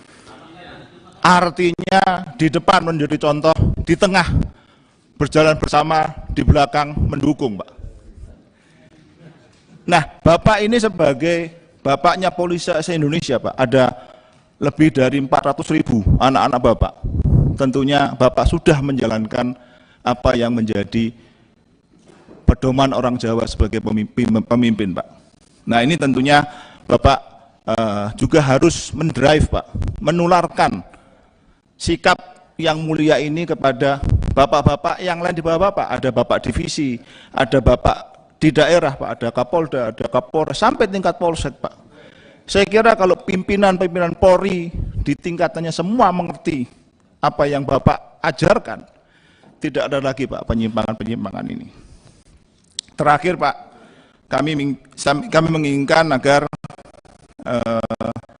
masalah ini dapat diselesaikan dengan cepat sampai pada target putusan pengadilan yang cepat sehingga menyudahi kasus Brigadir J. Tentunya Bapak setelah ini Bapak bisa membuka kasus-kasus lain yang harus Bapak selesaikan. Jabatan Bapak ini harus menjadi legasi Pak, sebagai citra Polri yang baik Pak. Citra Polri yang tingkat kepercayaan publik kepada Polri sudah meningkat Pak, saya mengikuti, meningkat Pak, jangan sampai ini turun Pak, di bawah kepemimpinan Pak Listio Sigit. Saya kira itu pesan dari kami, terima kasih. Assalamualaikum warahmatullahi wabarakatuh. Terima kasih Mas Agus. Berikutnya yang terhormat Gilang Dila Farares. Siap-siap Wihadi Wianto. Terima kasih. Terima kasih pimpinan. Assalamualaikum warahmatullahi wabarakatuh. Salam sejahtera bagi kita semua. Yang saya hormati Ketua Komisi 3 beserta seluruh pimpinan. Yang saya hormati juga kepada rekan-rekan anggota Komisi 3. Yang saya hormati di sini Pak Kapolri. Pak. Di sini Pak. Pak. Nah, ini Pak orangnya Pak. Pak. Nah. Enggak apa-apa. Tak kenal maka tak sayang Pak. Enggak apa-apa Pak. Pertama-tama saya ingin mengapresiasi dulu Pak terkait tim sus yang sudah Bapak bentuk, yang sudah bisa memberikan kejernihan selama 1 bulan terakhir Pak. Kita semua sudah disuguhi oleh drama, oleh banyak berita yang tidak jelas, tetapi dengan adanya tim sus yang Bapak buat, akhirnya semua mulai terang benderang. Saya apresiasi Pak. Apalagi juga tadi saya baca, saya tadi dengar sampai orangnya bertemu langsung dengan Bapak dan mengakui bahwa dirinya melakukannya atas perintah. Ini merupakan keseriusan dari Bapak Kapolri untuk menjalankan perintah dari Pak Presiden. Tapi Pak, ada beberapa yang ingin saya saran sedikit Pak. Saya berharap Bapak bisa juga di sini memberikan sebuah penjelasan sejelas-jelasnya Pak terkait isu-isu yang ada di luar juga. Sebagai contoh, ada juga yang bilang ini jangan-jangan Sambonya nggak di Makobrimob ini, di hotel atau di mana. Tolong juga ini diperjelas semuanya Pak. Dan juga tentu kami sebagai mitra polisi menjadi garda terdepan untuk mendorong Bapak Kapolri bisa menuntaskan dan juga memberikan keadilan bagi seluruh rakyat Indonesia, khususnya kepada keluarga Brigadir J. Bapak Kapolri dan beserta seluruh jajarannya, saya juga ingin tahu kira-kira nantinya seperti apa yang Bapak lakukan agar tidak ada lagi Sambo-Sambo lainnya Pak yang bisa seorang jenderal bintang 2 merekayasa. Kalau kita lihat kejadian kemarin Pak, saya sangat miris Pak. Polisi melakukan seperti ini. Apalagi kita pastinya semua dijapri, ditanyai oleh konstituen kita. Dan kita sangat berharap Bapak di sini bisa membuka seluas-luasnya dan sebenar-benarnya agar nantinya seluruh Indonesia paham dan mengerti bahwa Bapak Kapolri di sini dan Komisi 3 garda terdepan dalam membantu menuntaskan kasus ini. Itu saja dari saya pimpinan. Terima kasih. Terima kasih. Surplus 3 menit. Tenang aja Pak. Berikut Wihadi Wianto. Siap-siap Dr. Nasir Jamil. Terima kasih pimpinan. Di sini pimpinan. Terima kasih pimpinan. Yang terhormat pimpinan dan anggota Komisi 3, Bapak Kapolri beserta jajaran. Mohon izin pimpinan jangan interupsi, saya belum dokter soalnya nanti. Iya. Jadi Pak Kapolri, peristiwa Duren 3 adalah merupakan peristiwa yang membuat energi kita semuanya tertuju kepada masalah itu. Hampir 1 bulan lebih berita masalah Ferdi Sambo itu sangat-sangat memenuhi trending topik. Bahkan berita-berita politik, berita-berita koalisi pun hilang oleh Ferdi Sambo ini. Jadi kalau saya melihat bahwa saat ini Pak Kapolri datang di Komisi 3, saya kira setelah hari ini masalahnya jadi jelas dan masyarakat tidak lagi bertanya-tanya. Dan juga salah satu hal yang kita apresiasi, Bapak Kapolri dengan langkah-langkahnya yang cukup strategis dan saya kira menyelesaikan masalah kasus Duren 3 ini dengan cukup baik. Pak Kapolri, bahwa apa yang terjadi ini adalah merupakan suatu masalah yang harus kita hadapi. Ini adalah permasalahan yang luar biasa dan saya kira apa yang terjadi di Polri itu adalah merupakan pembelajaran kita semua, bahwa di sini banyak berita-berita, banyak hal yang saling menyerang. Saya kira langkah-langkah strategis dari Pak Kapolri kita harapkan sudah bisa menyelesaikan ini. Dan salah satu hal yang mungkin langkah yang bisa diharapkan adalah kita melihat di sini bahwa reformasi dalam bidang SDM itu sangat kita perlukan, melihat daripada apa yang dilakukan oleh seorang Ferdi Sambo yang kita katakan bahwa seorang Kadif Propam ini merupakan seperti super cop, karena dengan merekayasa ada 90 lebih polisi diperiksa, ada 35 yang sudah dijadikan tersangka. Ini bukan main-main, bahwa dengan kekuatan Kadif Propam itu bisa membuat tubuh Polri bergejolak. Jadi dengan adanya reformasi di SDM, dan salah satu yang kita lihat bahwa penunjukan Kadif Propam yang baru, Irjen Sahar, itu adalah merupakan langkah yang tepat. Karena kedepannya kita mengharap bahwa apa yang kita harapkan itu adalah kedepannya Polri akan menjadi lebih baik. Dan langkah-langkah itu sudah kita lihat dengan dinonaktifkan dan dengan diganti oleh Kadif Propam yang baru, maka kasus ini perlahan tapi pasti dapat terselesaikan semua. Jadi saya kira Pak Kapolri, saya harapkan bahwa kita semuanya cinta kepada polisi. Semuanya kita tahu apa yang menjadi indikator. Dengan kasus Ferdi Sambo, seluruh tanah air ini menginginkan apa yang terjadi di Polri. Dan mereka sangat sayang kepada Polri. Mereka berharap banyak kepada Polri untuk lebih solid lagi. Saya kira itu saja Pak Kapolri yang menjadi dukungan kita kepada polisi ke depan untuk bisa lebih solid dan presisi. Terima kasih. Surplus 1 menit, Mas Yedi. Wah, untung sudah selesai ada Pak Ketua DPR. Dipersilakan yang terhormat Dr. Nasir Jamil, bersiap-siap Kiai Haji Cuncun Ahmad Samsurizal. Terima kasih Ketua. Bismillahirrahmanirrahim. Assalamualaikum warahmatullahi wabarakatuh.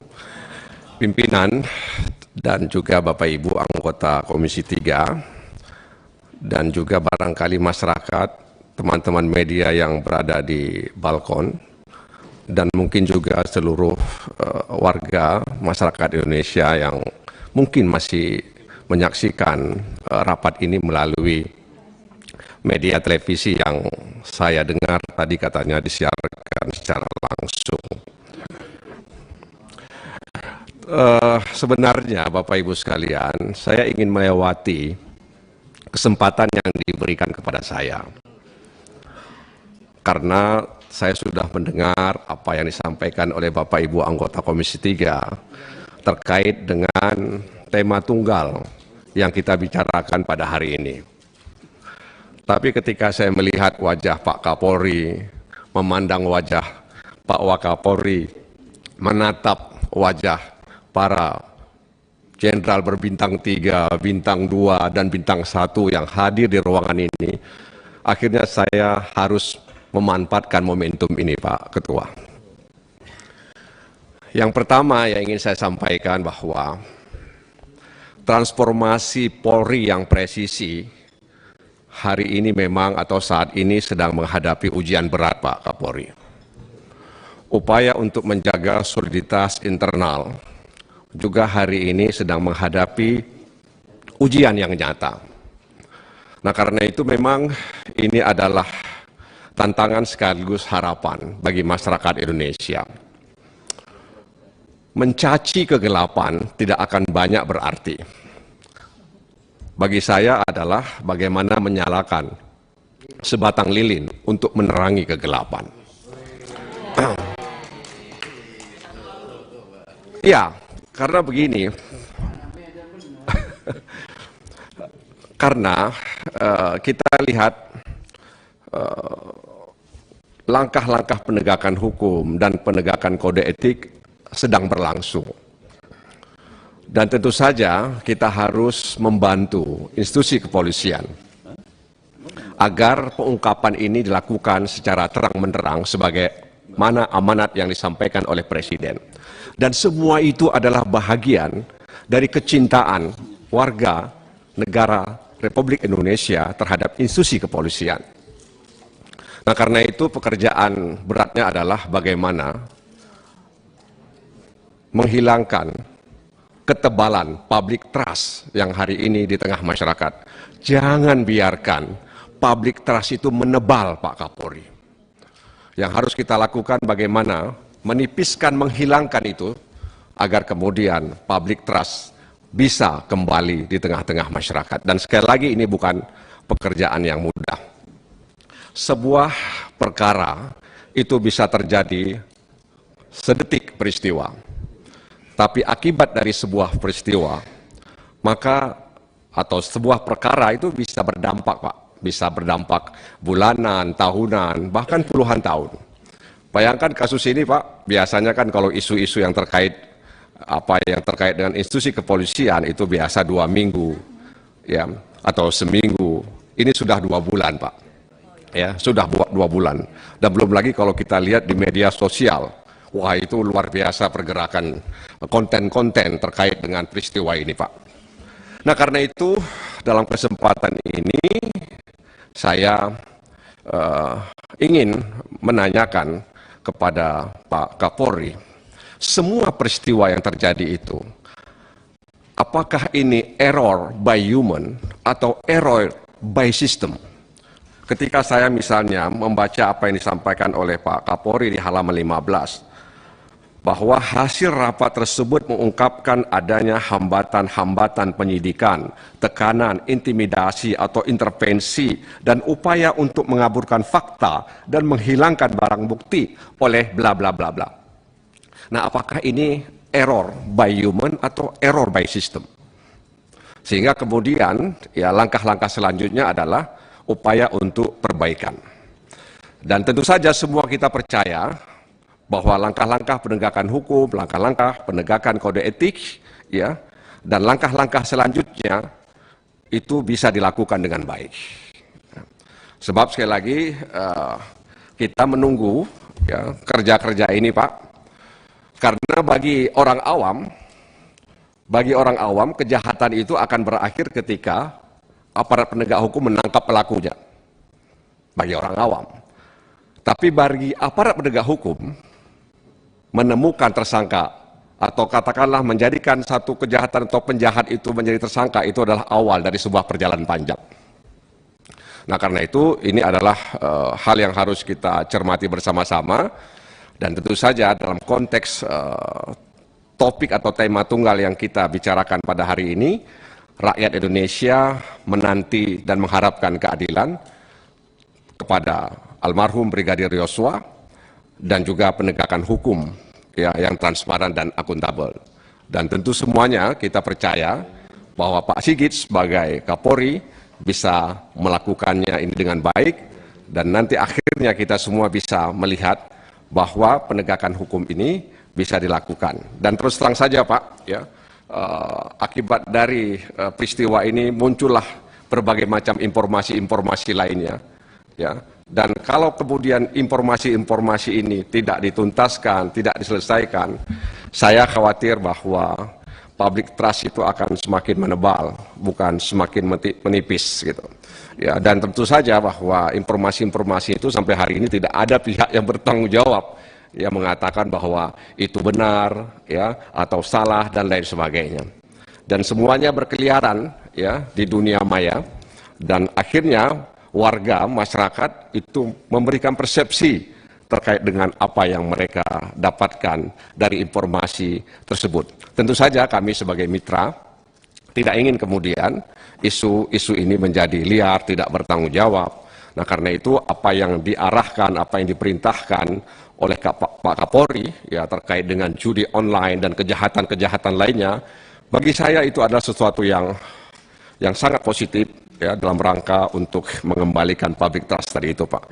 Barangkali demikian Ketua, ya harapan kita semuanya kepada Kepolisian Republik Indonesia, mudah-mudahan perbaikan harus ditujukan ya pada kinerja, bukan hanya citra. Demikian, terima kasih Ketua. Wassalamualaikum warahmatullahi wabarakatuh. Terima kasih Pak Dr. NG. Hari ini Diko terpaksa defisitnya sama dengan defisit APBN 3%, 3 satuan loh. Berikut Kiai Haji Samsul Tucun Samsul Rizal, siap-siap Dr. Didik Mukrianto.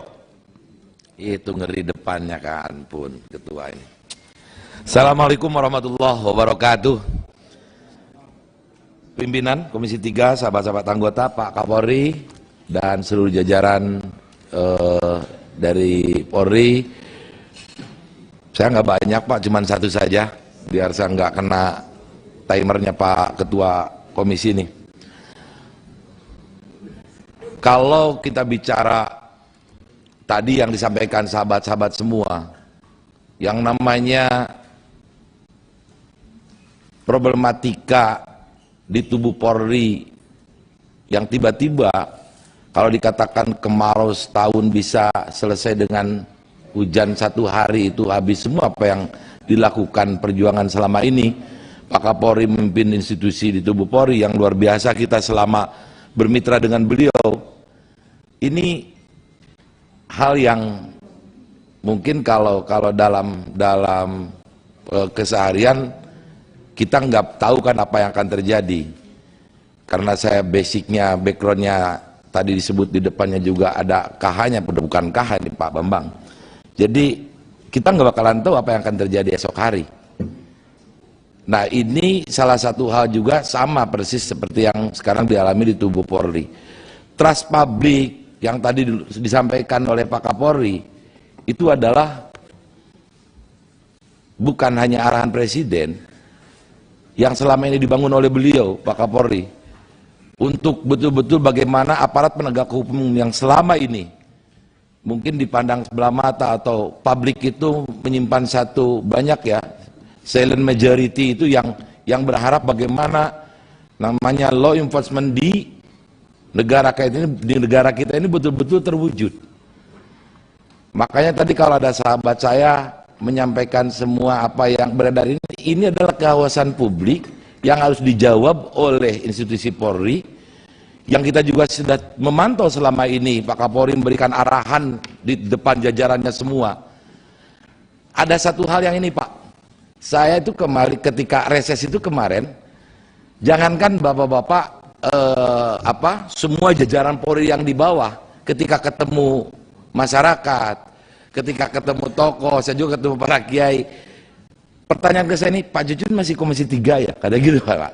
Langsung substansinya itu ya ditanya kasus ini, dan mereka ada satu kehausan bagaimana ini bisa nggak apa yang harapan publik ini terwujud, penegakan hukumnya. Nah, ini adalah momentum buat Bapak, termasuk Pak semua hal yang terjadi di lingkungan Bapak, kayak tadi ada hal yang semua sahabat-sahabat menyampaikan. Kita percaya, bukan dengan kalimat sikat, tindak segala macam. Kita percayakan Pak Kapolri, siapapun yang ada di tubuh Polri, Nggak ada Mabes, nggak ada Polda, nggak ada apa-apa. Kami percaya, rakyat percaya kepada Bapak, selesaikan semua itu Pak. Jadi jangan sampai ada, ya Pandang Bulu ini misalkan, waduh, pakai nggak enak. Misalkan ini harus diselesaikan. Ya dengan standar-standar menyelesaikan masalah yang tidak menimbulkan masalah. Karena bukan pegadaian Pak ya. Itu kan, kepegadaian itu tagline-nya menyelesaikan masalah tanpa masalah gitu kan. Jadi dengan menyelesaikan masalah itu betul-betul di tangan Bapak, di tangan dingin Bapak ini bisa selesai semuanya. Selanjutnya apa yang terjadi karena ini semua sudah jadi sorotan publik di Propam ini Pak, bisa nggak? Karena kalau sudah mendengar di Propam, jangan sampai nanti tupoksi menciptakan keamanan ketertiban ini malah jadi asalnya ada di distrust, menjadi orang lebih berani. Bukan hanya di levelan institusi Bapak sendiri, rakyat saja misalkan sekarang kita ngerinya gini, menghilangkan nyawa orang itu Pak. Kemarin beberapa case di dapil saya itu ada hanya karena Agustusan ribut sedikit main tusuk-tusuk. Kalau hukum seperti ini makanya orang kalau ngomong Polri masukkan ke kementerian, kalau seolah-olah nggak butuh Polri, nggak butuh apa. Negara kita ini perlu yang namanya institusi Polri ini untuk hadir di depan menciptakan keamanan dan ketertiban. Apa yang terjadi misalkan kalau mereka punya keberanian seperti itu? Nah, karena ini namanya satu divisi di Bapak ini sudah menjadi adigiem yang mungkin quote and quote agak sedikit negatif. Kami percaya, saya kembali karena saya backgroundnya masuk ke Gedung Senayan ini tadi ada sedikit backgroundnya pesantren. Kami punya satu kaidah gini Pak, al-muhafadatu alal qadimis sholih wal ahdu bil jadidil aslah Pak. Ini Kiai Hajinya. Jadi menjaga satu tradisi yang baik dalam suatu lingkungan itu adalah satu mekanisme yang harus dipelihara. Menjaga tradisi apa yang sudah dilakukan mungkin para pendahulu Bapak, kemudian juga inovasi itu wal ahdu bil jadidil aslah, menggali satu hal-hal yang baik, yang lebih baik, yang aslah itu yang lebih baik lagi. Di tangan Bapak selama ini sudah wal ahdu bil jadidil aslah itu luar biasa Pak. Menggali satu format, formulasi. Makanya kalau toh misalkan ini di Propam ini dikatakan udah kelihatan negatif, kami percayakan ke Bapak, ganti namanya. Kalau personil terserah Bapak, kan kewenangannya, hak prerogatifnya di Pak Kapolri, ganti namanya atau tetapi lebih pengawasannya betul-betul punya tugas fungsi yang tadi kata sahabat-sahabat, jangan kasih fungsi terlalu besar, dari mulai lead, kemudian dik, tut, sampai ke menyelesaikan ketoknya. Silakan, kami percayakan ke Bapak dari mulai penyelidikan, penuntutan, sampai penyelesaian jadi hakimnya juga di satu institusi. Kami percayakan reformasi ini ke Bapak. Selanjutnya karena saya nengok Pak Kadif Humas nih, ya tadi kebetulan Pak Kadif ini tolong ketika media bertanya mungkin itu kan dari publik Pak, sampaikan Bapak jangan just dulu, kami fokus dalam satu ini. Kehausan ini kan sudah semua, dan ini akan menjadi satu poin mendorong kembali trust publik ini akan muncul. Sampaikan saja. Ketika Bapak ditanya misalkan tentang tadi Kaisar 303 segala macam dalam kajian dan kita akan tindak, itu sampaikan ke publik, jangan Bapak juga menghindar. Ya. Kami ini Pak terus terang Pak, ya kalau misalkan saya ini karena lingkungannya tadi, lingkungan saya itu ya seperti itu. Bagaimana bicara, wah polisi seperti ini, wah polisi seperti ini, ayo kita buktikan Pak. Saya sudah sampaikan, setiap ada di komunitas saya sampaikan, nih Pak Kapolri sudah sampaikan arahan kepada jajarannya seperti ini. Tidak ada pandang bulu, akan diselesaikan. Termasuk saya sama dengan sahabat-sahabat semua. Bapak-bapak semua, ayo dalam kondisi seperti ini, modal yang paling utama kita itu adalah jaga soliditas, kekompakan semua. Kalau betul, pertanyaan Bapak sudah bagus. Kalau mau ikut berbaris, berbaris. Saya akan di Banser Pak, di Ansor. Jadi kalau kaki kanan ke depan semua. Itu. Kalau berbaris, kalau nggak berbaris ya keluar barisan. Itu udah ketegasan Bapak, kita apresiasi Pak. Apa yang dilakukan selama ini menjadi hal yang ditunggu oleh bukan hanya publik di luar institusi Polri, di dalam institusi Polri ini sendiri sangat mendukung sekali apa yang langkah-langkah diambil oleh Pak Kapolri. Kemudian ya tadi pertanyaan yang paling pertama saya itu tolong sampaikan juga ketika pertama Bapak tadi paparkan rilis yang dilakukan oleh, karena yang lebih dulu adalah Karopenmas di Mabes Polri, apakah itu sudah ada intervensi belum Pak? Karena kalau yang kedua ketika Polres ini sudah ada intervensi. Nah itu mohon disampaikan juga ke publik, itu pertanyaan yang paling mendasar sehingga biar jelas. Kita sudah sampaikan juga ke publik melalui media bahwa betul ini semua bukan inkonsistensi Mabes Polri, tetapi karena ketidakjujuran dan kebohongan yang dilakukan oleh para pelaku itu. Itu saja. Mudah-mudahan tidak lebih, kalau lebih pun kita siap terima konsekuensi Pak Ketua. Wallahul muwaffiq ila aqwamit thoriq. Wassalamualaikum warahmatullahi wabarakatuh. Ya saya catat ya pasti 1451 sampai dengan 1500. Berarti Diko surplus 4%. Gitu. Ini iya pasti karena Diko sedang didekati oleh, selamat datang Pak Wakil Ketua DPR, Pak Dasko Pak hadir, tapi dia juga anggota komisi. Hari ini dia menjadi anggota komisi 3, tidak menjadi Wakil Ketua DPR, tapi pangkat kan melekat. Dan sebelah itu, dua orang ini bersebelahan itu makin leket aja Pak. Itu mereka berdua kan sudah koalisi nanti Pak. 2024. Itu aja. Sekedar info saja Pak. Mr. Didi Mukrianto dipersilakan, siap-siap dokter berikutnya, Dokter IP Hinca Panjaitan. 13 orang Pak. Hinca Panjaitan 13 malam itu Pak. Ya. Terima kasih pimpinan.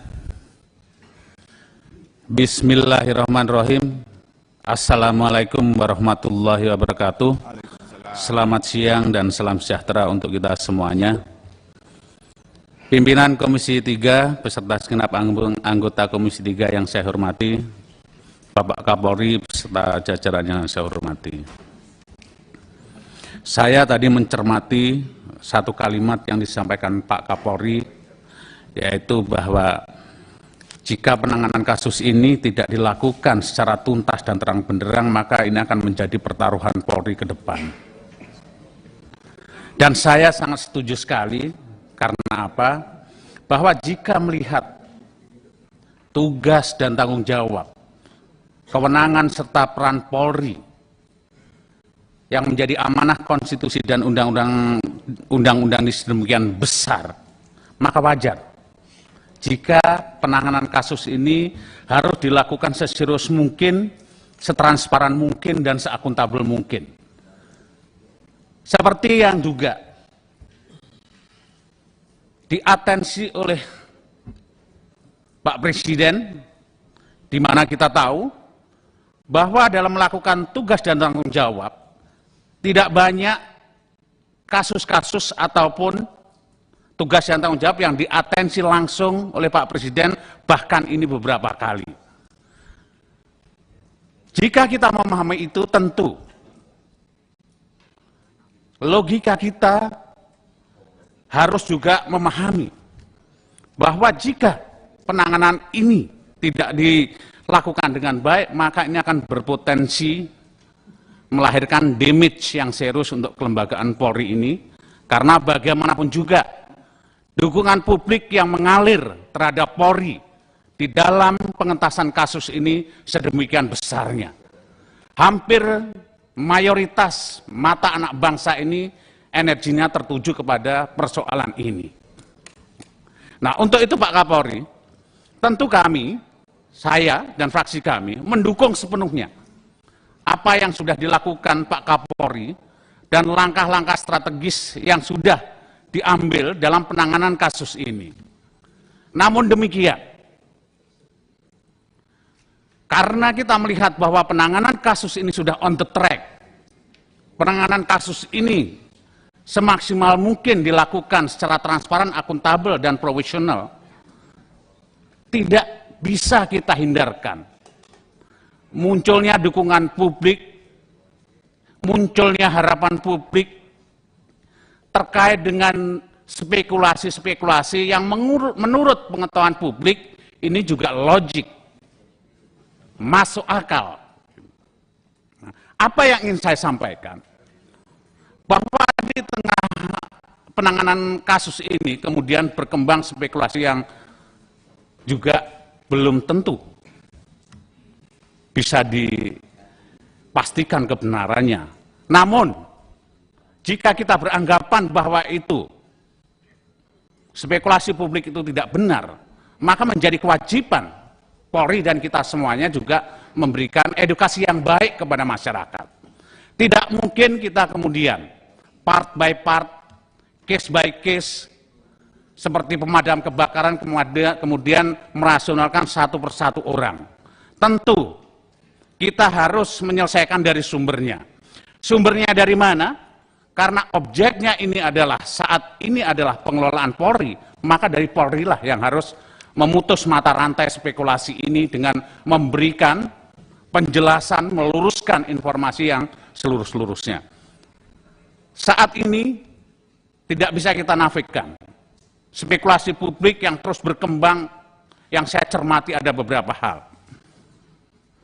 Bahwa apapun itu, kita sepakat tadi bahwa kita mau fokus kepada kasus pembunuhan Joshua, tapi tidak tertutup kemungkinan dan harus menjadi perhatian kita semuanya terkait dengan liarnya persepsi-persepsi yang menyangkut dengan kasus judi online. Bahkan kita tahu respon dari kepolisian sendiri beberapa waktu yang lalu juga melakukan penertiban judi online ini dalam waktu yang dekat ini. Nah, ini pun juga kemudian digoreng publik. Niat baik, langkah baik yang dilakukan Polri ini kemudian juga mendapatkan cibiran publik. Kenapa bandarnya tidak ditangkap? Kenapa pemain besarnya tidak disikat? Saya tidak ingin mengaburkan kasus Joshua, tapi ini adalah fakta yang ada di depan mata kita yang juga harus mendapatkan penyikapan agar tidak liar. Kemudian juga beberapa hari ini saya mencermati beberapa statement yang dikeluarkan oleh PPATK. PPATK kemudian juga berpendapat atau menyampaikan statement terjadinya potensi tindak pidana aliran transaksi elektronik yang juga terkait dengan judi ini. Mustahil kita diamkan, mustahil nggak mendapat perhatian kita. Belum lagi kemudian 2 hari belakangan ini muncul lagi, Pak, persepsi publik terkait dengan dugaan-dugaan temuan uang yang luar biasa besar di rumah Sambo. Dan hari ini juga, belakangan ini, salah satu anggota Kompolnas menyatakan bahwa benar adanya uang itu di rumah Sambo. Sementara saya juga membaca berita bahwa dari kepolisian menyatakan bahwa tidak ada uang itu di rumah Sambo. Apapun kejadiannya, ini menghadirkan persepsi yang berbeda di mata publik yang disampaikan oleh kelembagaan, baik polisi maupun Kompolnas. Tentu publik bertanya-tanya, mana yang benar? Siapa yang berbohong? Jika ini tidak dipupus, Pak, maka ini akan terjadi penghakiman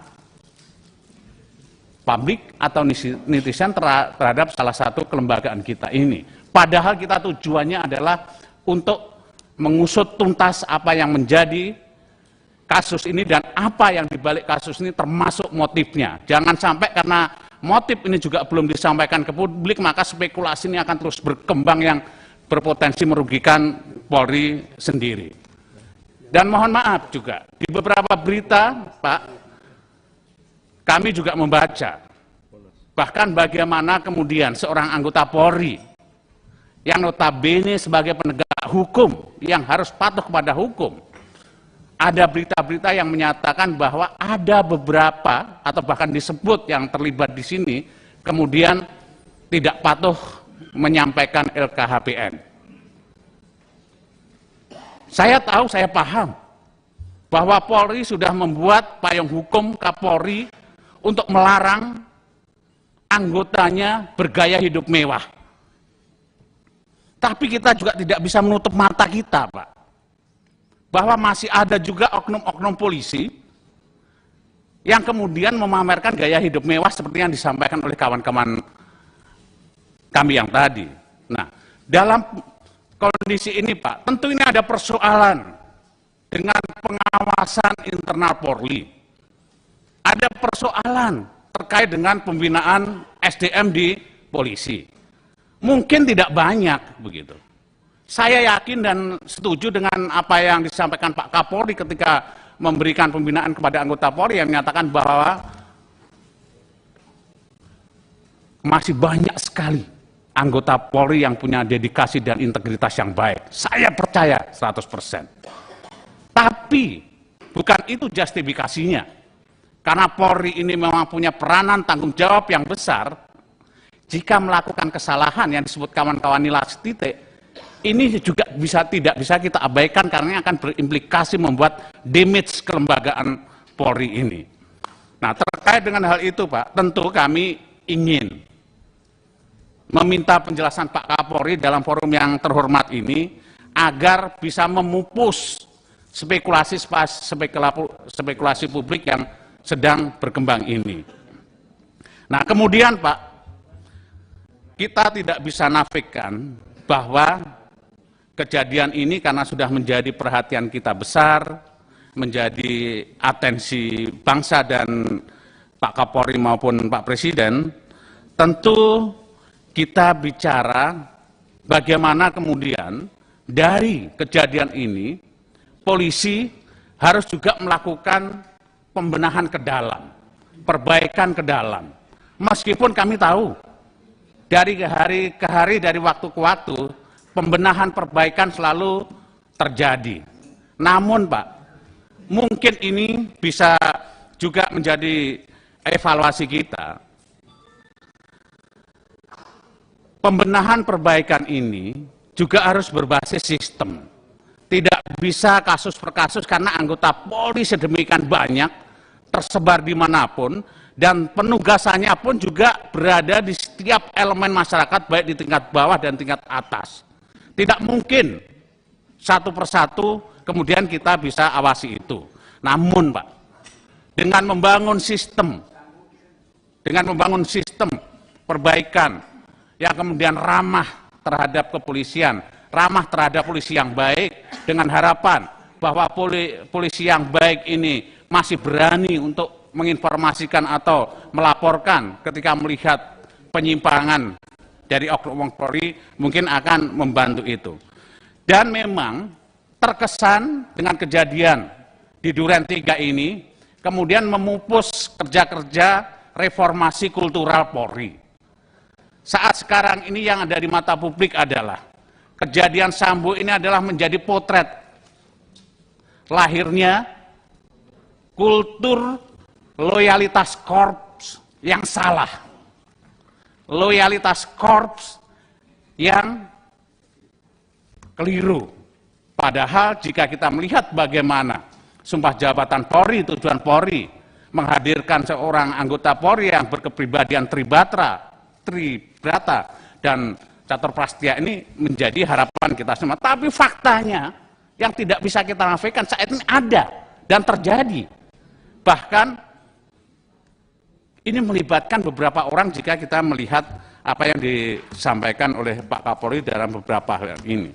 Nah, sekarang adalah, Pak, kami menginjak kepada masalah pengawasan dan pembinaan SDM. Ke depan ini menjadi hal yang sangat fundamental, karena yang harus kita pahami adalah, yang saya pahami adalah, bahwa pembinaan SDM ini adalah salah satu subsistem pembinaan kekuatan Polri yang merupakan salah satu bagian yang terpenting dalam menentukan keseluruhan pembinaan di kepolisian ini. Hadirnya prajurit, hadirnya polisi di tengah-tengah masyarakat ini sangat fundamental dan esensial. Karena apa, Pak? Jika kita mendasarkan bahwa kekuatan utama kepolisian ada di SDM, maka hadirnya SDM di tengah-tengah masyarakat ini tidak bisa digantikan dengan alat maupun teknologi secanggih apapun. Meskipun kita tahu juga polisi adaptif untuk kemudian membangun sebuah sistem-sistem teknologi yang ramah dengan masyarakat. Tapi pada faktanya yang harus dipahami adalah pembinaan SDM ini tidak bisa digantikan oleh itu, Pak. Sehingga ini menjadi penting bagi Polri ke depan agar pembinaan SDM pengawasannya ini juga terukur dengan basis sistem yang saya sampaikan baik ini. Kenapa, Pak? Karena sekarang ini juga harus dijawab oleh Polri. Ini pertanyaan publik, ini asumsi publik. Kenapa terjadi misalkan kultur loyalitas yang salah? Mungkin perlu dievaluasi mulai dari rekrutmen Polri, kemudian pendidikan Polri, termasuk Akpol maupun Sestim. Ini publik kemudian pada posisi polisi sekarang ini kemudian membuat anasir-anasir yang mungkin salah. Anasirnya seperti apa, Pak? Bahwa kemudian berkembang persepsi di publik bahwa rekrutmen pendidikan ini tidak transparan, tidak akuntabel, kemudian syarat dengan KKN, syarat dengan permainan uang, syarat permainan gerbong, begitu. Nah, secara logik publik menganalogikan. Jika itu benar, maka ketika terjadi loyalitas korps yang salah dalam kasus Duren 3 ini, salah satunya karena gerbong-gerbong itu tadi. Untuk melakukan seleksi rekrutmen karena ikut gerbong A, gerbong B, gerbong C, akhirnya ini terbangun sebuah kultur yang salah, terbangun persepsi yang salah di masyarakat. Tugas Kapolri dan mudah-mudahan Pak Kapolri juga bisa menjadi sumber pencerahan publik hari ini untuk menjawab persepsi publik ini. Dan yang terakhir tentu saya ingin mengingatkan, saya yakin apa yang dilakukan Pak Kapolri beserta jajarannya untuk tegak lurus menegakkan hukum untuk memberantas seluruh kejahatan di Indonesia ini. Tapi Pak, harus diperhitungkan dengan kemungkinan potensi munculnya serangan balik. Nah, serangan balik itu bisa jadi munculnya penumpang-penumpang gelap yang ingin merusak Polri dari dalam. Nah, untuk itu soliditas Polri, Korps Polri harus ditegakkan setegak-tegaknya. Mungkin demikian Pak Kapolri yang dapat kami sampaikan. Akhirul kalam, billahi taufiq wal hidayah. Wassalamualaikum warahmatullahi wabarakatuh. Terima kasih. Meski tanpa timer, tapi kita tetap menghitung sebagai konsekuensi kita. Jadi ini dari 15.02 sampai dengan 15.17. Jadi ini surplus 10, supaya paham. 10 surplusnya Mas Dokter. Jadi dipersilakan Dr. Hinca IP Panjaitan ke-13 atau tingkat 13. Ya saya nggak tahu ini ada Romawi 13, kalau dulu Browidoyo ke-13 ada Pak. Siap-siap Johan Budi Sabto Pribowo. Silakan Pak Dokter. Terima kasih pimpinan. Pimpinan Komisi 3 dan para anggota Komisi 3 yang sangat saya hormati, Saudara Kapolri Bapak Sigit dan seluruh jajaran utama Polri yang sangat saya hormati dan saya banggakan. Hari ini di tengah rapat kita yang sangat spesial dan dinanti oleh masyarakat Indonesia, layaknya seperti dalam akuarium, transparan dan bisa dilihat oleh siapapun. Dan hari ini Saudara Kapolri adalah hari ke-605 Saudara Kapolri mengusung Polri yang presisi itu. Dan hari ini pula, dalam hitungan 50 hari per hari ini, Polri dengan hanya 22 halaman menjelaskan kepada kita semua tentang pertanyaan yang dinanti masyarakat terhadap kasus kematian Joshua. Menurut pendapat saya, sejak dimulai tanggal 8 Juli kilometer nolnya, lalu kemudian mencapai keseriusan kita di tanggal 12 Juli, kemudian tanggal 5 Agustus mulai mendapatkan titik terang karena penetapan saudara R menjadi tersangka, lalu klimaksnya adalah tanggal 9 Agustus. Dan itu menjawab pertanyaan di masyarakat. 19 Agustus limpah ke kejaksaan. Itu artinya sesungguhnya penjelasan saudara Kapolri pada hari ini telah menyelesaikan pertanyaan publik tentang penanganan kasus ini dari segi hukum acaranya. Tinggal menunggu apakah 30 jaksa yang disiapkan oleh kejaksaan telah siap menerimanya dan langsung menyampaikan ke pengadilan. Karena itu kami ingin mengapresiasi itu, Saudara Kapolri, dan mudah-mudahan ini bisa menyejukkan seluruh perasaan publik di seluruh Indonesia.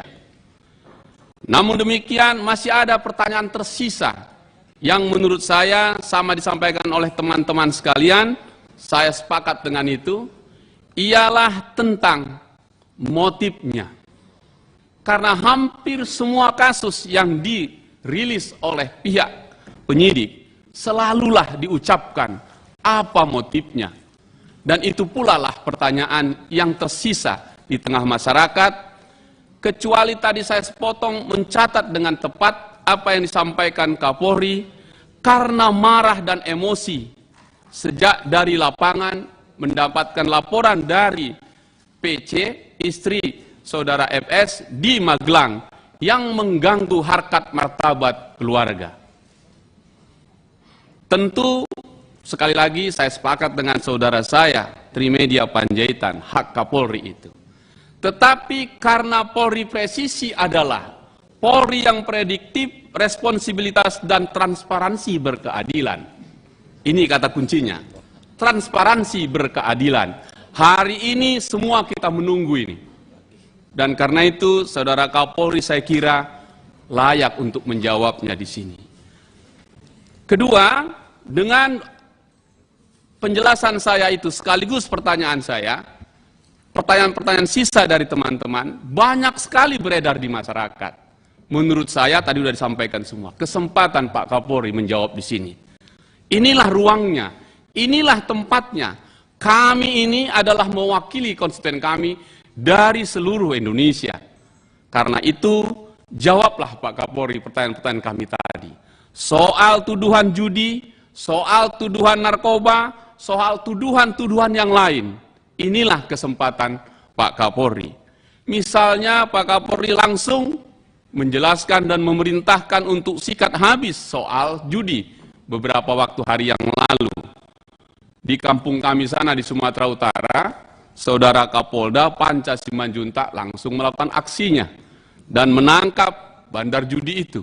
Sayang lari itu yang mau ditangkap itu. Oke, tidak apa-apa, kasihkan saja DPO-nya, tracing aset-asetnya, dan seterusnya. Karena itu yang ditunggu publik. Nah, ini adalah apa yang kita sebut transparansi berkeadilan itu. Oleh karena itu, Saudara Kapolri, saya ingin juga menyampaikan kepada kita tren positif yang sangat bagus membangun institusi Polri ini, yang dimulai dengan konsep promoter, yang dimulai oleh Saudara Tito Karnavian, dilanjutkan Idam Aziz, dan disempurnakan Saudara Kapolri Pak Sigit dengan Polri presisi itu. Saya hanya ingin mengingatkan 4 transformasi, 16 program prioritas kita, 56 programnya, 171 agenda aksi, 8 komitmennya. Saya kemudian berpikir dengan sangat serius ketika pada waktu itu di tempat duduk yang sama, Saudara Kapolri menyajikan kepada kita semua di sini 8 komitmen. Dari 8 komitmen itu, Saudara Kapolri menempatkan komitmen yang ketiga, dan itu menjadi isu kita hari ini, yaitu menjaga soliditas internal. Sekarang saya baru menyadari, mungkin waktu Kapolri menyusun ini memang kurang solid di dalamnya. Dan hari ini puncaknya terjadi. Dan karena itu institusi besar ini penting untuk menjaga soliditas ini. Dan oleh karena itu dari sini saya ingin menyampaikan kepada Saudara Kapolri, yang kita perbincangkan adalah di Mabes Polri. Yang kita perbincangkan adalah berpangkat bintang-bintang. Yang kita perbincangkan adalah para perwira-perwira. Padahal dari sekitar 426.278 total kita semua, kalau itu piramida, yang terbanyak justru di paling bawah. Karena ini juga berkaitan dengan sumber daya manusia, izinkan saya untuk juga menjaga soliditas ini pada tupoksi yang paling terendah di jajaran polisi. Apa itu? Babin Kamtipmas. Dialah orang atau polisi yang paling terjauh dari Mabes Polri, tapi dia pula lah yang terdekat di depan rumah rakyat. Dialah yang membawa wajah Polri di tengah-tengah masyarakat nun jauh dari ibu kota ini. Dan saya ingat betul, Saudara Kapolri, dari 171 agenda aksi Saudara Kapolri, nomor 1 dan nomor 2 pasti saya hafal. Nomor 1, 1 polsek, 1 kecamatan, 1 polsek. Nomor 2, 1 desa, 1 Babin Kamtipmas. Memang Pak Kapolri ini cerdik betul, karena nggak sebut kapan angkanya itu dipenuhi. Saya ingin mengatakan mungkin ini momentumnya. 100 tahun nanti Indonesia merdeka, penuhilah itu. Dan saya kira itu tepat. Sekarang mari kita lihat Babin Kamtipmas itu. Yang tadi saudara saya Arteria Dahlan mengungkapkan, tugas-tugasnya berat sekali. Mulai dari yang soal ketertiban sampai yang terakhir PMK. Kalau Kapolri marah, telepon Kapolda, Kapolda telepon Kapolres, Kapolres telepon Kapolsek, Kapolsek telepon Babin Kamtipmas. Kumpulkan itu, mau suntik besok tentang COVID. Dan seterusnya. Tapi apakah kita pernah melihat dan merasakan itu? Ternyata jumlah Babin Kamtipmas kita baru 46,8% dari total itu semua. Seandainya Babin Kamtipmas kita isi 1 desa 1, saya kira masyarakat Indonesia akan melihat wajah polisi yang lebih merayat yang dicita-citakan teman-teman polisi rakyat tadi. Masalahnya adalah saya bertanya kepada semua Babin Kamtipmas di dapil saya. Naik sepeda motor 1 yang pakai belakangnya ada tempat bajunya. 1 desa, 1 Babin Kamtipmas bisa sampai 10 desa. Pergi 2 minggu baru pulang ke rumahnya. Dialah yang bekerja paling ujung sana. Dapat uang untuk operasinya hanya 65.000 sehari kali 21 hari kerja, 1.365.000. Nah, karena itu lewat kesempatan hari ini 46,8% itu saya ingin mengusulkan bagaimana caranya mengisi ini yang kurang ini. Saya berdiskusi dengan banyak teman-teman. Ternyata Babin Kamtipmas kita yang berusia 56 tahun ke bawah atau produktif tinggal 71%. 29% lagi tidak produktif. Pertanyaannya bagaimana mengisi ini? Nah, lalu kita bicara lagi tentang cara mengisinya. Pikiran saya adalah, ini Pak Nanang di sana. Mohon maaf ini urusan Anda. Ialah soal jumlah personil BRIMOB kita 47.369 personil. Yang kita butuhkan adalah BRIMOB yang gagah dan kuat dengan usia 35 tahun. Berarti kalau sudah lewat situ, saya minta itu dibuatkan Babin Kamtipmas agar diisi ruang-ruang publik yang paling jauh, karena kita masih kekurangan 46.068 personil agar 1 desa 1 Babin. Kalau yang tadi itu dari BRIMOB paling 12.315, masih kurang 33.000 sekian. Karena itu saya minta Pak Kapolri agar wajah Polri tadi yang kita ceritakan di atas ini ternyata juga sampai ke tingkat bawah, agar biaya mereka itu jangan lagi 1.365 1.365.000, tapi kasih 5 juta, Pak. Kenapa kalau 5 juta? 5 juta kali 84.635, saya hitung-hitung 423 miliar. Padahal anggaran kita nanti mungkin menembus 117 triliun. Berapa cuman itu dibandingkan tadi teman-teman Babin Kamtipnas itu. Nah, oleh karena itu saya ingin katakan pimpinan, saya tidak ingin mengatakan ini kok melebar sekali. Tapi ini soalnya adalah soal polisi dari atas sampai ke bawah mumpung kesempatan ini. Terakhir, karena hari ini menurut saya telah selesai ini masalah ini dari segi hukum. Karena itu tentu saya sebagai pribadi di Komisi 3 ingin menyampaikan permintaan maaf kepada masyarakat yang mungkin menuduh Komisi 3 lambat bicara. Bukan. Selain sedang reses, kami sangat hati-hati tentang kasus ini. Dan kami tahu kalau penyidikan sedang berlangsung, tidak boleh diintervensi agar penyidikan itu berlangsung. Dan hari ini kita menyampaikannya dan kita dengarkan. Karena itu saya ingin meminta kepada Kapolri di akhir ucapan saya ini. Mungkin Pak Kapolri, sebuah kata maaf kepada masyarakat, bukan kepada kita, kepada masyarakat di ruang ini akan memberikan sebuah kesempatan baru bagi instansi Polri untuk memulihkan kepercayaan, untuk merapikan kembali internal organisasi, dan yang terpenting untuk menjamin tegaknya hukum yang seadil-adilnya dalam kasus ini. Saya melihat ada banyak sekali efek dan dampak yang datang bertubi-tubi pada instansi Polri pasca kejadian ini. Jika memang saat ini kita harus melihat langit malam yang sedikit lebih gelap akibat banyak bintang-bintang yang berjatuhan dan menjauhi dari orbitnya, tak masalah. Sebab kita masih punya hari esok yang diterangi oleh satu bintang besar bernama matahari, dan matahari itu saudara Kapolri. Tetap agar kami semua dapat melihat Polri yang presisi. Salam presisi untuk Anda. Terima kasih. Ikan sepat ikan bus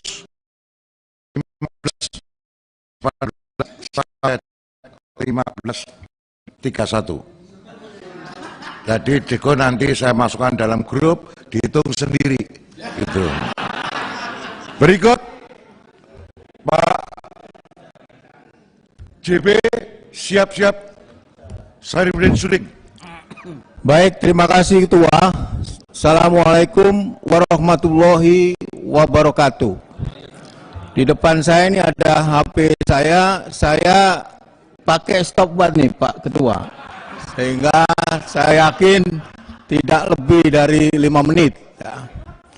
Yang saya hormati Pak Kapolri dan juga jajaran, saya agak menahan diri Pak untuk memberi apresiasi kepada Bapak. Karena dari tadi saya lihat semua mengapresiasi. Kenapa saya harus menahan diri? Karena kerja-kerja yang Bapak lakukan untuk menuntaskan kasus Brigadir Joshua ini masih belum selesai, Pak Listio Sigit. Keluarga perlu keadilan, Pak. Keluarga Joshua tentu saja. Karena itu kita masih menunggu, Pak, kerja-kerja yang dilakukan oleh Pak Kapolri. Saya aku yakin bahwa apa yang Bapak lakukan itu sudah on the track, Pak. Buktinya dari mana? Buktinya adalah dari ketika kasus ini mencuat, itu berbagai survei menunjukkan, ini tentu persepsi Pak ya, persepsi publik, itu sangat drastis turun Pak.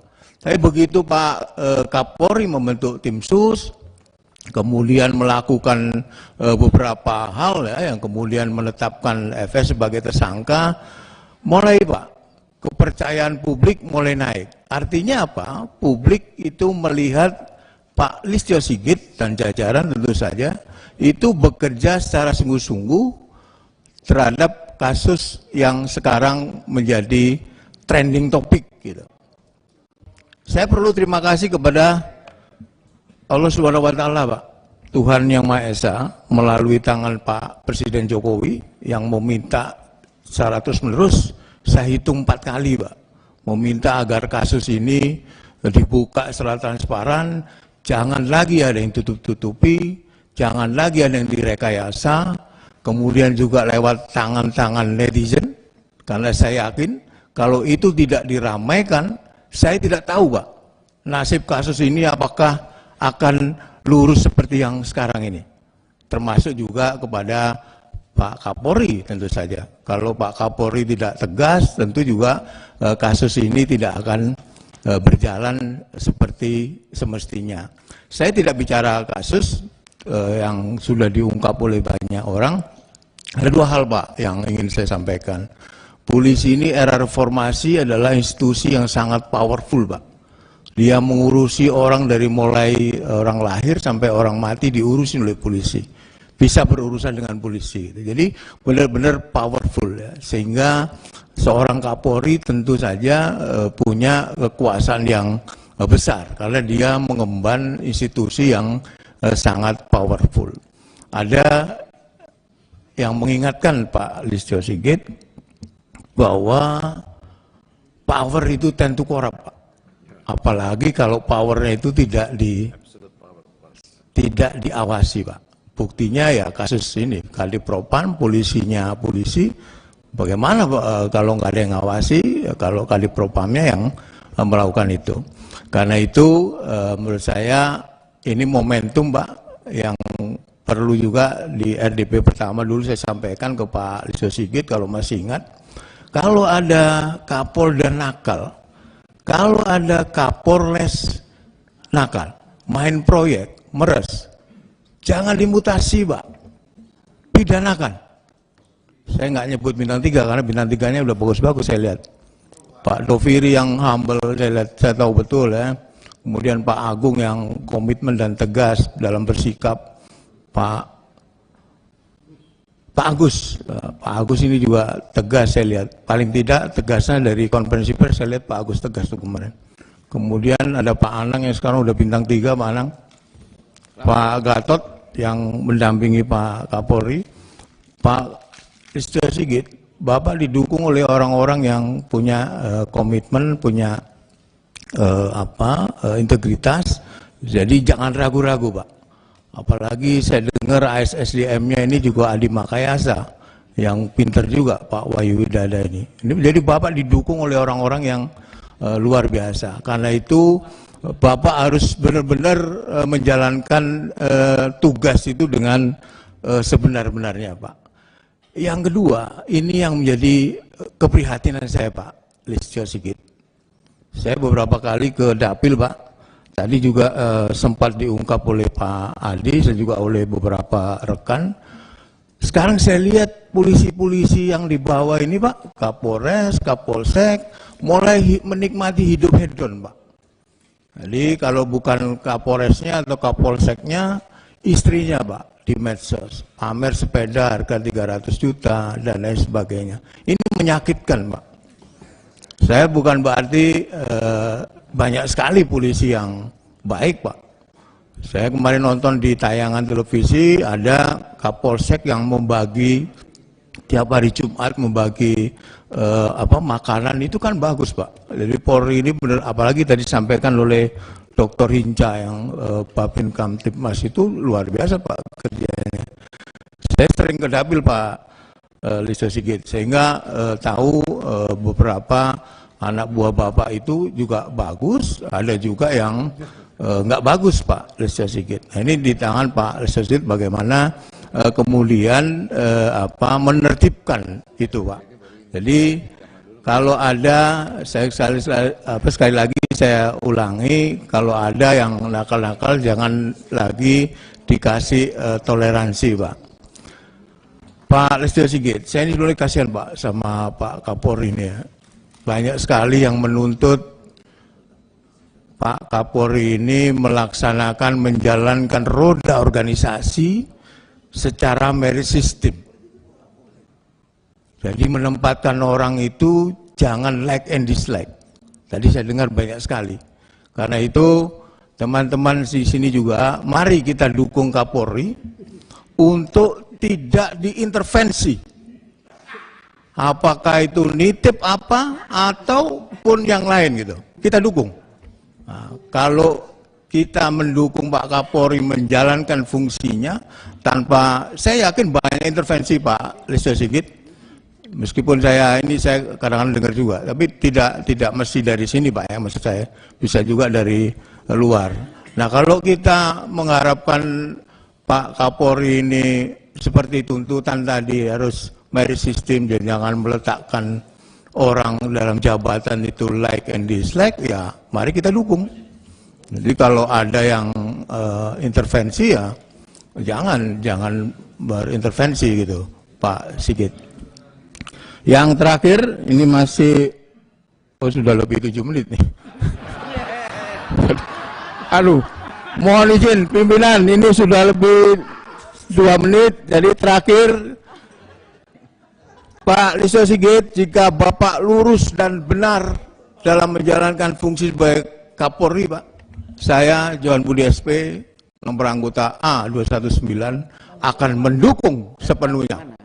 Tetapi sebaliknya Pak Listio Sigit, kalau Bapak mulai belok-belok, mulai tidak lurus dan tidak benar, saya orang pertama yang akan meluruskan Bapak.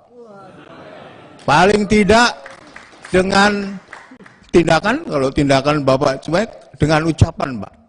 Kalau ucapan Bapak juga tidak kubris, saya akan mendoakan Pak. Semoga Tuhan Yang Maha Esa memberi keberanian kepada Pak Listio Sigit, sehingga membawa Polri ini sesuai dengan harapan masyarakat, dicintai masyarakat, dan profesional. Saya tutup, saya lebih 2 menit, saya nanti konsekuensinya mohon izin untuk tidak dilakukan Pak Ketua. Assalamualaikum warahmatullahi wabarakatuh. Terima kasih. Pak Kapolri, yang namanya parlemen itu dari kata parle. Parle itu bicara, maka orang parlemen susah untuk menghentikan bicara. Meski itu namanya Johan Budi sekalipun. Johan Budi adalah orang tertib Pak, orang KPK, tertib sekali, terwaktu, disiplin, tapi hari ini dia melanggar Pak. Dia sudah akui, tapi masih mendiskon Pak. Yang benar ada 15.31 sampai 15.40. Jadi lebih 4 menit. Bukan 2 menit. Salah di kau. Mr. Suding, dipersilakan. Baik. Terima kasih pimpinan, Bapak Ibu anggota Komisi 3 yang saya hormati, Bapak Kapolri, Pak Wakapolri, beserta para pejabat utama dan jajarannya yang saya hormati. Assalamualaikum warahmatullahi wabarakatuh. Tadi sudah banyak disampaikan oleh kawan-kawan ya terkait masalah tema utama kita pada siang hari ini. Saya tidak akan masuk lagi bagaimana tentang penguatan di institusi kepolisian, sistem dan sebagainya. Tapi ada satu hal yang saya coba urai ya, karena ini tidak dijelaskan Pak Kapolri dalam paparannya terkait masalah motif. Suatu peristiwa pidana tentunya tidak terlepas dari motif. Ada hubungan kausalitas, sebab dan akibat, kan begitu. Setiap suatu peristiwa pidana pasti ada hubungan sebab dan akibat. Tadi dalam halaman 23, motif Saudara Ferdy Sambo merencanakan dan memerintahkan Saudara Richard melakukan penembakan akan diungkapkan di persidangan. Saya akan mengkonfirmasi Pak Kapolri benar atau tidak tentang motif ini. Dari berbagai sumber dan saya mencoba memformulasikan tentang motif ini dan mudah-mudahan Pak Kapolri memberikan jawaban benar atau tidak tentang apa yang saya sampaikan. Kejadian di Magelang tadi sempat disinggung. Tanggal 2 mereka berangkat ke Magelang, rombongan pertama itu ada Putri, ada Brigadir J, ada Ricky, Richard, dan Kuat, termasuk asisten rumah tangga namanya Susi. Ya kan? Itu tanggal 2. Tujuan mereka adalah untuk melihat anaknya yang sementara sekolah di Magelang. Dan mereka tinggal di salah satu rumah di Magelang, rumah kecil, lantai 2, dan segala aktivitas dalam rumah itu bisa dilihat. sangat mudah untuk dilihat. Lalu kemudian tanggal 4 ada kejadian. Ada kejadian di mana Brigadir J ya, atau pada siang hari si Putri tidur di sofa di ruang tamu, lalu kemudian datang Brigadir J ingin membopong, katakanlah seperti itu, mengangkat Putri untuk masuk dalam kamar. Melihat kejadian itu, si Kuat membentak si Brigadir J agar tidak melakukan itu dan menyentuh ibu. Lalu kemudian mengurungkan niatnya. Tanggal 6, Ferdi Sambo menyusul dan ingin merayakan hari pernikahannya pada malam hari. Bergabunglah mereka di sana, di Magelang. Besok paginya Ferdi Sambo pulang ke Jakarta, balik tanggal 7 pagi. Lalu kemudian ada kejadian pada sore hari. Jam 17.30 menjelang maghrib. Ini sebenarnya pemicu.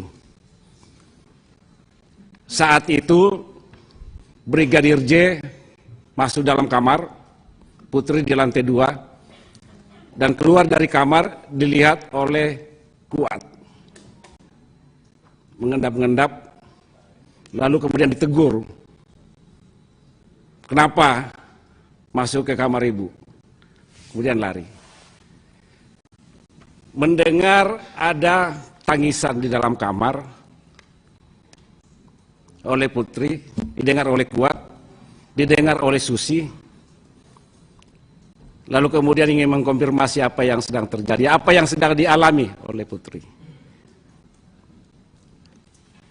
Lalu kemudian Kuat menyarankan ke ibu agar kejadian ini dilaporkan ke Ferdi Sambo. Malam harinya jam 11 malam Putri melaporkan apa yang dialami.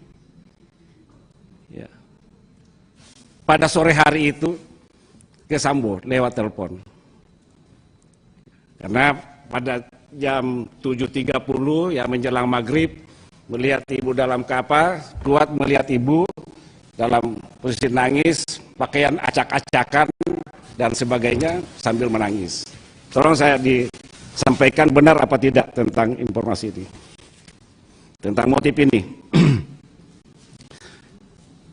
Jam 11 malam Putri menelpon ke Ferdi Sambo dan sambil menangis menyampaikan bahwa saya diperlakukan seperti ini oleh si Brigadir J. Ditanya lebih lanjut, di Jakarta nanti saya jelaskan. Artinya penjelasan lebih rincinya nanti dijelaskan oleh Putri ke ke Ferdi Sambo setelah tiba di Jakarta. Mereka berangkatlah tanggal 8 balik, berangkat pagi dari Magelang ke Jakarta. Tiba di rumah Saguling sekitar sore hari. Dikonfirmasi. Boleh jadi juga Ferdi Sambo mengkonfirmasi kepada para ajudan pada saat di Magelang apa yang dialami oleh ibu. Sehingga muncul kemarahan. Muncul kemarahan, emosi dan sebagainya saat itu. Tiba di rumah Saguling, dikonfirmasi apa yang dialami oleh ibu. Ternyata diceritakan semua apa yang dialami tanggal 4, lalu kemudian tanggal 7 itu.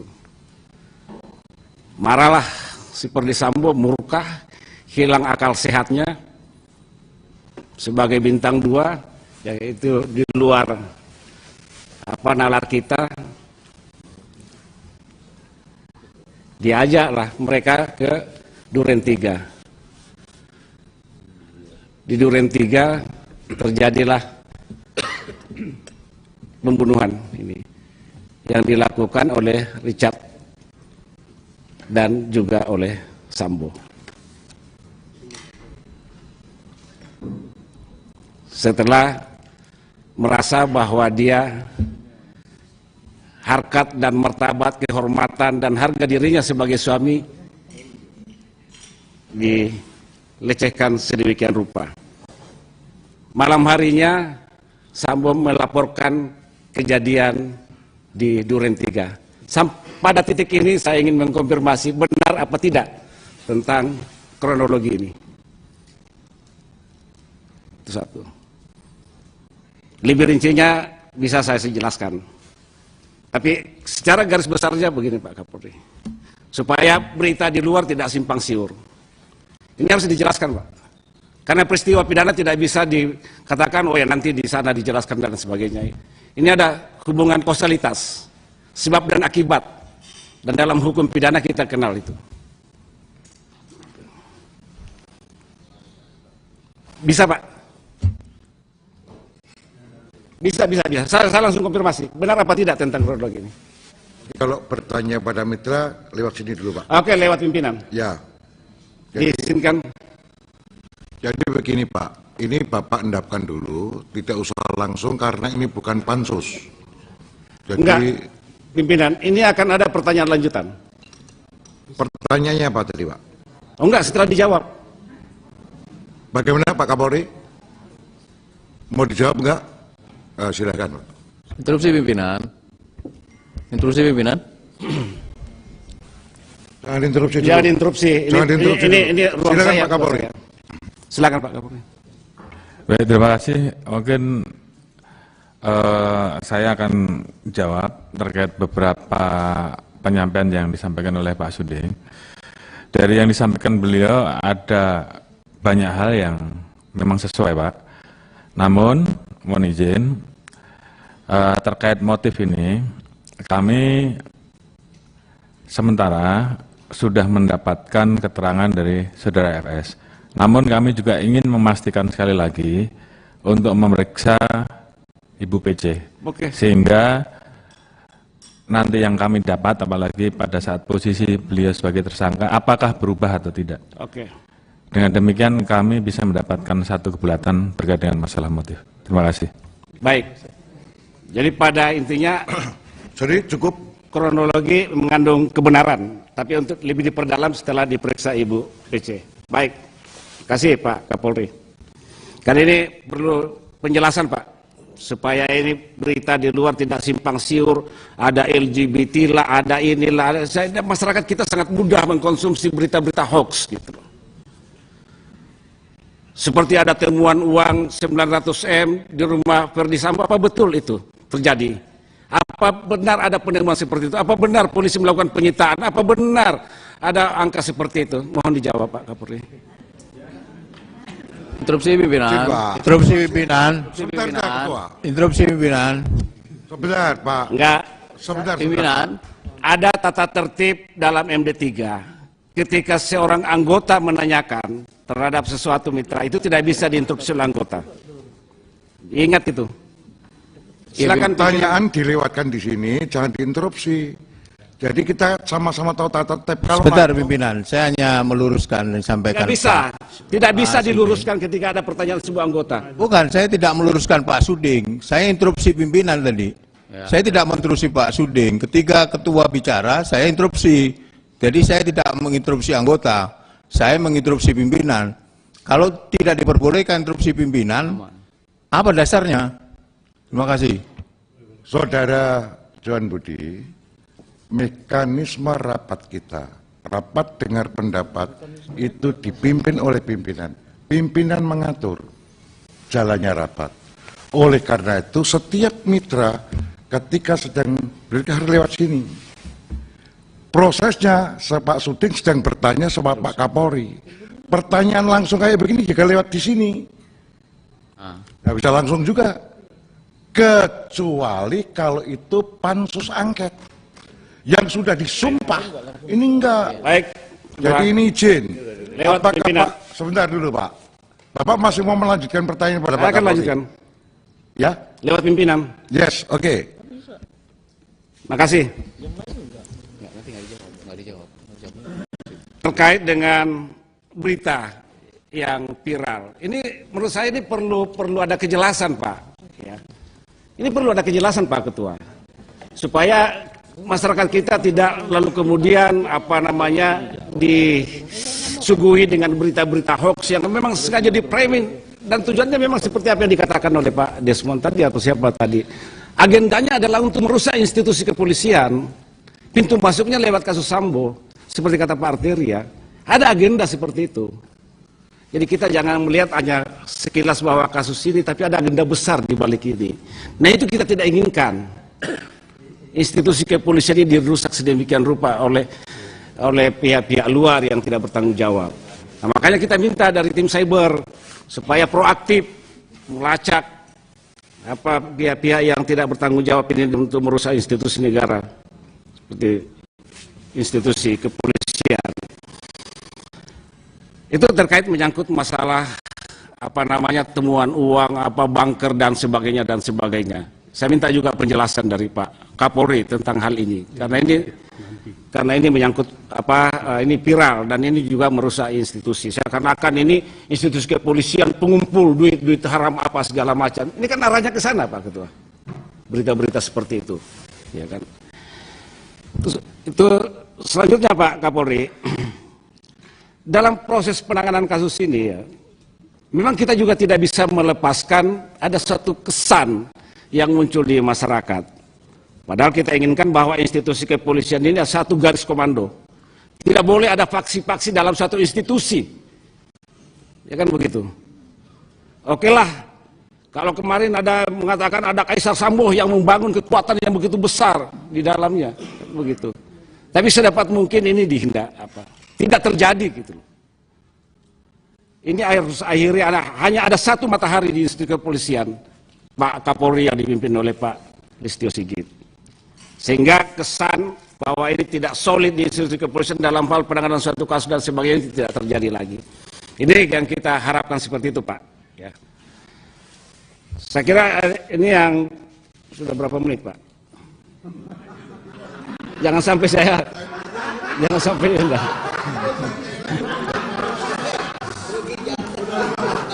Ini bukan. Baik, sementara itu Pak Kapolri. Ya. Assalamualaikum warahmatullahi wabarakatuh. Terima kasih Pak Suding. Nah ini penanya ke nomor 30 Pak. Ini penanya yang terhormat nomor 30. Kita persilakan Dr. Beni Kabur Harman SA.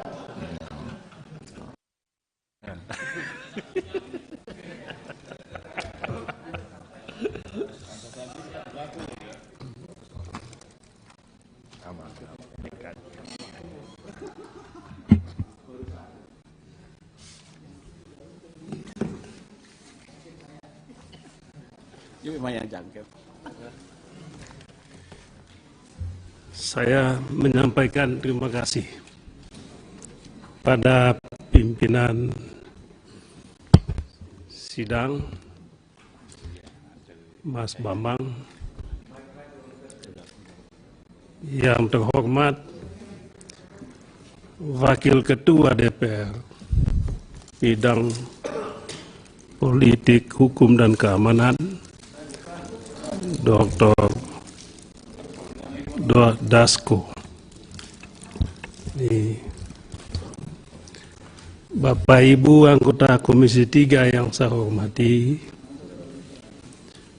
Pak Kapolri, Pak Kapolri dan pejabat-pejabat utama di lingkungan Kepolisian Republik Indonesia.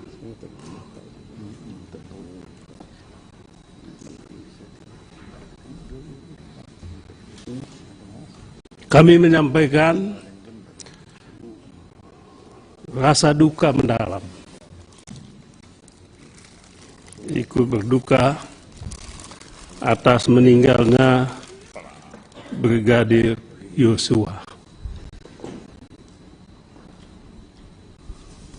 Semoga beliau mendapat tempat di sisinya dan keluarga yang ditinggalkan mendapatkan ketabahan dan kekuatan.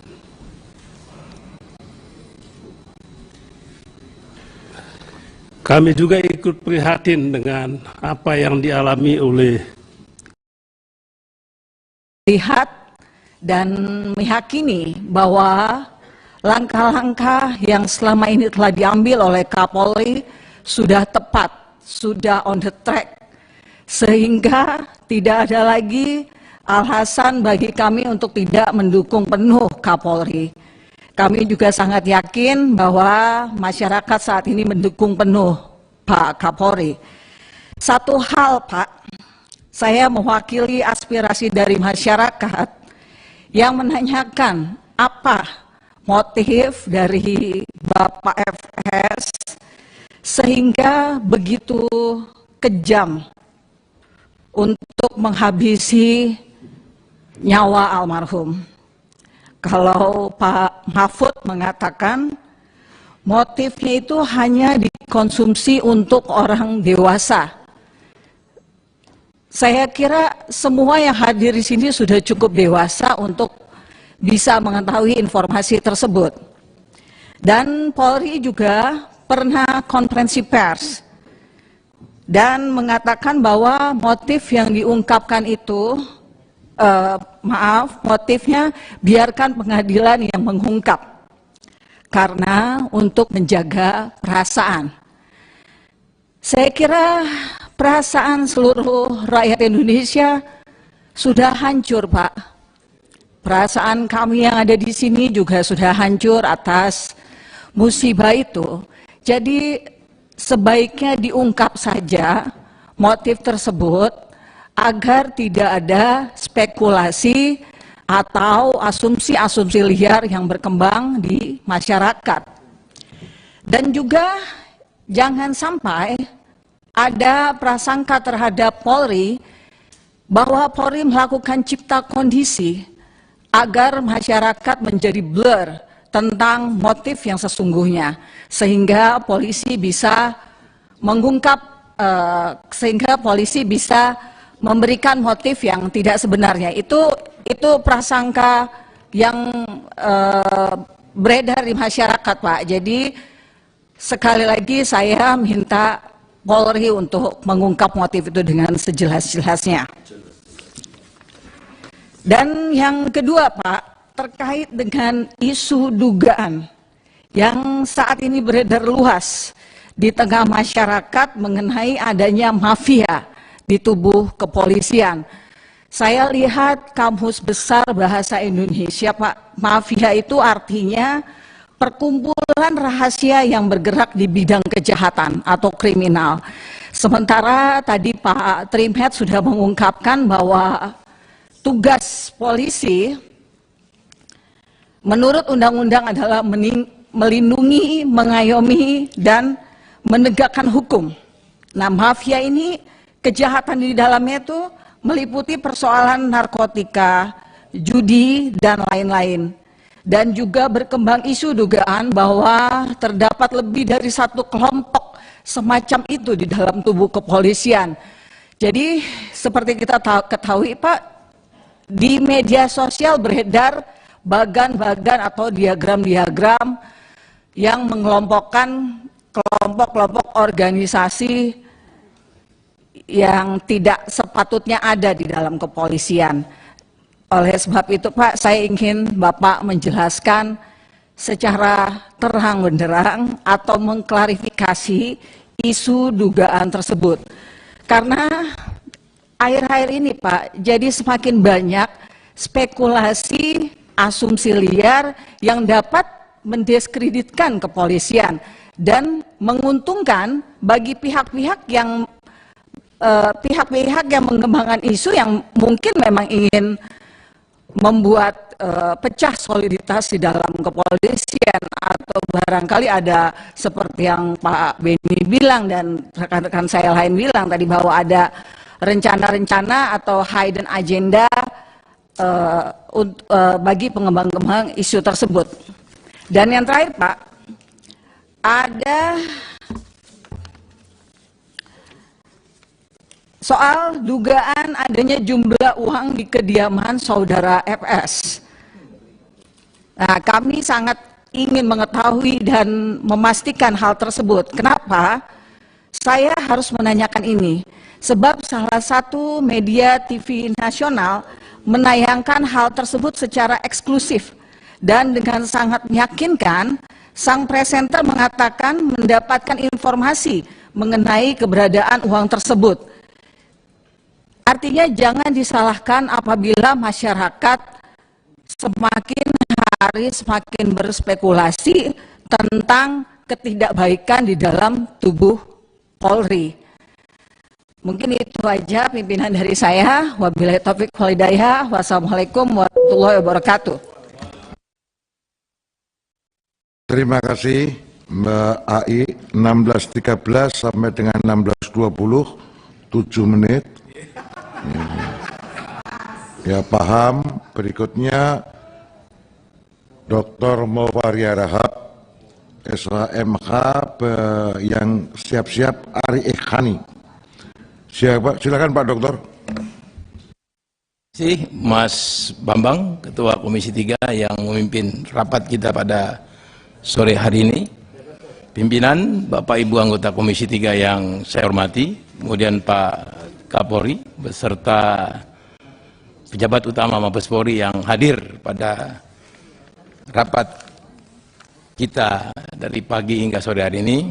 Saya ucapkan terima kasih datang ke Komisi 3 untuk bersama-sama dengan anggota Komisi 3 melakukan rapat kerja pada hari ini. Saya ingin memulai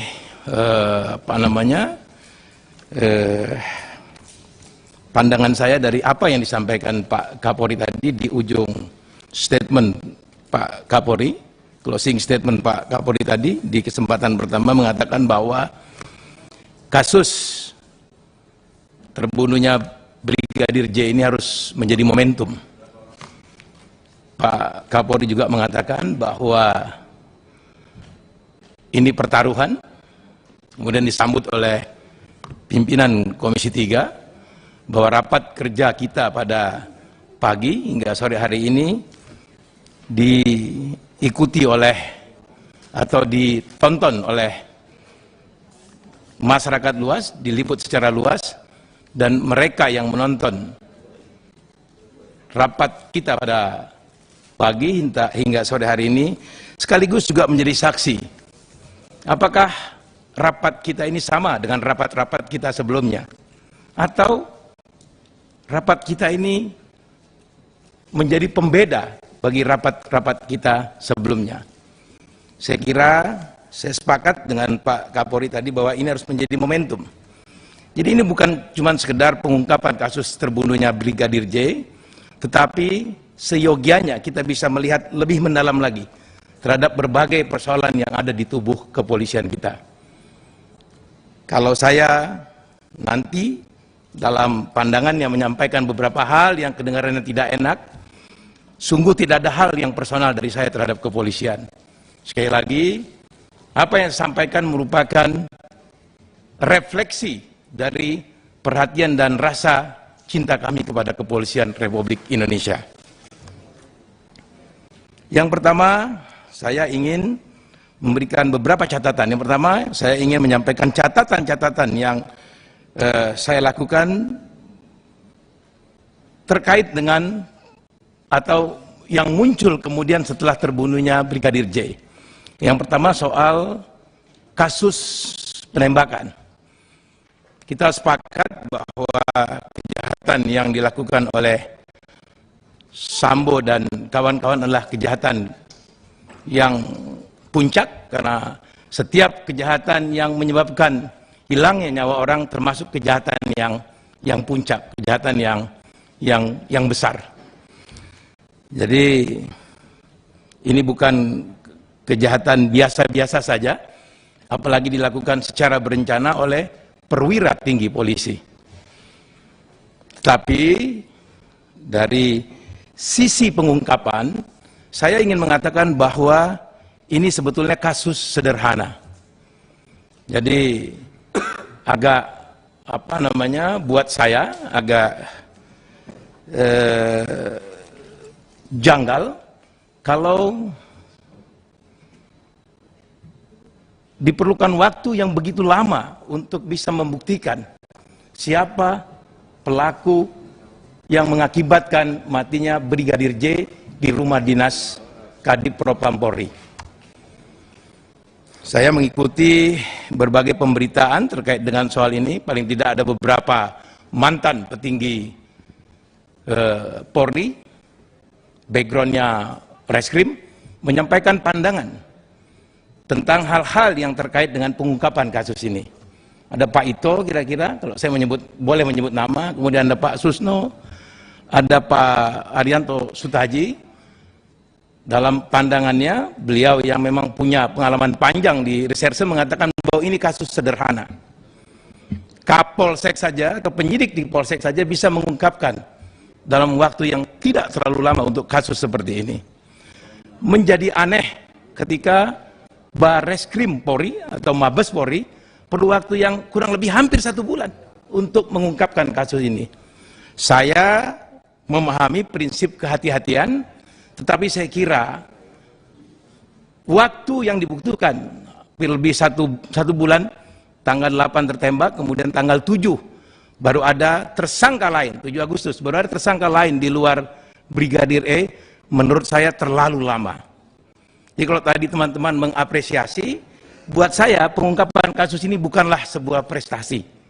Tentu saya menghargai kerja keras penyidik. Tetapi sekali lagi, jangan berpikir bahwa ini adalah sebuah prestasi. Ini biasa saja. Itu tentang kasus. Saya juga ingin melihat lebih dalam soal kasus misalnya. Ya, ada rumors yang berkembang bahwa sebagian besar pejabat kepolisian yang mengeluarkan statement awal tentang kejadian tembak-menembak di rumah Brigadir J itu kena prank oleh Sambo. Kalau kena prank, saya kemudian berpikir, kalau kena prank, oke, 1-2 hari, tapi kalau kena prank sampai berminggu-minggu, apakah ini bisa diterima?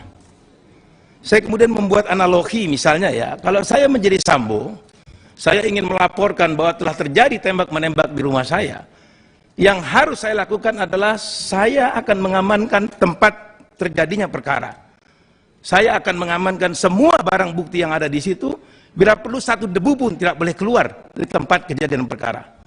Untuk memastikan bahwa yang terjadi di rumah saya adalah tembak-menembak. Atau sebaliknya, bagaimana mungkin sebagai anggota kepolisian, Bapak yang ada di hadapan saya ini tidak memiliki insting, naluri, bahwa ada kejanggalan dalam penjelasan yang diberikan oleh Sambo terkait dengan tembak-menembak yang terjadi di rumahnya. Tidak ada barang bukti, tempat kejadian perkara sudah dibersihkan, dan kemudian pada tanggal 11, Mabes Polri lewat apa itu?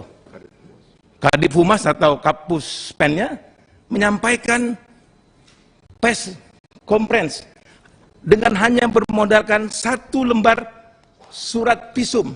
Ini sulit untuk diterima buat saya ya, sulit untuk saya terima. Saya gagal memahami penjelasan yang seperti ini. Sekali lagi, kalau saya menyampaikan ini dengan suara yang agak sedikit keras, karena memang ini kecintaan saya terhadap kepolisian. Saya ada di komisi ini dari tahun 2004. Dinding-dinding ruang ini merupakan saksi bisu betapa komisi ini dari waktu ke waktu memberikan dukungan yang tidak pernah putus kepada kepolisian. Agar apa? Agar kepolisian kita bisa menjadi bagian dari baiknya kehidupan kita berbangsa dan bernegara. Jadi pengungkapan kasus ini awalnya atau seharusnya menjadi sesuatu yang sederhana, tapi kemudian dikesankan berbelit-belit dan seterusnya.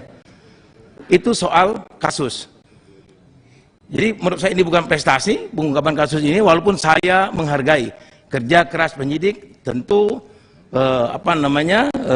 ini bukan soal yang mudah. Kemudian soal motif, saya agak berbeda dengan beberapa teman-teman yang menuntut agar Pak Kapolri menyampaikan motif. Buat saya motif tidaklah penting sekarang ini. Kenapa? Karena kejahatannya sudah diungkap, pelakunya sudah ditetapkan. Kecuali memang pihak kepolisian melihat ada kejahatan lain yang ingin dibuktikan, maka motif perlu dikejar. Tapi ketika kejahatan sudah ditetapkan, pelaku sudah ditetapkan, menurut saya motif tidaklah menjadi penting lagi. Saya sepakat biarlah motif nanti akan dibuktikan di pengadilan atau terungkap di pengadilan. Karena menurut saya memperdebatkan motif di ruang publik tidak akan memberikan manfaat apa-apa bagi pengungkapan kasus, kecuali hanya menciptakan kesedihan yang mendalam bagi keluarga J dan anak-anak dari Sambo. Sungguh anak-anak Sambo tidak patut untuk ikut menanggung kesalahan yang dilakukan kedua orang tuanya. Dia sama dengan anak-anak kita. Seharusnya kita ikut prihatin terhadap apa yang dialami oleh anak-anak Sambo.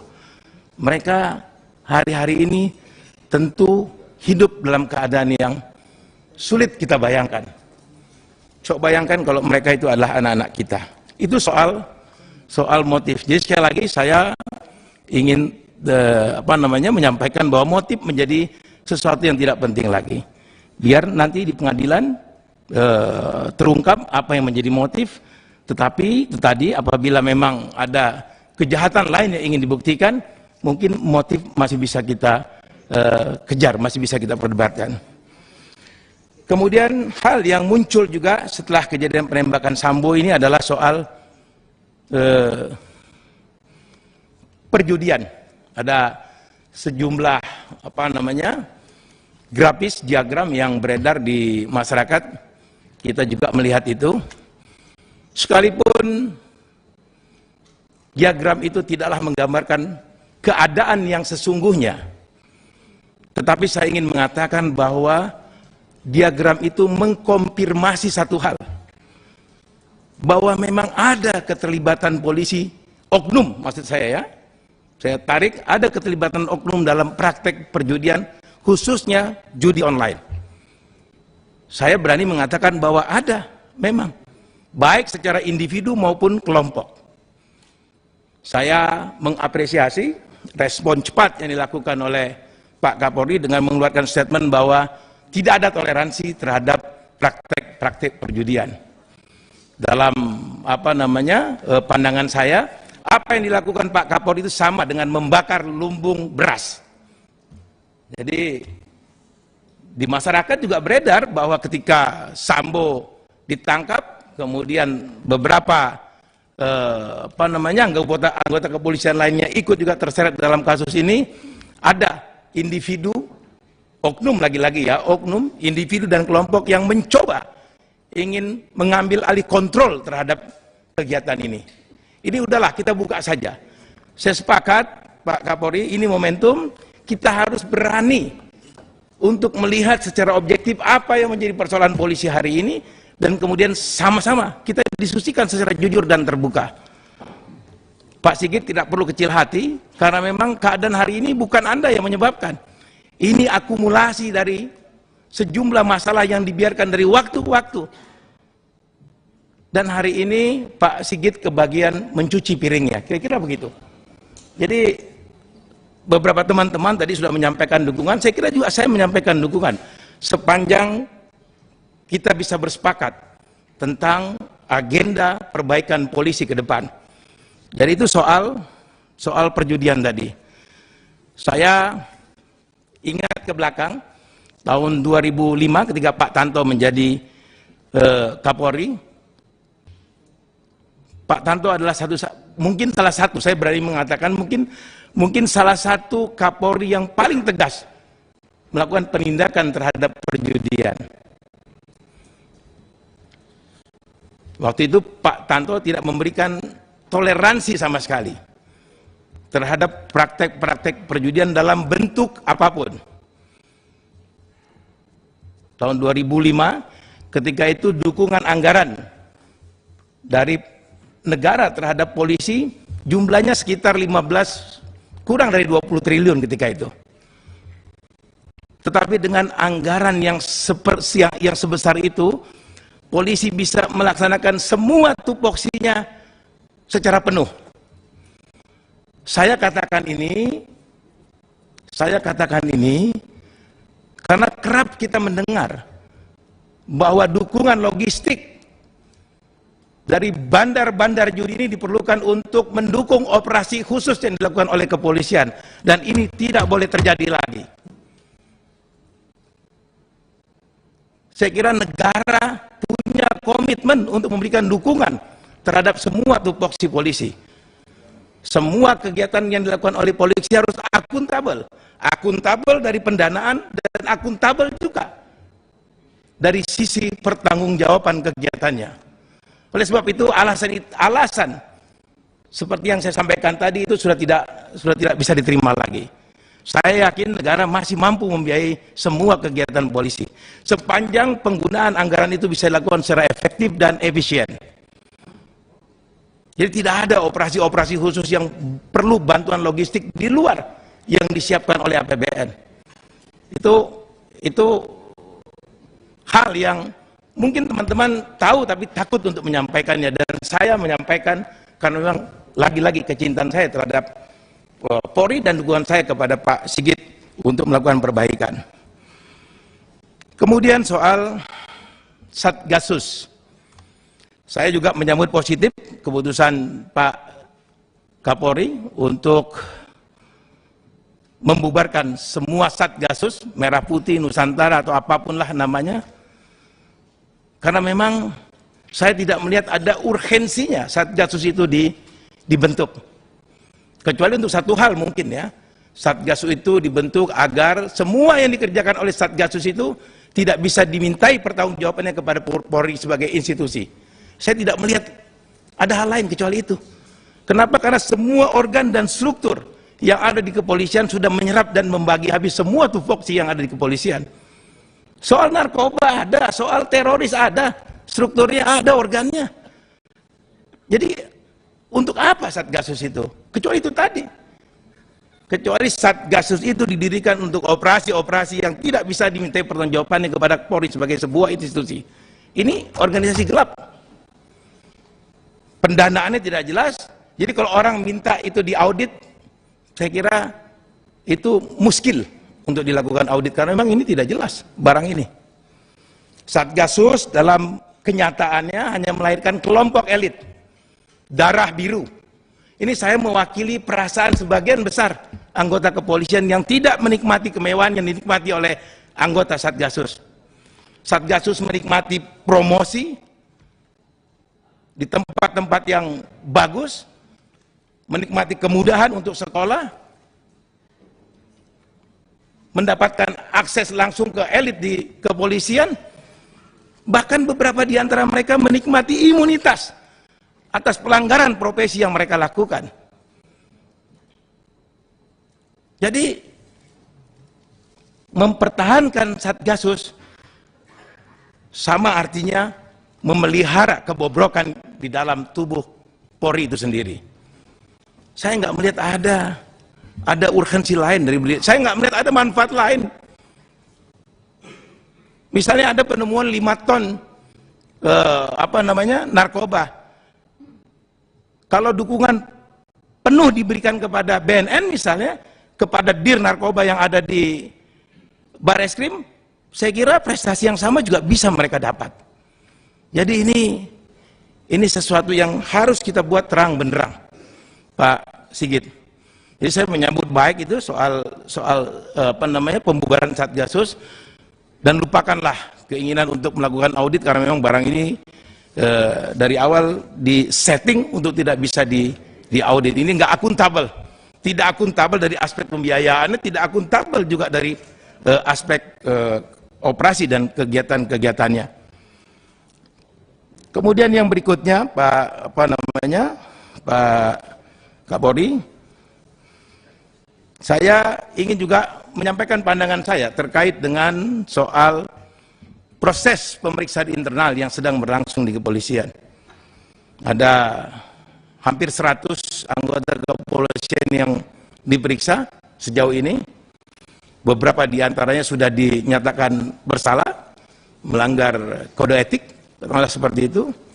Saya setuju dengan pandangan beberapa kawan-kawan yang mengatakan bahwa terhadap mereka yang bersalah, itu harus segera dilakukan sidang etik dan kemudian dipecat, mendahului pembuktian pidana di pengadilan nantinya. Jadi ini harus ada ketegasan. Pak Kapolri harus memiliki keberanian untuk melakukan ini, karena membiarkan ini berlarut-larut ini nggak bagus. Memberikan kesempatan karena karena tingkat kesalahan mereka kecil, karena mereka tidak tahu, karena mereka terjebak. Menurut saya itu sulit untuk bisa kita terima. Mereka polisi, mereka anggota kepolisian, nalurinya harus ada. Mereka tahu bahwa apa yang mereka lakukan adalah sesuatu yang melanggar hukum. Mereka tahu bahwa tidak sepatutnya mereka lakukan itu. Mereka paham bahwa polisi ini bukan organisasi komando, mereka berhak untuk menolak, undang-undang mengatakan seperti itu. Jadi menurut saya tidak ada toleransi buat mereka yang sudah terbukti melakukan pelanggaran profesi. Segera proses pemecatannya melalui sidang etik. Sementara terhadap mereka yang tidak terbukti harus ada juga kejelasan. Segera pulihkan nama baik mereka, kembalikan mereka ke tempat asal mereka, dan kemudian ada statement dari pimpinan kepolisian bahwa proses pemeriksaan terhadap yang bersangkutan sudah dinyatakan selesai. Sama, Pak Kapolri juga harus punya sikap yang tegas untuk segera menghentikan proses pemeriksaan di internal kalau memang dianggap sudah tidak ada lagi yang harus diperiksa. Membiarkan proses pemeriksaan ini berlarut-larut hanya menciptakan persoalan baru di kepolisian. Tadi beberapa teman juga mengatakan bahwa yang diperlukan sekarang ini di kepolisian adalah salah satunya adalah membangun soliditas, mempercepat kepastian proses pemeriksaan di kepolisian, pemeriksaan internal di kepolisian, memberikan kesempatan kepada kepolisian untuk segera melakukan konsolidasi internal, sesuatu yang dibutuhkan memang dalam situasi seperti sekarang ini. Jadi itu tadi 3 pendapat saya terhadap yang sudah bersalah segera, terhadap yang sudah diperiksa tapi tidak bersalah kemudian dinyatakan tidak bersalah harus segera dihentikan, pulihkan, dikembalikan mereka ke tempat asal mereka. Dan kepada yang jadi harus ada ketegasan bahwa ini sudah berakhir, pemeriksaan di internal sudah berakhir, kecuali nanti memang di kemudian hari ditemukan bahwa ada oknum-oknum yang terbukti atau terindikasi terlibat dalam soal ini.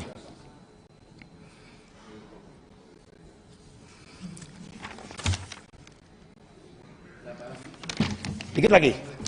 Iya. Sekali ini agak panjang, jarang-jarang panjang.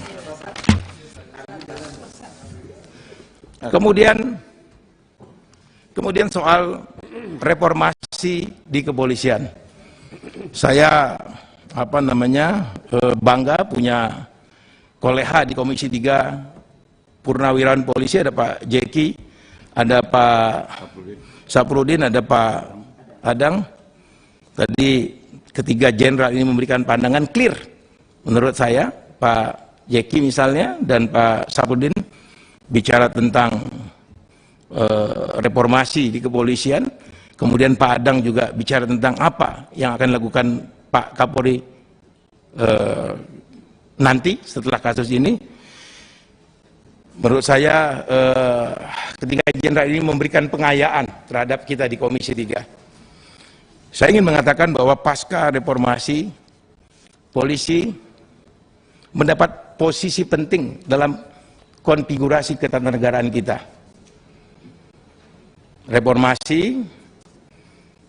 Dari reformasi kita berharap ada penghormatan terhadap hak-hak sipil atau apa yang dinamakan supremasi sipil.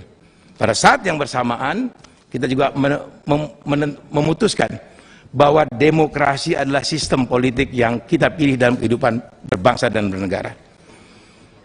Nah, saya kira polisi memainkan peran penting bagi soal ini.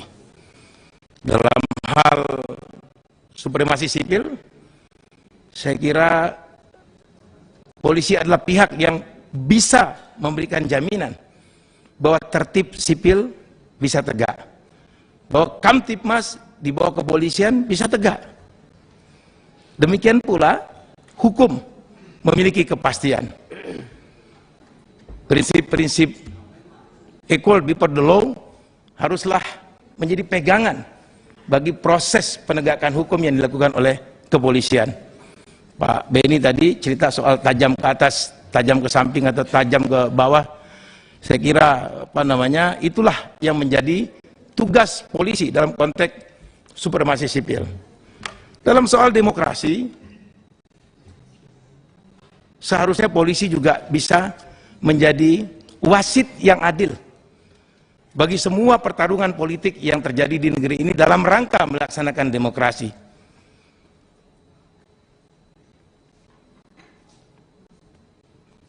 Polisi, Pak Beni tadi bilang jangan ikut-ikutan dalam pertarungan politik. Saya kira itu hal yang mutlak yang harus dihindari oleh kepolisian.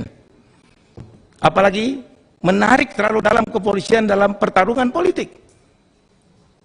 Nih Pak Kabar Eskrim nih, dulu Kapolda di Medan, di Sumatera Utara, kita berapa kali datang ke sana karena soal-soal yang saya sebutkan tadi. Dalam banyak kejadian, ke depan ini tidak boleh terjadi lagi. Teman-teman kepolisian ikut terlibat dalam pertarungan politik. Bahkan secara terbuka beberapa komandan kepolisian menarik polisi ke dalam pertarungan politik dalam rangka menegakkan demokrasi. Ini tidak boleh terjadi lagi di kemudian hari. Saya kira kalau ini semua bisa menjadi komitmen kita bersama, ke depan polisi kita akan menjadi polisi yang memang diharapkan pasca reformasi 98 itu. Polisi sipil, polisi yang menjadi bagian bagi proses kehidupan demokrasi kita. Polisi yang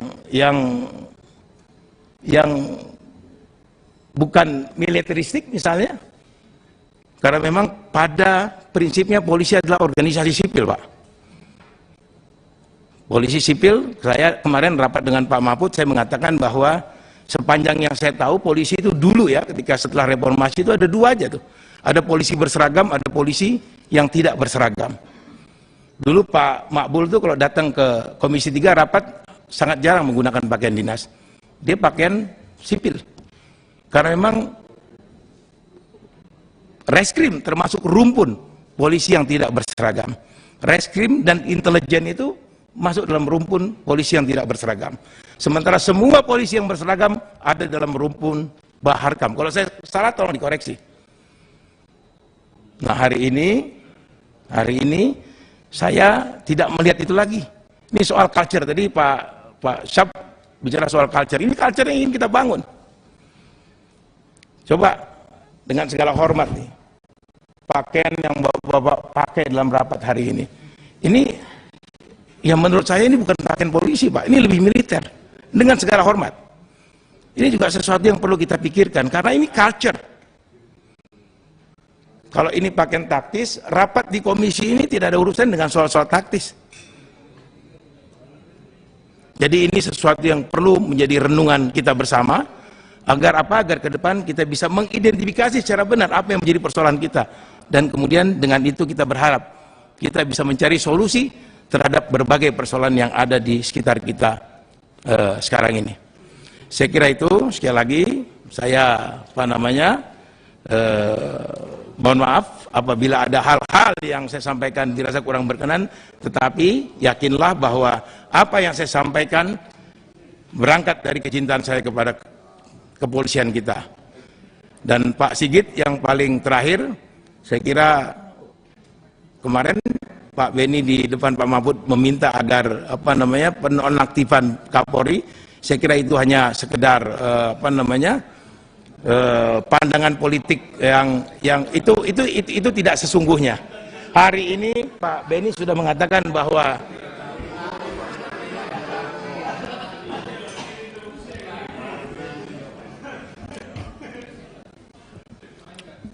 jadi menurut saya apa yang Pak Beni sampaikan itu merupakan perasaan umum yang ada di di Komisi 3. Kita berada di belakang Pak Kapolri sepanjang itu tadi Pak Kapolri sungguh-sungguh ingin memanfaatkan apa yang terjadi hari ini sebagai momentum, sebagai pintu masuk untuk melakukan perbaikan secara komprehensif di tubuh kepolisian negara Republik Indonesia. Demikian, terima kasih. Billahi taufiq wal hidayah. Assalamualaikum warahmatullahi wabarakatuh. Interupsi Ketua. Boleh interupsi Ketua? Sebentar dulu. Siap. Belum apa-apa diinterupsi. Sebentar. Jadi ini 16.20 sampai dengan 16.49. Gak paham lah. Ya, itu 16.20 sampai dengan 16.49. Yes. 30 menit. 30 menit, kurang dikit. Yang interupsi tadi siapa? Saya Ketua. Izin Ketua. Oh ya, gimana Pak Agung? Iya. Sudah jam 5 ini Ketua. Yang tanya kayaknya masih banyak Ketua.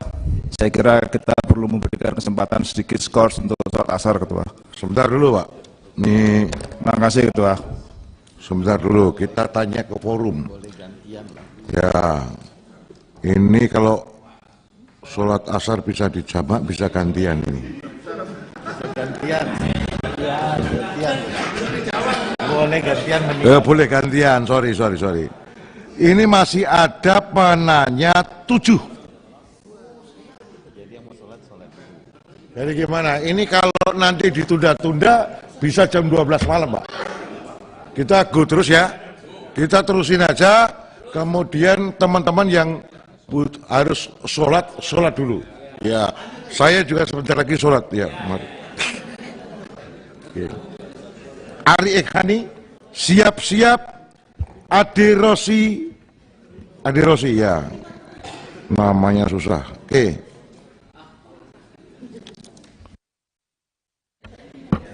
Baik, terima kasih pimpinan. Ikan gabus, ikan lele, lebih bagus dan tidak bertele-tele. Assalamualaikum warahmatullahi wabarakatuh. Salam sejahtera untuk kita sekalian. Shalom. Om Swastiastu, Namo Buddhaya, salam kebajikan. Yang saya hormati pimpinan dan Bapak Ibu anggota Komisi 3, yang saya hormati Bapak Kapolri, Bapak Wakapolri, dan seluruh pejabat utama jajaran Kepolisian Republik Indonesia. Pada kesempatan ini pertama sekali saya menyampaikan turut berbelasungkawa kepada keluarga Brigadir Joshua, ayah, ibu, dan keluarga besar. Kiranya Tuhan memberikan kekuatan dan penghiburan, dan secara khusus juga kepada putra-putri dari Pak Ferdi Sambo, karena kebetulan yang paling bungsu putra saya satu kelas di Taruna Nusantara. Saya berdoa anak-anak ini juga diberikan kekuatan untuk dapat mencapai cita-citanya dan merendah hari esok. Tidak banyak yang saya sampaikan pimpinan dan Bapak Ibu serta Pak Kapolri. Saya mungkin berbeda sedikit dengan Pak Mulfahri.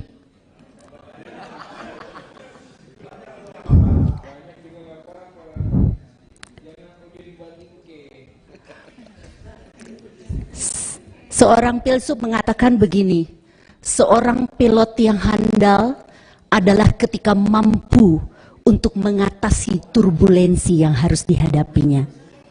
Hari-hari ini, Kepolisian Republik Indonesia mengalami turbulensi yang luar biasa. Masyarakat dan rakyat Indonesia sangat fokus. Apa yang terjadi? Apa selanjutnya? Ayah, ibu, laki-laki, perempuan, pemuda, remaja, semuanya fokus. Tidak hanya seperti menonton drama Korea, tetapi ini selalu dinanti. Oleh karena itu, saya ingin mengatakan dalam momentum rapat hari ini, historis bangsa ini mencatat Bapak Listio Sigit Prabowo, bahwa Bapak memang seorang pilot yang tangguh mengatasi turbulensi ini. Terbukti 4 tersangka sudah P21.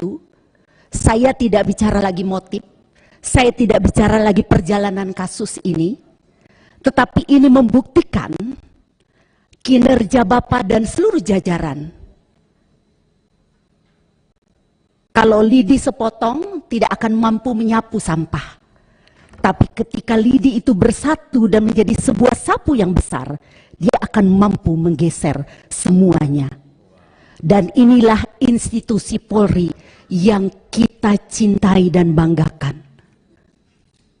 Masyarakat Indonesia melihat, suka tidak suka, mau tidak mau, mengakui bahwa apa yang sudah Bapak lakukan dengan kasus Brigadir Yosua bisa terbukti terang benderang, dapat dipahami alurnya, dan nanti akan lebih jelas ketika ini masuk dalam persidangan. Oleh karena itu, saya menggunakan Ari Egahni Ben Bahat, menggunakan hak konstitusi saya, mengapresiasi Bapak Kapolri Jenderal Listio Sigit Prabowo dalam penanganan kasus ini. Dan oleh karena itu, saya juga bermohon seiring waktu bahwa ketika kawan-kawan tadi juga berbicara tentang reformasi struktural, reformasi regulasi, dan seterusnya, itu saya kira ada SOP-nya, monggo silahkan Pak. Tetapi saya lebih bagaimana juga ke depan institusi Polri secara kultural, sosok Bapak yang humanis itu harus digugu dan ditiru oleh jajaran-jajaran Kapolda, dir-dir di tingkat Polda, Kapolres, kemudian kasat-kasat di tingkat Polres sampai ke bawah. Itulah kerinduan masyarakat Indonesia. Dan yang terakhir Pak, mengikuti dari apa yang disampaikan senior saya Pak Hinca tentang Babin Kamtipmas. Kebetulan di sini ada sahabat saya.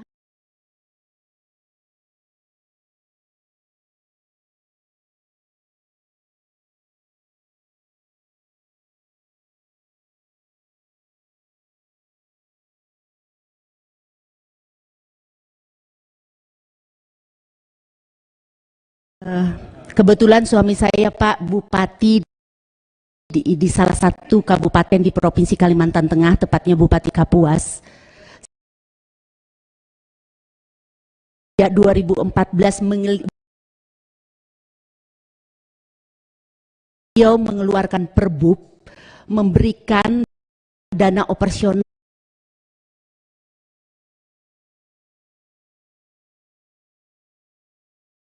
Rp150.000 per bulan. Satu kecamatan itu 5 juta per bulan. Jadi barangkali ini bisa menjadi satu hasanah wacana untuk bisa menjadi satu program nanti dibicarakan di tingkat Polda dan Polres, bisa bekerja sama dengan pemimpin daerah yang lain yang bisa juga anggota Komisi 3 yang saya banggakan Pak Kapolri beserta seluruh jajaran. Kalau dihitung-hitung kita sudah 7 jam Pak melakukan rapat, dan saya rasa selama saya di Komisi 3 yang masih baru ini adalah rapat terlama hanya untuk membahas satu kasus saja. Tapi saya senang. Senangnya apa? Karena ternyata tadi dalam paparan Pak Kapolri banyak sekali fakta-fakta baru yang ternyata baru keluar sekarang. Misalnya tadi ada ternyata harapan saudara R untuk mendapatkan SP3. Atau misalnya tadi ternyata ada dugaan bahwa saudara K akan melakukan akan kabur. Jadi saya merasa apa yang telah Bapak sampaikan di sini ini bisa memfeeding masyarakat Indonesia, bahkan juga para media-media yang telah beberapa kali saya lihat tadi buka-buka terus, banyak online yang tadi membeberkan apa yang tadi telah Bapak sampaikan. Walaupun saya menghargai, menghormati bahwa kaitan motif pada saat ini belum untuk bisa Bapak buka. Saya hormati hal tersebut dan kita menunggu proses ini. Mudah-mudahan persidangan nanti hal tersebut yang kita tunggu-tunggu. Satu masyarakat Republik Indonesia ini menunggu motif apa yang nanti akan disampaikan dalam persidangan. Kemudian yang kedua, Pak Kapolri, dari kasus FS ini, dari intervensi yang terjadi, dari intimidasi yang ada, dari rekayasa kasus yang ada, dari kekerasan yang ada, saya melihat bahwa semua ini berasal dari hati nurani, karakter, moral, akhlak, iman, takwa yang kurang. Saya tidak merasa orang yang paling beriman. Saya tidak merasa orang yang paling soleh. Tapi saya rasa seorang manusia, kalau iman dan takwanya dan akhlaknya baik, itu pasti tidak akan melakukan hal terkeji seperti yang dilaksanakan saudara FS dan kawan-kawan. Oleh karena itu saya menghimbau kepada Pak Kapolri, tidak ada salahnya Pak Kapolri untuk mengingatkan selalu kepada seluruh anggota kepolisian agar bagaimana moral, karakter ini harus terus dibangun, diperbaiki. Saya rasa tidak terlambat untuk pendidikan karakter. Walaupun sekarang yang namanya pendidikan karakter itu dimulai dari usia dini. Tapi saya rasa tidak ada kata terlambat untuk memperbaiki karakter, moral, akhlak, iman dan takwa seorang anggota Polri ke depannya. Walaupun ya kita tak pahami bersama yang namanya iman dan takwa ini adalah urusan manusia dengan yang penciptanya. Tetapi saya rasa kalau Bapak mengajak kawan-kawan Polri semua menuju kebaikan, insya Allah kasus ini atau nanti ke depan kasus-kasus yang akan terjadi ini tidak akan terjadi kembali. Itu yang pertama, Pak. Kemudian yang kedua, jelas saya sebagai seorang manusia sangat prihatin kepada keluarga korban. Tapi tanpa mengurangi rasa prihatin saya kepada keluarga korban, sangat disayangkan kasus ini juga menimpa saudari PC. Tapi ini adalah konsekuensi atas apa yang telah terjadi, apa yang mungkin dilihat, dan apa yang mungkin didengar. Tapi yang saya pikirkan bukan kondisi FS atau PC-nya, Pak. Tapi sama dengan rekan-rekan ibu-ibu yang lain, karena saya seorang perempuan, saya konsen sekali, saya perhatian sekali kepada anak-anak saudara PC, saudari PC, dan saudara FS. Tolong berikan perhatian khusus kepada mereka, Pak. Mereka tidak layak dibully. Mereka adalah aset bangsa yang ke depan pasti akan menjadi orang-orang yang bermanfaat. Salah satunya akan menjadi dokter. Sekarang satunya lagi sekolah di Taruna. Jadi tolong berikan perhatian. Kalau bisa ya tadi berikan parenting yang baik kepada mereka sehingga ya tadi mereka tidak hancur sehancur-hancurnya. Karena sekali lagi anak tidak bersalah atas dosa yang dilakukan oleh orang tuanya. Dosa orang tuanya adalah dosa mereka sendiri. Anak biarkanlah mereka tumbuh, berkembang dan mandiri serta sukses mencapai cita-citanya. Yang ketiga, saya ingin juga memberikan perhatian karena tadi Bapak sampaikan bahwa kasus ini sudah diserahkan berkasnya kepada tim Kejaksaan Penuntut Umum. Oleh karena itu, perhatian saya tentu jangan sampai tim sus yang saat ini telah bekerja mengumpulkan bukti, data dan lain hal sebagainya, kemudian diserahkan kepada kejaksaan. Ya mudah-mudahan ini tidak ada oknum grupnya FS yang mencoba untuk menyusupi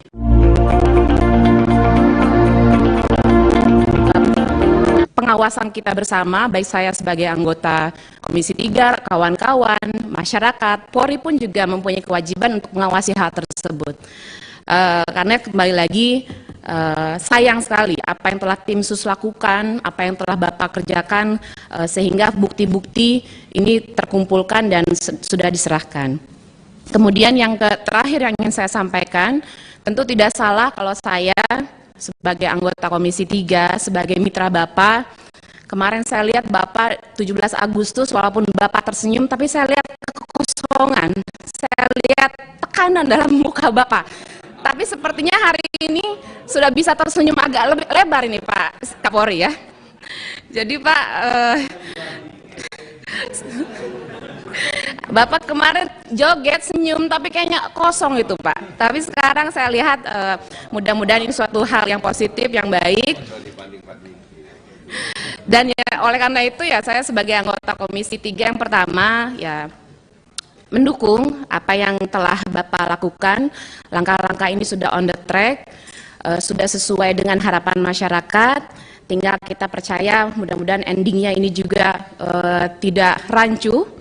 Kemudian yang kedua juga saya mendukung pemberian sanksi kode etik ataupun pidana yang akan Bapak lakukan. Yang ketiga juga saya mendukung reformasi SDM yang harus sesegera mungkin Bapak lakukan. Dan yang keempat, saya mendukung penuh kepemimpinan Pak Sigit sebagai Kapolri dan mendukung posisi Polri berada di bawah Presiden. Jaga terus harkat, martabat, wibawa, marwah Polri, kita sayang dengan Kapolri, kita sayang dengan Polri.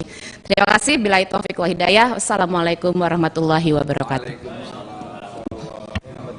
8 menit, 16.58 sampai 17.06. Iya. Berikutnya Andirio, Haji Andirio Idris Pajalangi SHMKN, siap-siap Nuriska Putri. Silakan Mas Andi. Ya. Bismillahirrahmanirrahim. Assalamualaikum warahmatullahi wabarakatuh. Terima kasih pimpinan Komisi 3 yang sangat bijaksana, Bapak Kapolri beserta jajaran yang saya hormati. Saya tidak membahas terlalu dalam Pak, karena teman-teman tadi sudah memborong soal pertanyaan-pertanyaan ini. Saya Pak, terus terang saja mendukung tim yang Bapak buat.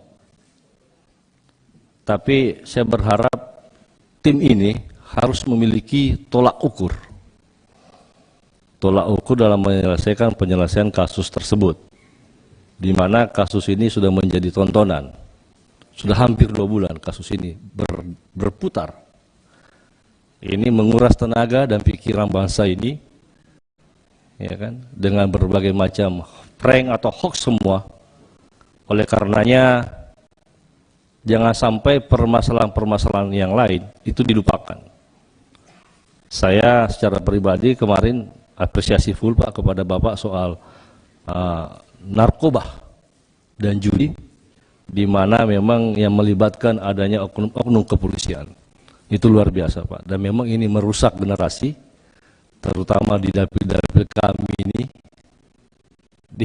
di dapil kami ini itu luar biasa narkoba Pak. Sudah anak-anak SMP itu sudah main narkoba Pak. Dan itu memang kadang-kadang ya mohon maaf pelakunya juga dari aparat kepolisian. Ya kadang-kadang yang menjual, kadang-kadang juga ada yang memakai, malah ya ada jadi bandar. Ini luar biasa Pak. Artinya apresiasi terhadap hal ini. Yang kedua yang saya ingin sampaikan bahwa tadi disampaikan juga oleh Pak Trimet bahwa kasus ini melibatkan juga terlalu banyak orang-orang. Ada perwira, ada jenderal. Tadi dikatakan bahwa ada yang terlibat terlalu dalam, ada yang tidak terlibat terlalu dalam. Harapan saya mungkin yang tidak terlibat terlalu dalam ini mungkin perlu dipikirkan nasibnya Pak. Perlu mungkin dipikirkan karirnya, karena bagaimanapun juga mereka masih muda, mereka masih punya anak tanggungan dan istri. Itu yang merupakan bagian gambaran terhadap hal ini. Yang ketiga, saya berharap kasus ini ke depan insya Allah tidak terjadi lagi. Dan tidak terulang lagi Pak. Oleh karenanya mungkin ada kebijakan-kebijakan Bapak ataupun pandangan-pandangan Bapak Kapolri antisipasi apa agar kasus ini tidak terjadi lagi di kemudian hari. Itu yang ingin saya garis bawahi, Pak. Jangan sampai terjadi lagi di kemudian hari hal-hal yang begini. Selanjutnya adalah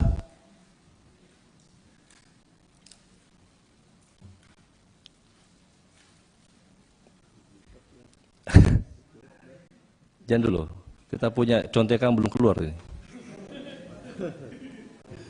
Soal senjata, Pak. Saya berpikir bahwa jangan sampai ini terulang kembali di mana para bos-bos ini ataupun mungkin para atasan ini itu mempunyai nanti kesewenang-wenangan, arogansi terhadap bawahannya kemudian. Jadi oleh karenanya mungkin perlu dipikirkan tentang psikologi tentang bagaimana dia menggunakan tentang senjata api. Jadi tidak semata harus izin, tapi perlu psikolog tentang itu, tentang ujian tentang hal itu, Pak. Ya, mungkin itu aja mungkin pimpinan, Pak Kapolri. Terima kasih. Assalamualaikum warahmatullahi wabarakatuh. Terima kasih. Itu ada perkapnya kok, Mas Andi. Berikut Mbak Rizky siap-siap Romo.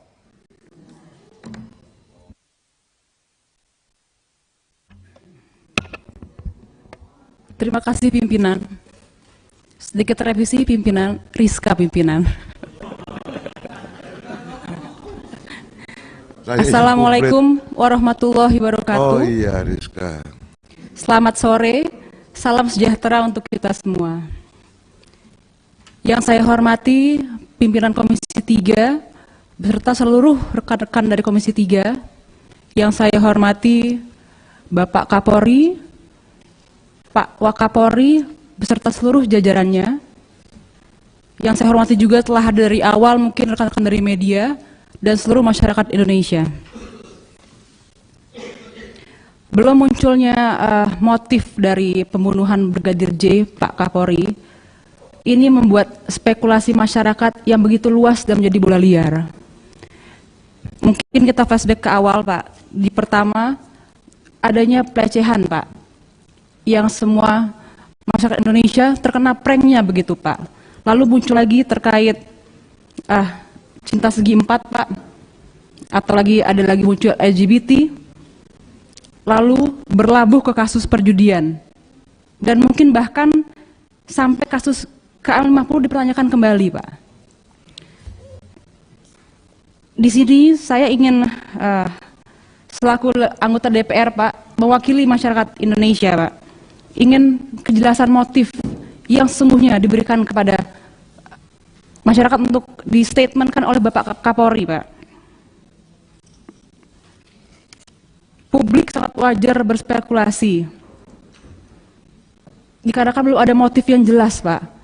Jadi di sini mungkin bisa ada statement dari Kapolri untuk memberikan kejelasan agar bola liar tidak kembali lagi menjadi lebih panjang lagi begitu, Pak. Lalu terkait dengan meminta penjelasan Pak Kapolri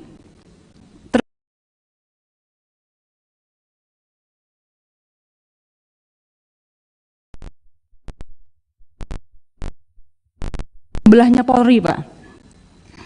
Mohon diaudit kembali, Pak, apa yang sudah dilakukan mungkin oleh Pak Mufahri, tapi kami ingin kejelasannya begitu, Pak. Bongkar semua rajaan Sambo, Pak, agar mereka paham mengenai hal ini. Tidak lupa juga saya selaku anggota Komisi 3 memberikan apresiasi kepada Pak Kapolri yang sudah memberikan transparansinya dan profesional dalam membongkar kasus ini, Pak, dengan adanya tim sus dan mengikut sertakan seluruh eksternal, mungkin Kompolnas, Komnas HAM, juga LPSK yang kemarin kami sudah rapat.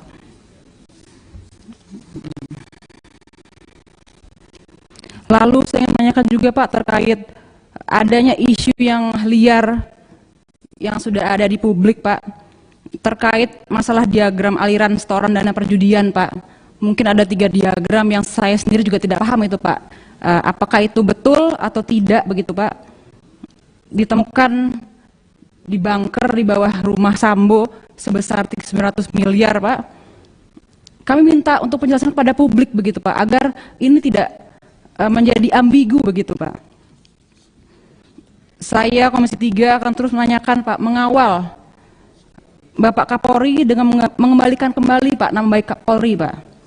Membersihkan tubuh Polri yang sedang sakit saat ini, Pak, dan menjadikan kembali Polri sebagai institusi polisi yang diidam-idamkan kembali oleh masyarakat Indonesia, Pak. Mohon dijelaskan kalau memang cuitan yang berada di media sosial itu benar atau tidak, Pak.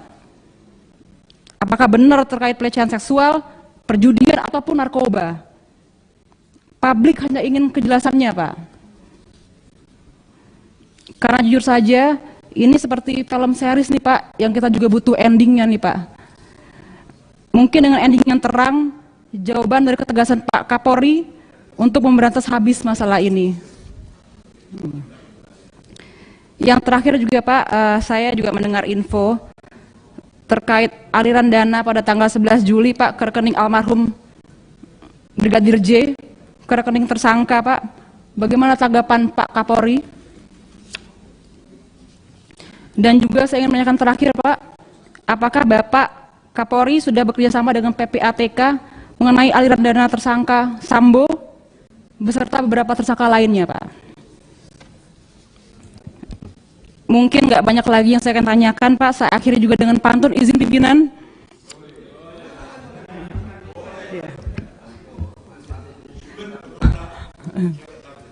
Siap, pimpinan. Datang ke Senayan memakai baju rapi, menghadiri rapat Komisi 3 dengan Kapolri.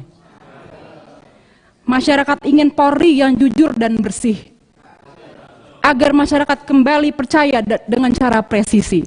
Salam presisi, Pak. Wassalamualaikum warahmatullahi wabarakatuh. Terima kasih. Saya minta maaf tadi saya manggil Mbak Rizky.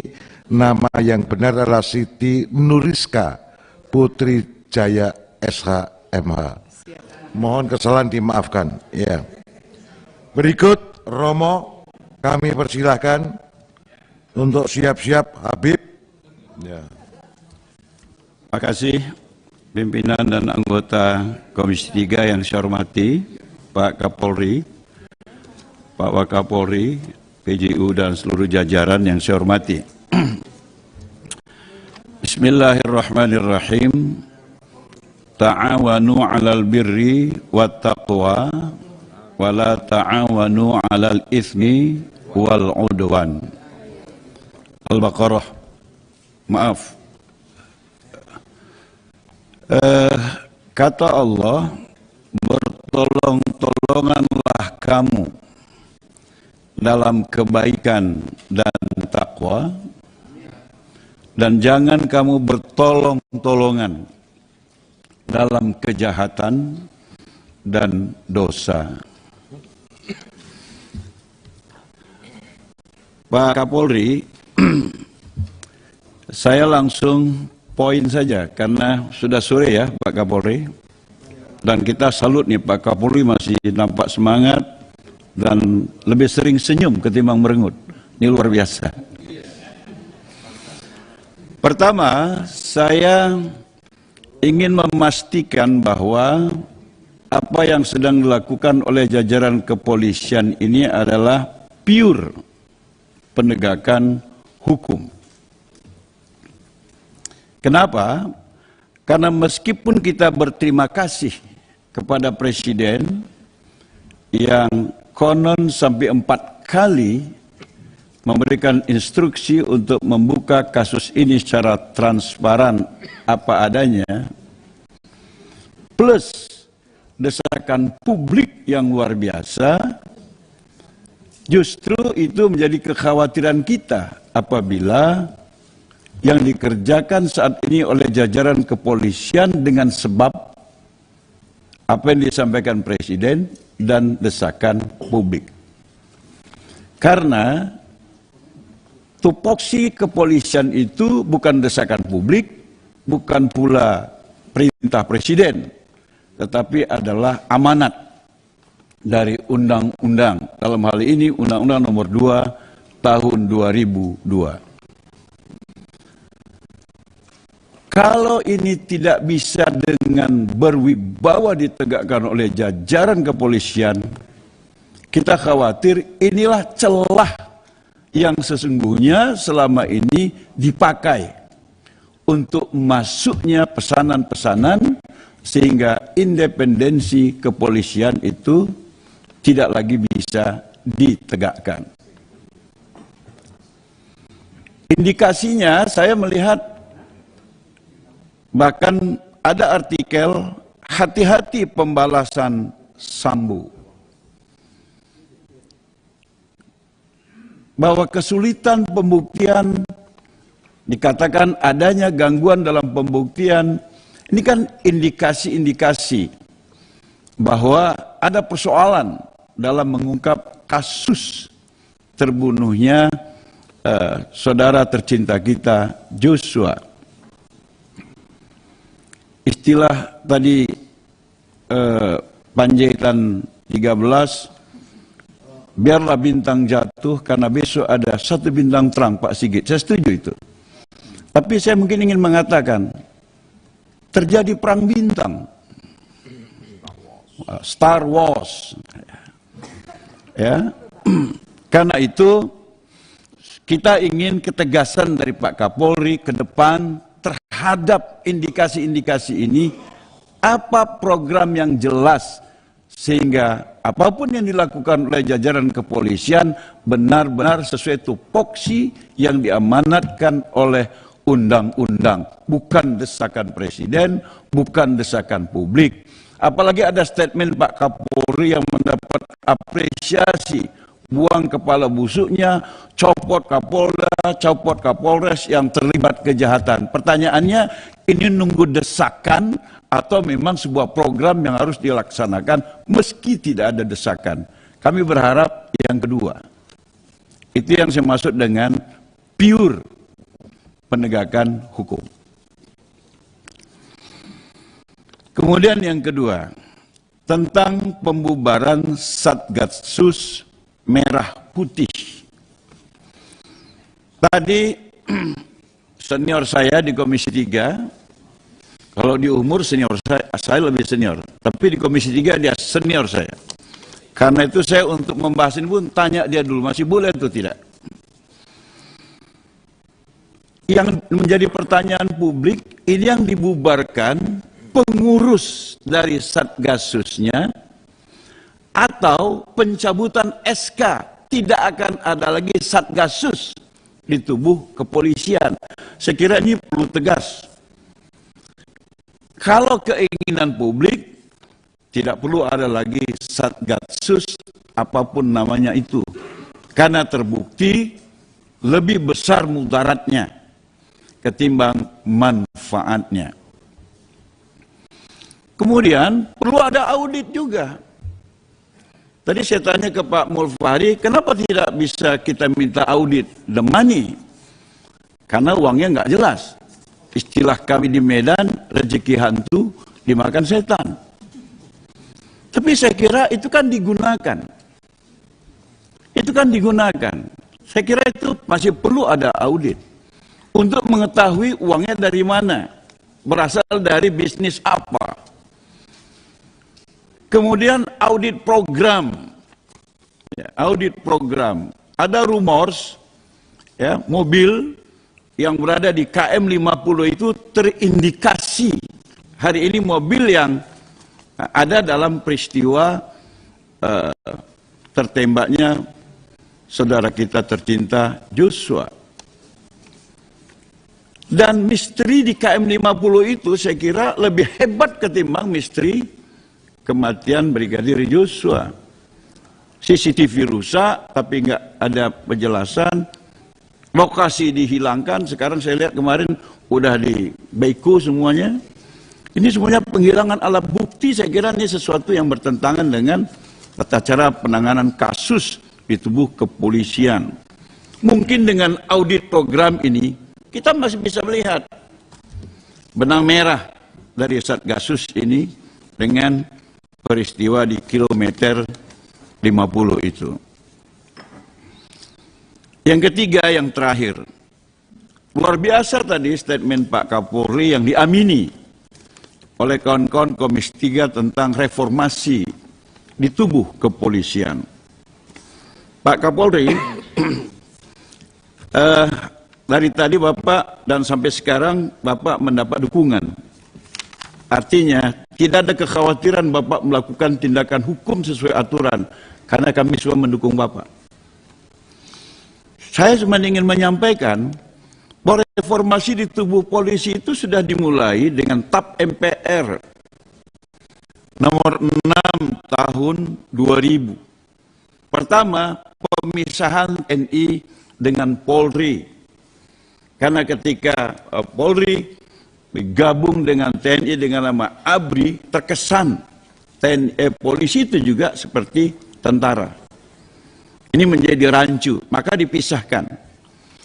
Yang kedua ada lagi yang rancu tentang dui fungsi ABRI yang juga dihapuskan oleh TAP MPR nomor 6 tahun 2000 itu. Artinya tidak lagi diinginkan keterlibatan Polri dalam kegiatan-kegiatan institusi sipil non-Polri. Kemudian dalam TAP MPR nomor 7 tahun 2000 tentang bidang tugas TNI dan bidang tugas Polri itu sangat jelas. Di pasal 5 ketetapan dimaksud dikatakan bahwa polisi netral, tidak berpolitik, dan baru bisa memegang jabatan lain di luar institusi Polri itu setelah pensiun. Itu pasal 10, pasal 10 TAP MPR nomor 7 tahun 2000. Apa yang ada di dalam TAP MPR ini itu adalah turunan saja dari apa yang sudah dinormalkan di dalam Undang-Undang Dasar 1945, kemudian dikonstruksi di dalam pasal-pasal Undang-Undang nomor 2 tahun 2002. Pak Kapolri, bahwa tugas atau bidang tugas kepolisian untuk melayani, mengayomi, dan melindungi masyarakat plus penegakan hukum, saya kira ini sudah cukup luar biasa beratnya. Tapi kemudian ini menjadi kurang terperhatikan Pak Kapolri. Paling tidak itu menurut saya. Karena ada perluasan pekerjaan kepolisian yang jelas-jelas bertentangan dengan amanat pasal 10 dari TAP MPR nomor 7 tahun 2000.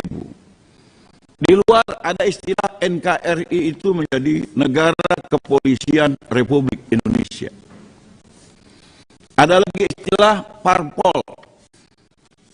Polisi itu adalah partai politik dengan portofolio terbesar. Karena eselon 1 di hampir semua kementerian dan lembaga diisi oleh jenderal-jenderal polisi. Saya kira ini menjadi persoalan juga. Ini menjadi persoalan. Karena kalau sudah masuk ke bidang politik, macam kami partai politik ini Pak, pasti ada fraksi-fraksi. Ada fraksi-fraksi. Dan mungkin itu yang tergambar sehingga terhambatnya penyelesaian kasus ini karenanya ada faksi-faksi itu. Jadi kalau memang Bapak bertekad untuk melakukan reformasi kepolisian, dasarnya sudah cukup jelas. Ada amanat dari Undang-Undang Dasar 45, ada TAP MPR nomor 7 tahun 2000, ada Undang-Undang nomor 2 tahun 2002. Pertanyaannya, Pak Kapolri yang hari ini mendapat dukungan dari kami semua, serius nggak untuk melakukan reformasi sehingga polisi memang fokus melakukan pelayanan, pengayoman, dan penegakan hukum. Kalau ini bisa dilaksanakan, mungkin setelah Pak Hugeng kita akan mengenang Listio Sigit Prabowo. Terima kasih pimpinan. Assalamualaikum warahmatullahi wabarakatuh. Terima kasih Romo. Dari 17.17 menjadi 17.29. Nah, ini mohon izin menginfokan.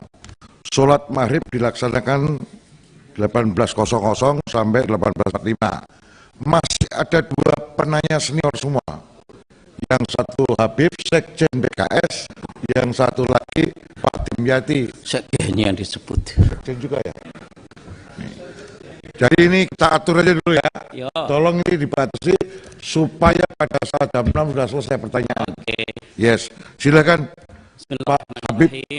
Assalamualaikum warahmatullahi wabarakatuh.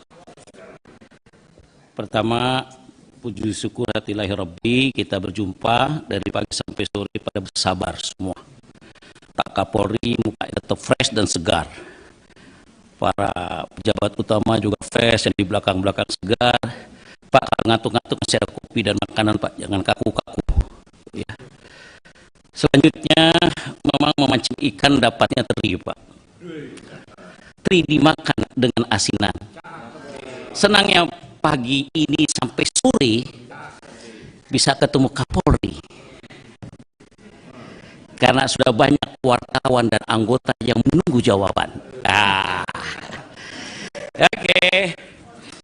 Yang pertama, Bapak Kapolri, Pak Listio dan jajarannya yang sementara beberapa pekan yang lalu begitu lelah dan tegangnya sampai saya WA Pak Kapolri itu nggak sempat jawab Pak.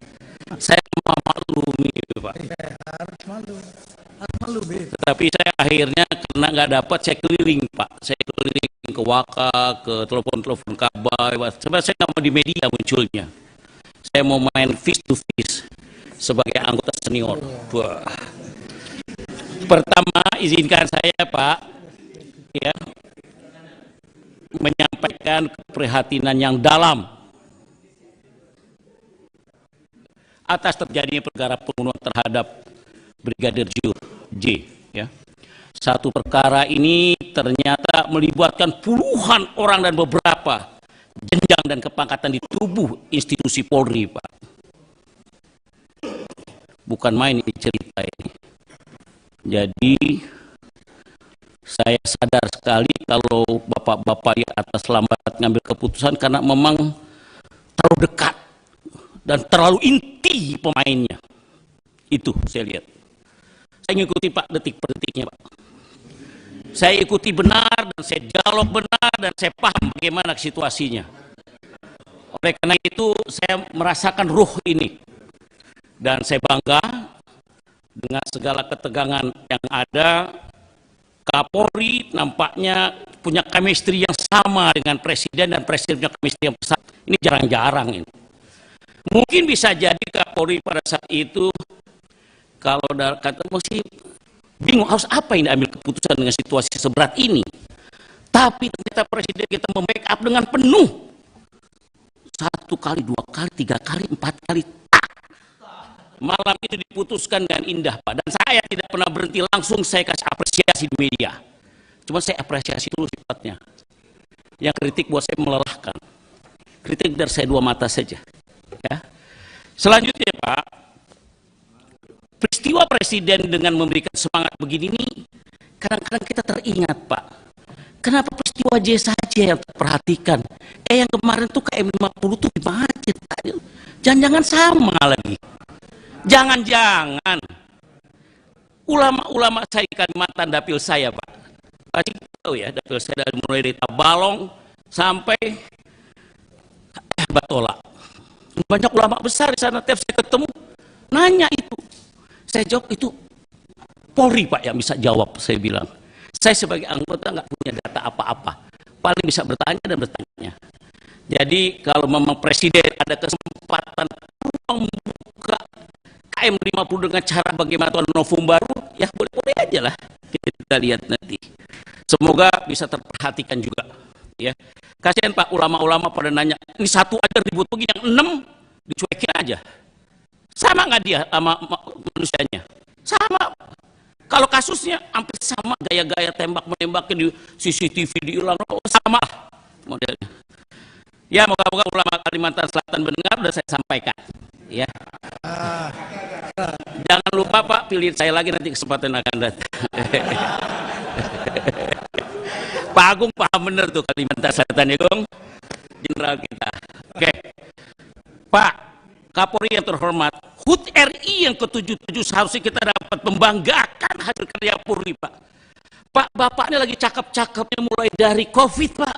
The best polisi. Top. Kita turun di lapangan, Pak. Terbantu. Hilang itu COVID. Kalau tidak ada peran Polri, mohon maaf Pak Ketua, nggak jalan di barang. Alhamdulillah kita selamat. Alhamdulillah Pak Sigit. Tetapi kita dapat hadiah kemerdekaan 77 yang terburuk tahun ini Pak. Dengan kisahnya FS ini.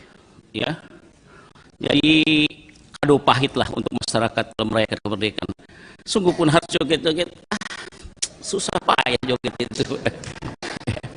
Anak-anak kita juga, masyarakat kita kadang-kadang ada di tengah kesedihan joget juga. Saya pengen ikut tuh sebenarnya kalau ada, tapi nggak ada sih. Ya sudahlah, lewat. Bapak Kapolri yang terhormat, izinkan saya mengingatkan kembali bahwa konstitusi kita ini memberikan perlindungan hukum secara nyata. Pasal 27 ayat 1 UUD 45 menuntut negara untuk menegakkan hukum dengan prinsip equality before the law. Itu. Dan artinya lagi. Ini adalah prinsip yang harus dilakukan negara dalam menegakkan hukum, Pak.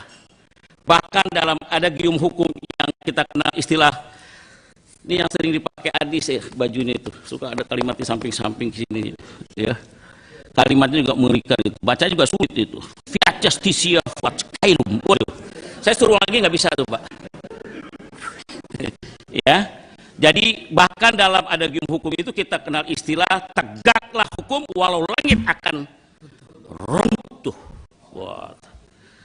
Dipakai tuh Pak baju-baju kita, cuma kalau lagi acara yang Kapolri nggak dipakai Pak, kalau lagi ke lapangan. Ya. Ya, oke. Bapak Kapolri terhormat, saya mengapresiasi Pak upaya mitigasi yang Bapak lakukan di institusi kepolisian negara RI. Saya yakin langkah ini tidak mudah Pak, karena menyangkut banyak nama pejabat di Polri yang mungkin sahabat Bapak sendiri, partner Bapak sendiri, anak buah Bapak sendiri, yang serba salah. Kalaupun saya jadi Pak Sigit, nggak mudah saya ngambil keputusannya itu. Tapi saya ingatkan pada hari itu, saya ngomong dengan Pak Gatot, saya ngomong dengan Irwasum, saya ngomong dengan Kabah, Korsa, Angkatan, persahabatan, pertemanan, jauh di bawah institusi. Itu yang saya katakan. Tegakkan institusi. Alhamdulillah malamnya Bapak bikin keputusan. Wah, saya sujud syukur Pak. Saya bikin langsung di media apresiasi kepada Pak Sigit bab itu. Nah ini penting. Jadi institusi ini legacy Pak. Kalau sampai kemarin tidak terjadi seperti itu, 20 tahun ke depan polisi akan hancur namanya Pak.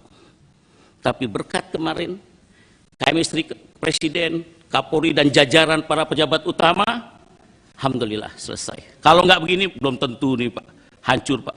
Banyak contoh beberapa negara yang menyelesaikan Polri ini sampai puluhan ribu pegawai, ratusan pegawai. Polisinya diberhentikan semua, diganti dengan aset yang baru. Aset SDM-nya loh, bukan aset sekedar benda. SDM-nya diganti yang baru. Bapak Kapolri yang terhormat, harus ada langkah cepat Pak untuk melakukan recovery atas situasi ini. Harus ada daya lenting ya di institusi kepolisian sehingga public trust maksud saya dari masyarakat kembali diperoleh institusi kepolisian, dan udah terjadi. Dalam berapa 2 pekan jatuh draftnya, angkanya udah disebut-sebut oleh sahabat saya tadi, cukup bagus. Dan ini alhamdulillah akibat sensitivitas para pimpinan ya. Tapi masyarakat ini Pak masih banyak yang nggak percaya Pak dengan apa yang dikatakan Polri kadang-kadang. Apalagi dengan hoak-hoak yang begitu banyak, cerita duit lah, cerita seks, cerita LGBT, cerita macam-macam. Apalagi dengar-dengar bocoran-bocoran dari paparannya di kejaksaan yang jadi panjang ceritanya Pak. Kami ini kupingnya tipis-tipis juga Pak, pendengarannya ada banyak jalur juga yang bisa mendengarkan kuping kita. Nah itu yang dipermasalahkan. Nah banyak spekulasi Pak yang timbul dari perkara ini. Mulai dari motif pembunuhan Brigadir J, terjadinya judi online, mana kita sangka ini ada cerita ini nih Pak. Ya, dulu kita cuma sayup-sayup aja dengarnya. Ternyata baru kejadian langsung membantai di Sumatera Utara, di Jawa, di ini macam-macam setengah 303. Artinya apa? Ada kesadaran para pimpinan itu untuk membersihkan, ya. Sampai kepada Satgasus Merah Putih, adanya isu lingkaran jaringan 303 di institusi Polri. Nah, ini harus diungkap secara jelas oleh Kapolri. Ya, saya senang lah. Moga-moga nggak cuma 3 bulan, 6 bulan. Agak panjang dikit lah Pak, kasih kesempatan. Ya, kadang-kadang 3 bulan bersih, datang lagi anggota baru, pemain baru lagi. Ini sandiwaranya seperti ini, moga-moga nggak terjadi. Ya, demikian pula dengan Satgasus Pak. Kami mau apresiasi langkah tegas Polri dengan membubarkan satuan ini. Tadi pertanyaannya sahabat saya itu jelas itu. Apa yang dibubarkan? Apanya? Nah, ini perlu clear. Ya. Nah, oleh karena itu Pak Kapolri, ya, keberadaan satuan non struktural Polri yang bekerja tanpa dukungan APBN, ya, membawa banyak spekulasi di tengah masyarakat terkait dari mana pertanyaannya, sumber dananya. Ya, siapa user dari Satgasus ini? Ada struktural dalam struktural, ada apa? Ya, struktural dalam struktural atau dari organisasi dalam organisasi. Ya. Nah, oleh karena itu Kapolri perlu meyakinkan kepada masyarakat bahwa organisasi non struktural ini tidak ada, Pak. Ya, lagi di tubuh Polri, udah nggak boleh ada lagi. Tidak ada lagi squad baru di dalam Satgasus, berbahaya sekali. Saya tahu di sejarahnya bagaimana sejak Bapak Pak Tito, Pak Idam, terus berlanjut ke sini dan sebagainya. Ya, ya, moga-moga itu bisa. Pak Kapolri yang terhormat, yang saya cintai, kita harus memanfaatkan badai yang sedang mengguncang institusi kepolisian negara RI ini, Pak, menjadi energi untuk melanjutkan reformasi. Jadi ini badai yang ada nih Pak, kita tarik anginnya Pak, menjadi energi untuk membenahi Polri, insya Allah. Mereka, dan saya yakin ini bisa dibawa ke pimpinan Mas Sigit. Yakin saya bisa dengan ketenangannya, slow, bukan berarti tidak bisa marah Pak. Langsung muncul keputusan, tak mana kita tahu sebelumnya kayak gini.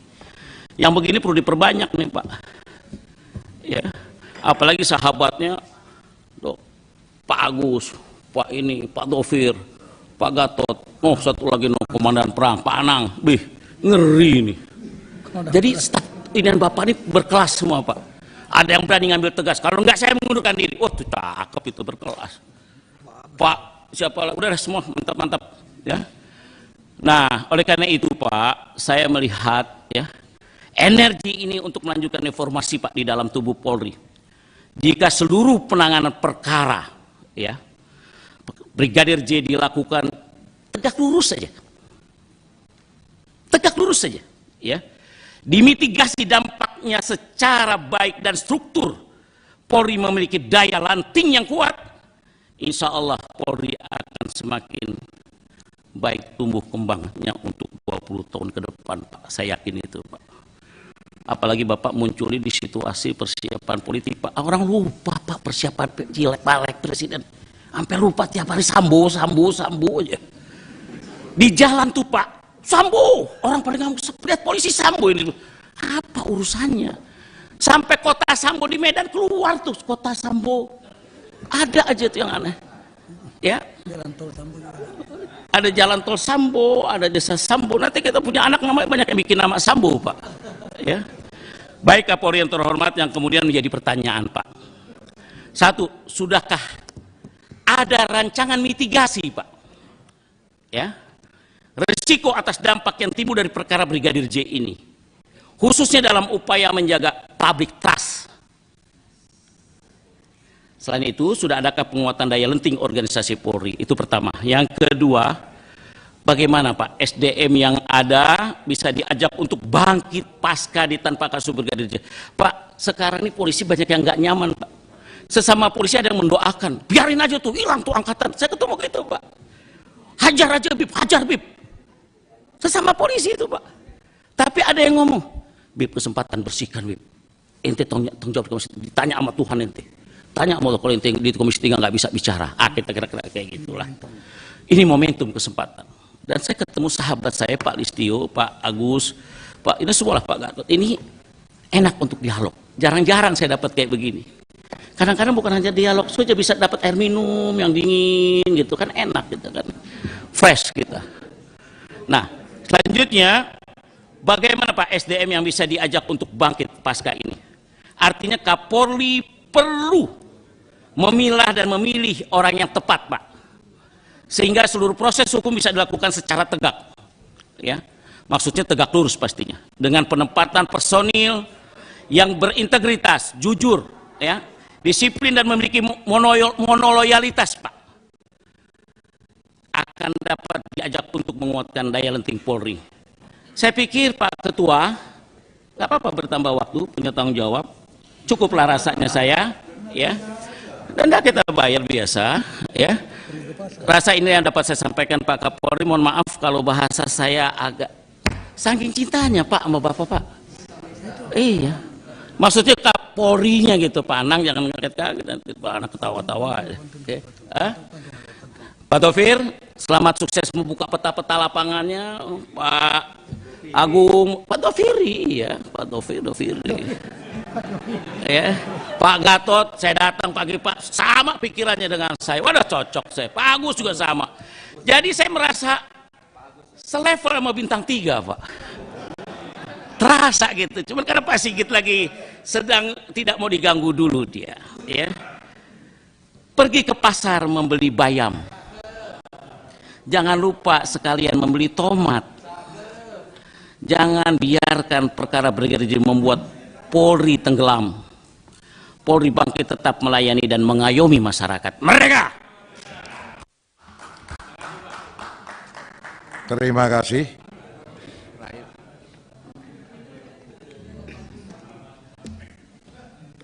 Tiko bicara 16 menit. Ya, itu catatan aja kok, enggak benar. Iya. Ini penanya terakhir, Pak Kapolri, Pak Dimyati Natakusuma. Kami persilakan. Dikasih waktu berapa Ketua? Jadi Diko kayak belum tahu kesepakatannya aja. Silakan ngomong baru nanti kita selesaikan. Oke, terima kasih Ketua. Dendanya jangan diperberat Ketua. Assalamualaikum warahmatullahi wabarakatuh. Ketua, Wakil Ketua dan anggota Komisi 3 yang saya hormati, Pak Kapolri, saya lihat ala joget Bapak luar biasa. Kalau lagi tidak ada masalah, mungkin dibuat ala joget Kapolri gitu ya. Serta Wakapolri, Pak Kaba dan para pejabat utama dan jajarannya yang saya hormati. Pak Kapolri, kalau kita lihat garda terdepan polisi itu bagaimana membantu bangsa dan negara. Begitu sedang ada masalah COVID-19, kalau bukan polisi terdepan, orang cuek dan banyak korban. Ini saya apresiasi. Terus juga vaksinasi. Vaksinasi itu polisi terdepan. Bagaimana Pak Kapolri menerapkan Kapolda dan Kapolres kalau tidak sampai target dicopot. Takut semua Pak. Ini luar biasa. Sampai masalah investasi. Masalah perizinan dan lain sebagainya. Tapi tiba-tiba begitu hebatnya polisi ada kasus Sambo ini Pak. Karena nila setitik rusak susu sebelenggu. Ini institusi Polri langsung drop. Kita flashback Pak. Kejadian pembunuhan tahun sebelumnya, sebelum Pak Sigit jadi Kapolri terjadi itu. Yaitu unlawful killing. Ini ada istilah baru nih. Dulu ada istilah kaget saya. Istilah apa lagi? Unlawful killing. KM 50.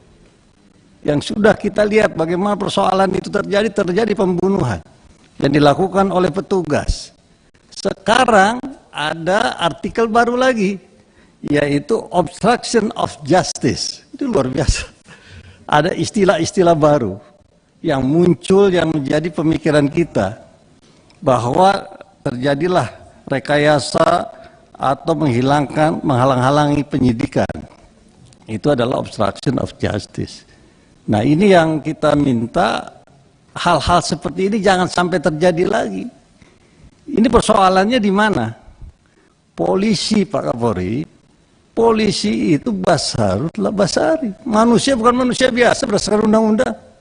Diberikan kewenangan untuk menangkap, diberikan kewenangan untuk menyelidiki, menyidik, dan juga menembak dan memenjarakan seseorang. Kewenangan inilah yang luar biasa diberikan kepada kepolisian.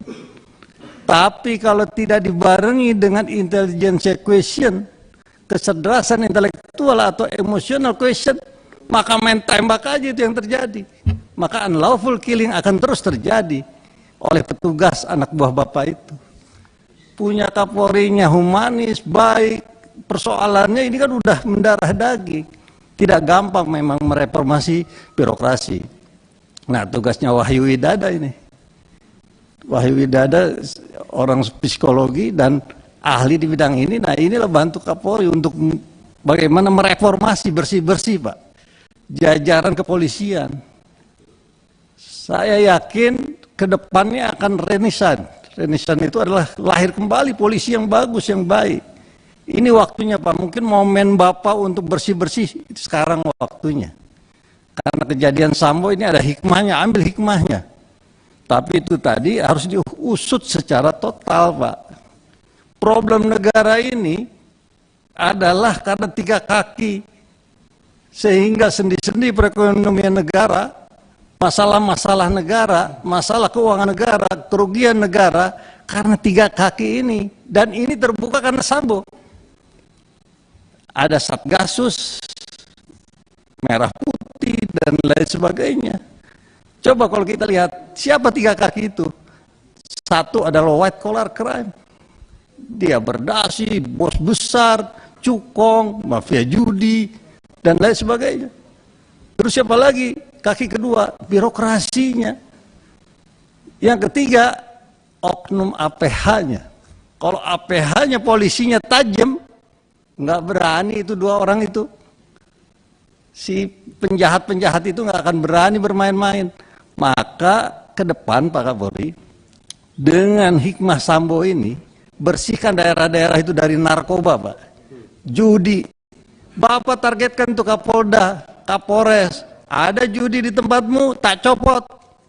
Ada narkoba di tempatmu, sekian, copot. Begitu. Jangan coba-coba memproduksi narkoba di daerah-daerah. Ini karena di backup oleh oknum. Persoalannya negara nggak pernah hilang narkoba. Saya kunjungan kerja ke daerah-daerah, kok narkoba lagi, malah ditarget. Harus nangkap segini, BNN harus nangkap segini. Kok ditarget ya?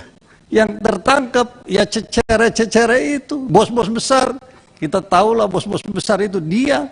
Malah dia makin membesar, membengkak. Malah seperti gurita bisnisnya. Ini waktunya Pak Kapolri dan jajarannya. Nanti kalau udah pensiun nyesel. Kenapa saya nggak berbuat baik ya? Kenapa saya seperti ini? Nah, inilah waktunya Bapak-bapak dan aparat kepolisian bantu Pak Sigit semaksimal mungkin, kompak bersatu membersihkan ini. Esprit de corps lah. Esprit de corps bukan terhadap oknum, tapi esprit de corps adalah de corps-nya polisi. Bagaimana membela polisi? Terus terkait yang berikutnya Pak Kapolri, ini kan ada 5 orang, yaitu Richard, Ricky, Kuat, Sambo, dan Putri sudah ditetapkan sebagai tersangka. Tapi motifnya sampai sekarang tanda tanya, question mark. Tadi question mark itulah persoalan yang terjadi. Apa ini? Ya, tapi ini kan mau dibawa ke persidangan. Tapi setidak-tidaknya adalah beberapa hal yang dibuka ke publik, hal-hal yang menurut saya tidak terlalu sensitif. Itu Pak Kapolri. Dan siapa lagi yang akan menjadi tersangka berikutnya? Terus yang terkena Code of Conduct dan Code of Ethic. Tadi Pak Kapolri sampaikan ada yang diperiksa 97 personil. Siapa 97 personil itu? Terus yang kedua setelah 97 diurut menjadi 35 orang personil. Siapa 35 itu? Mungkin ada grade-nya.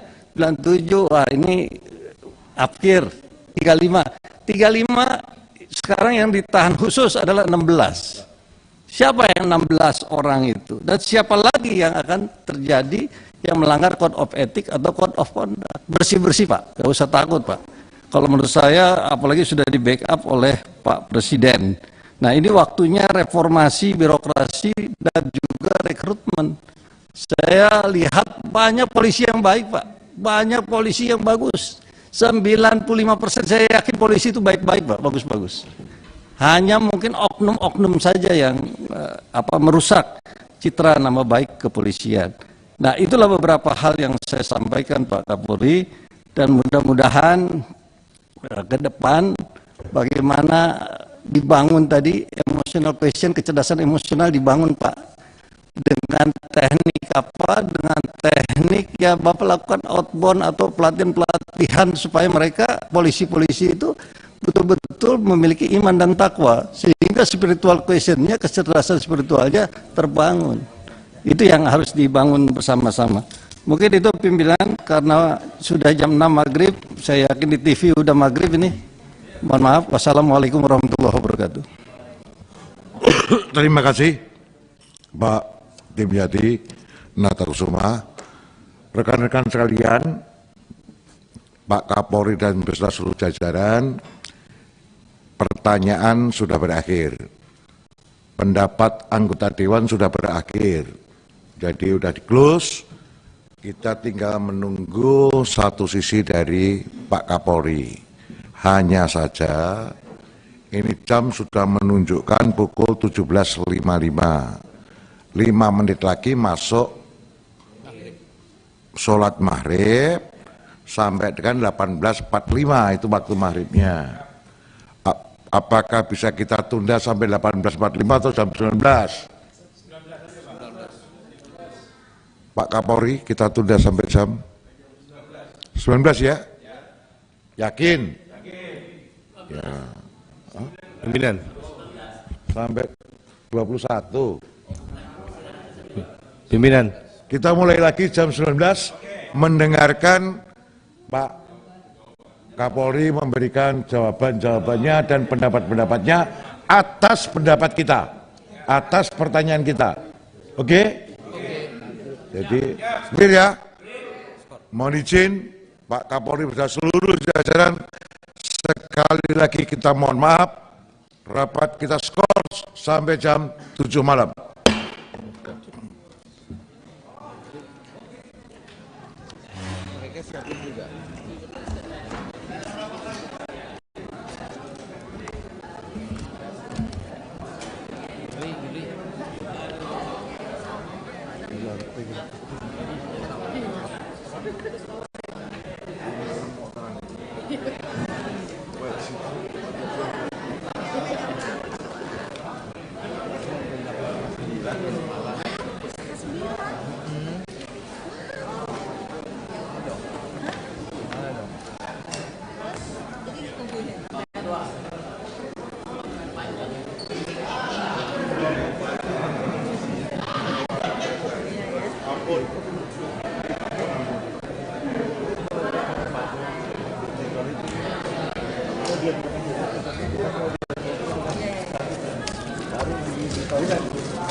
Sama-sama.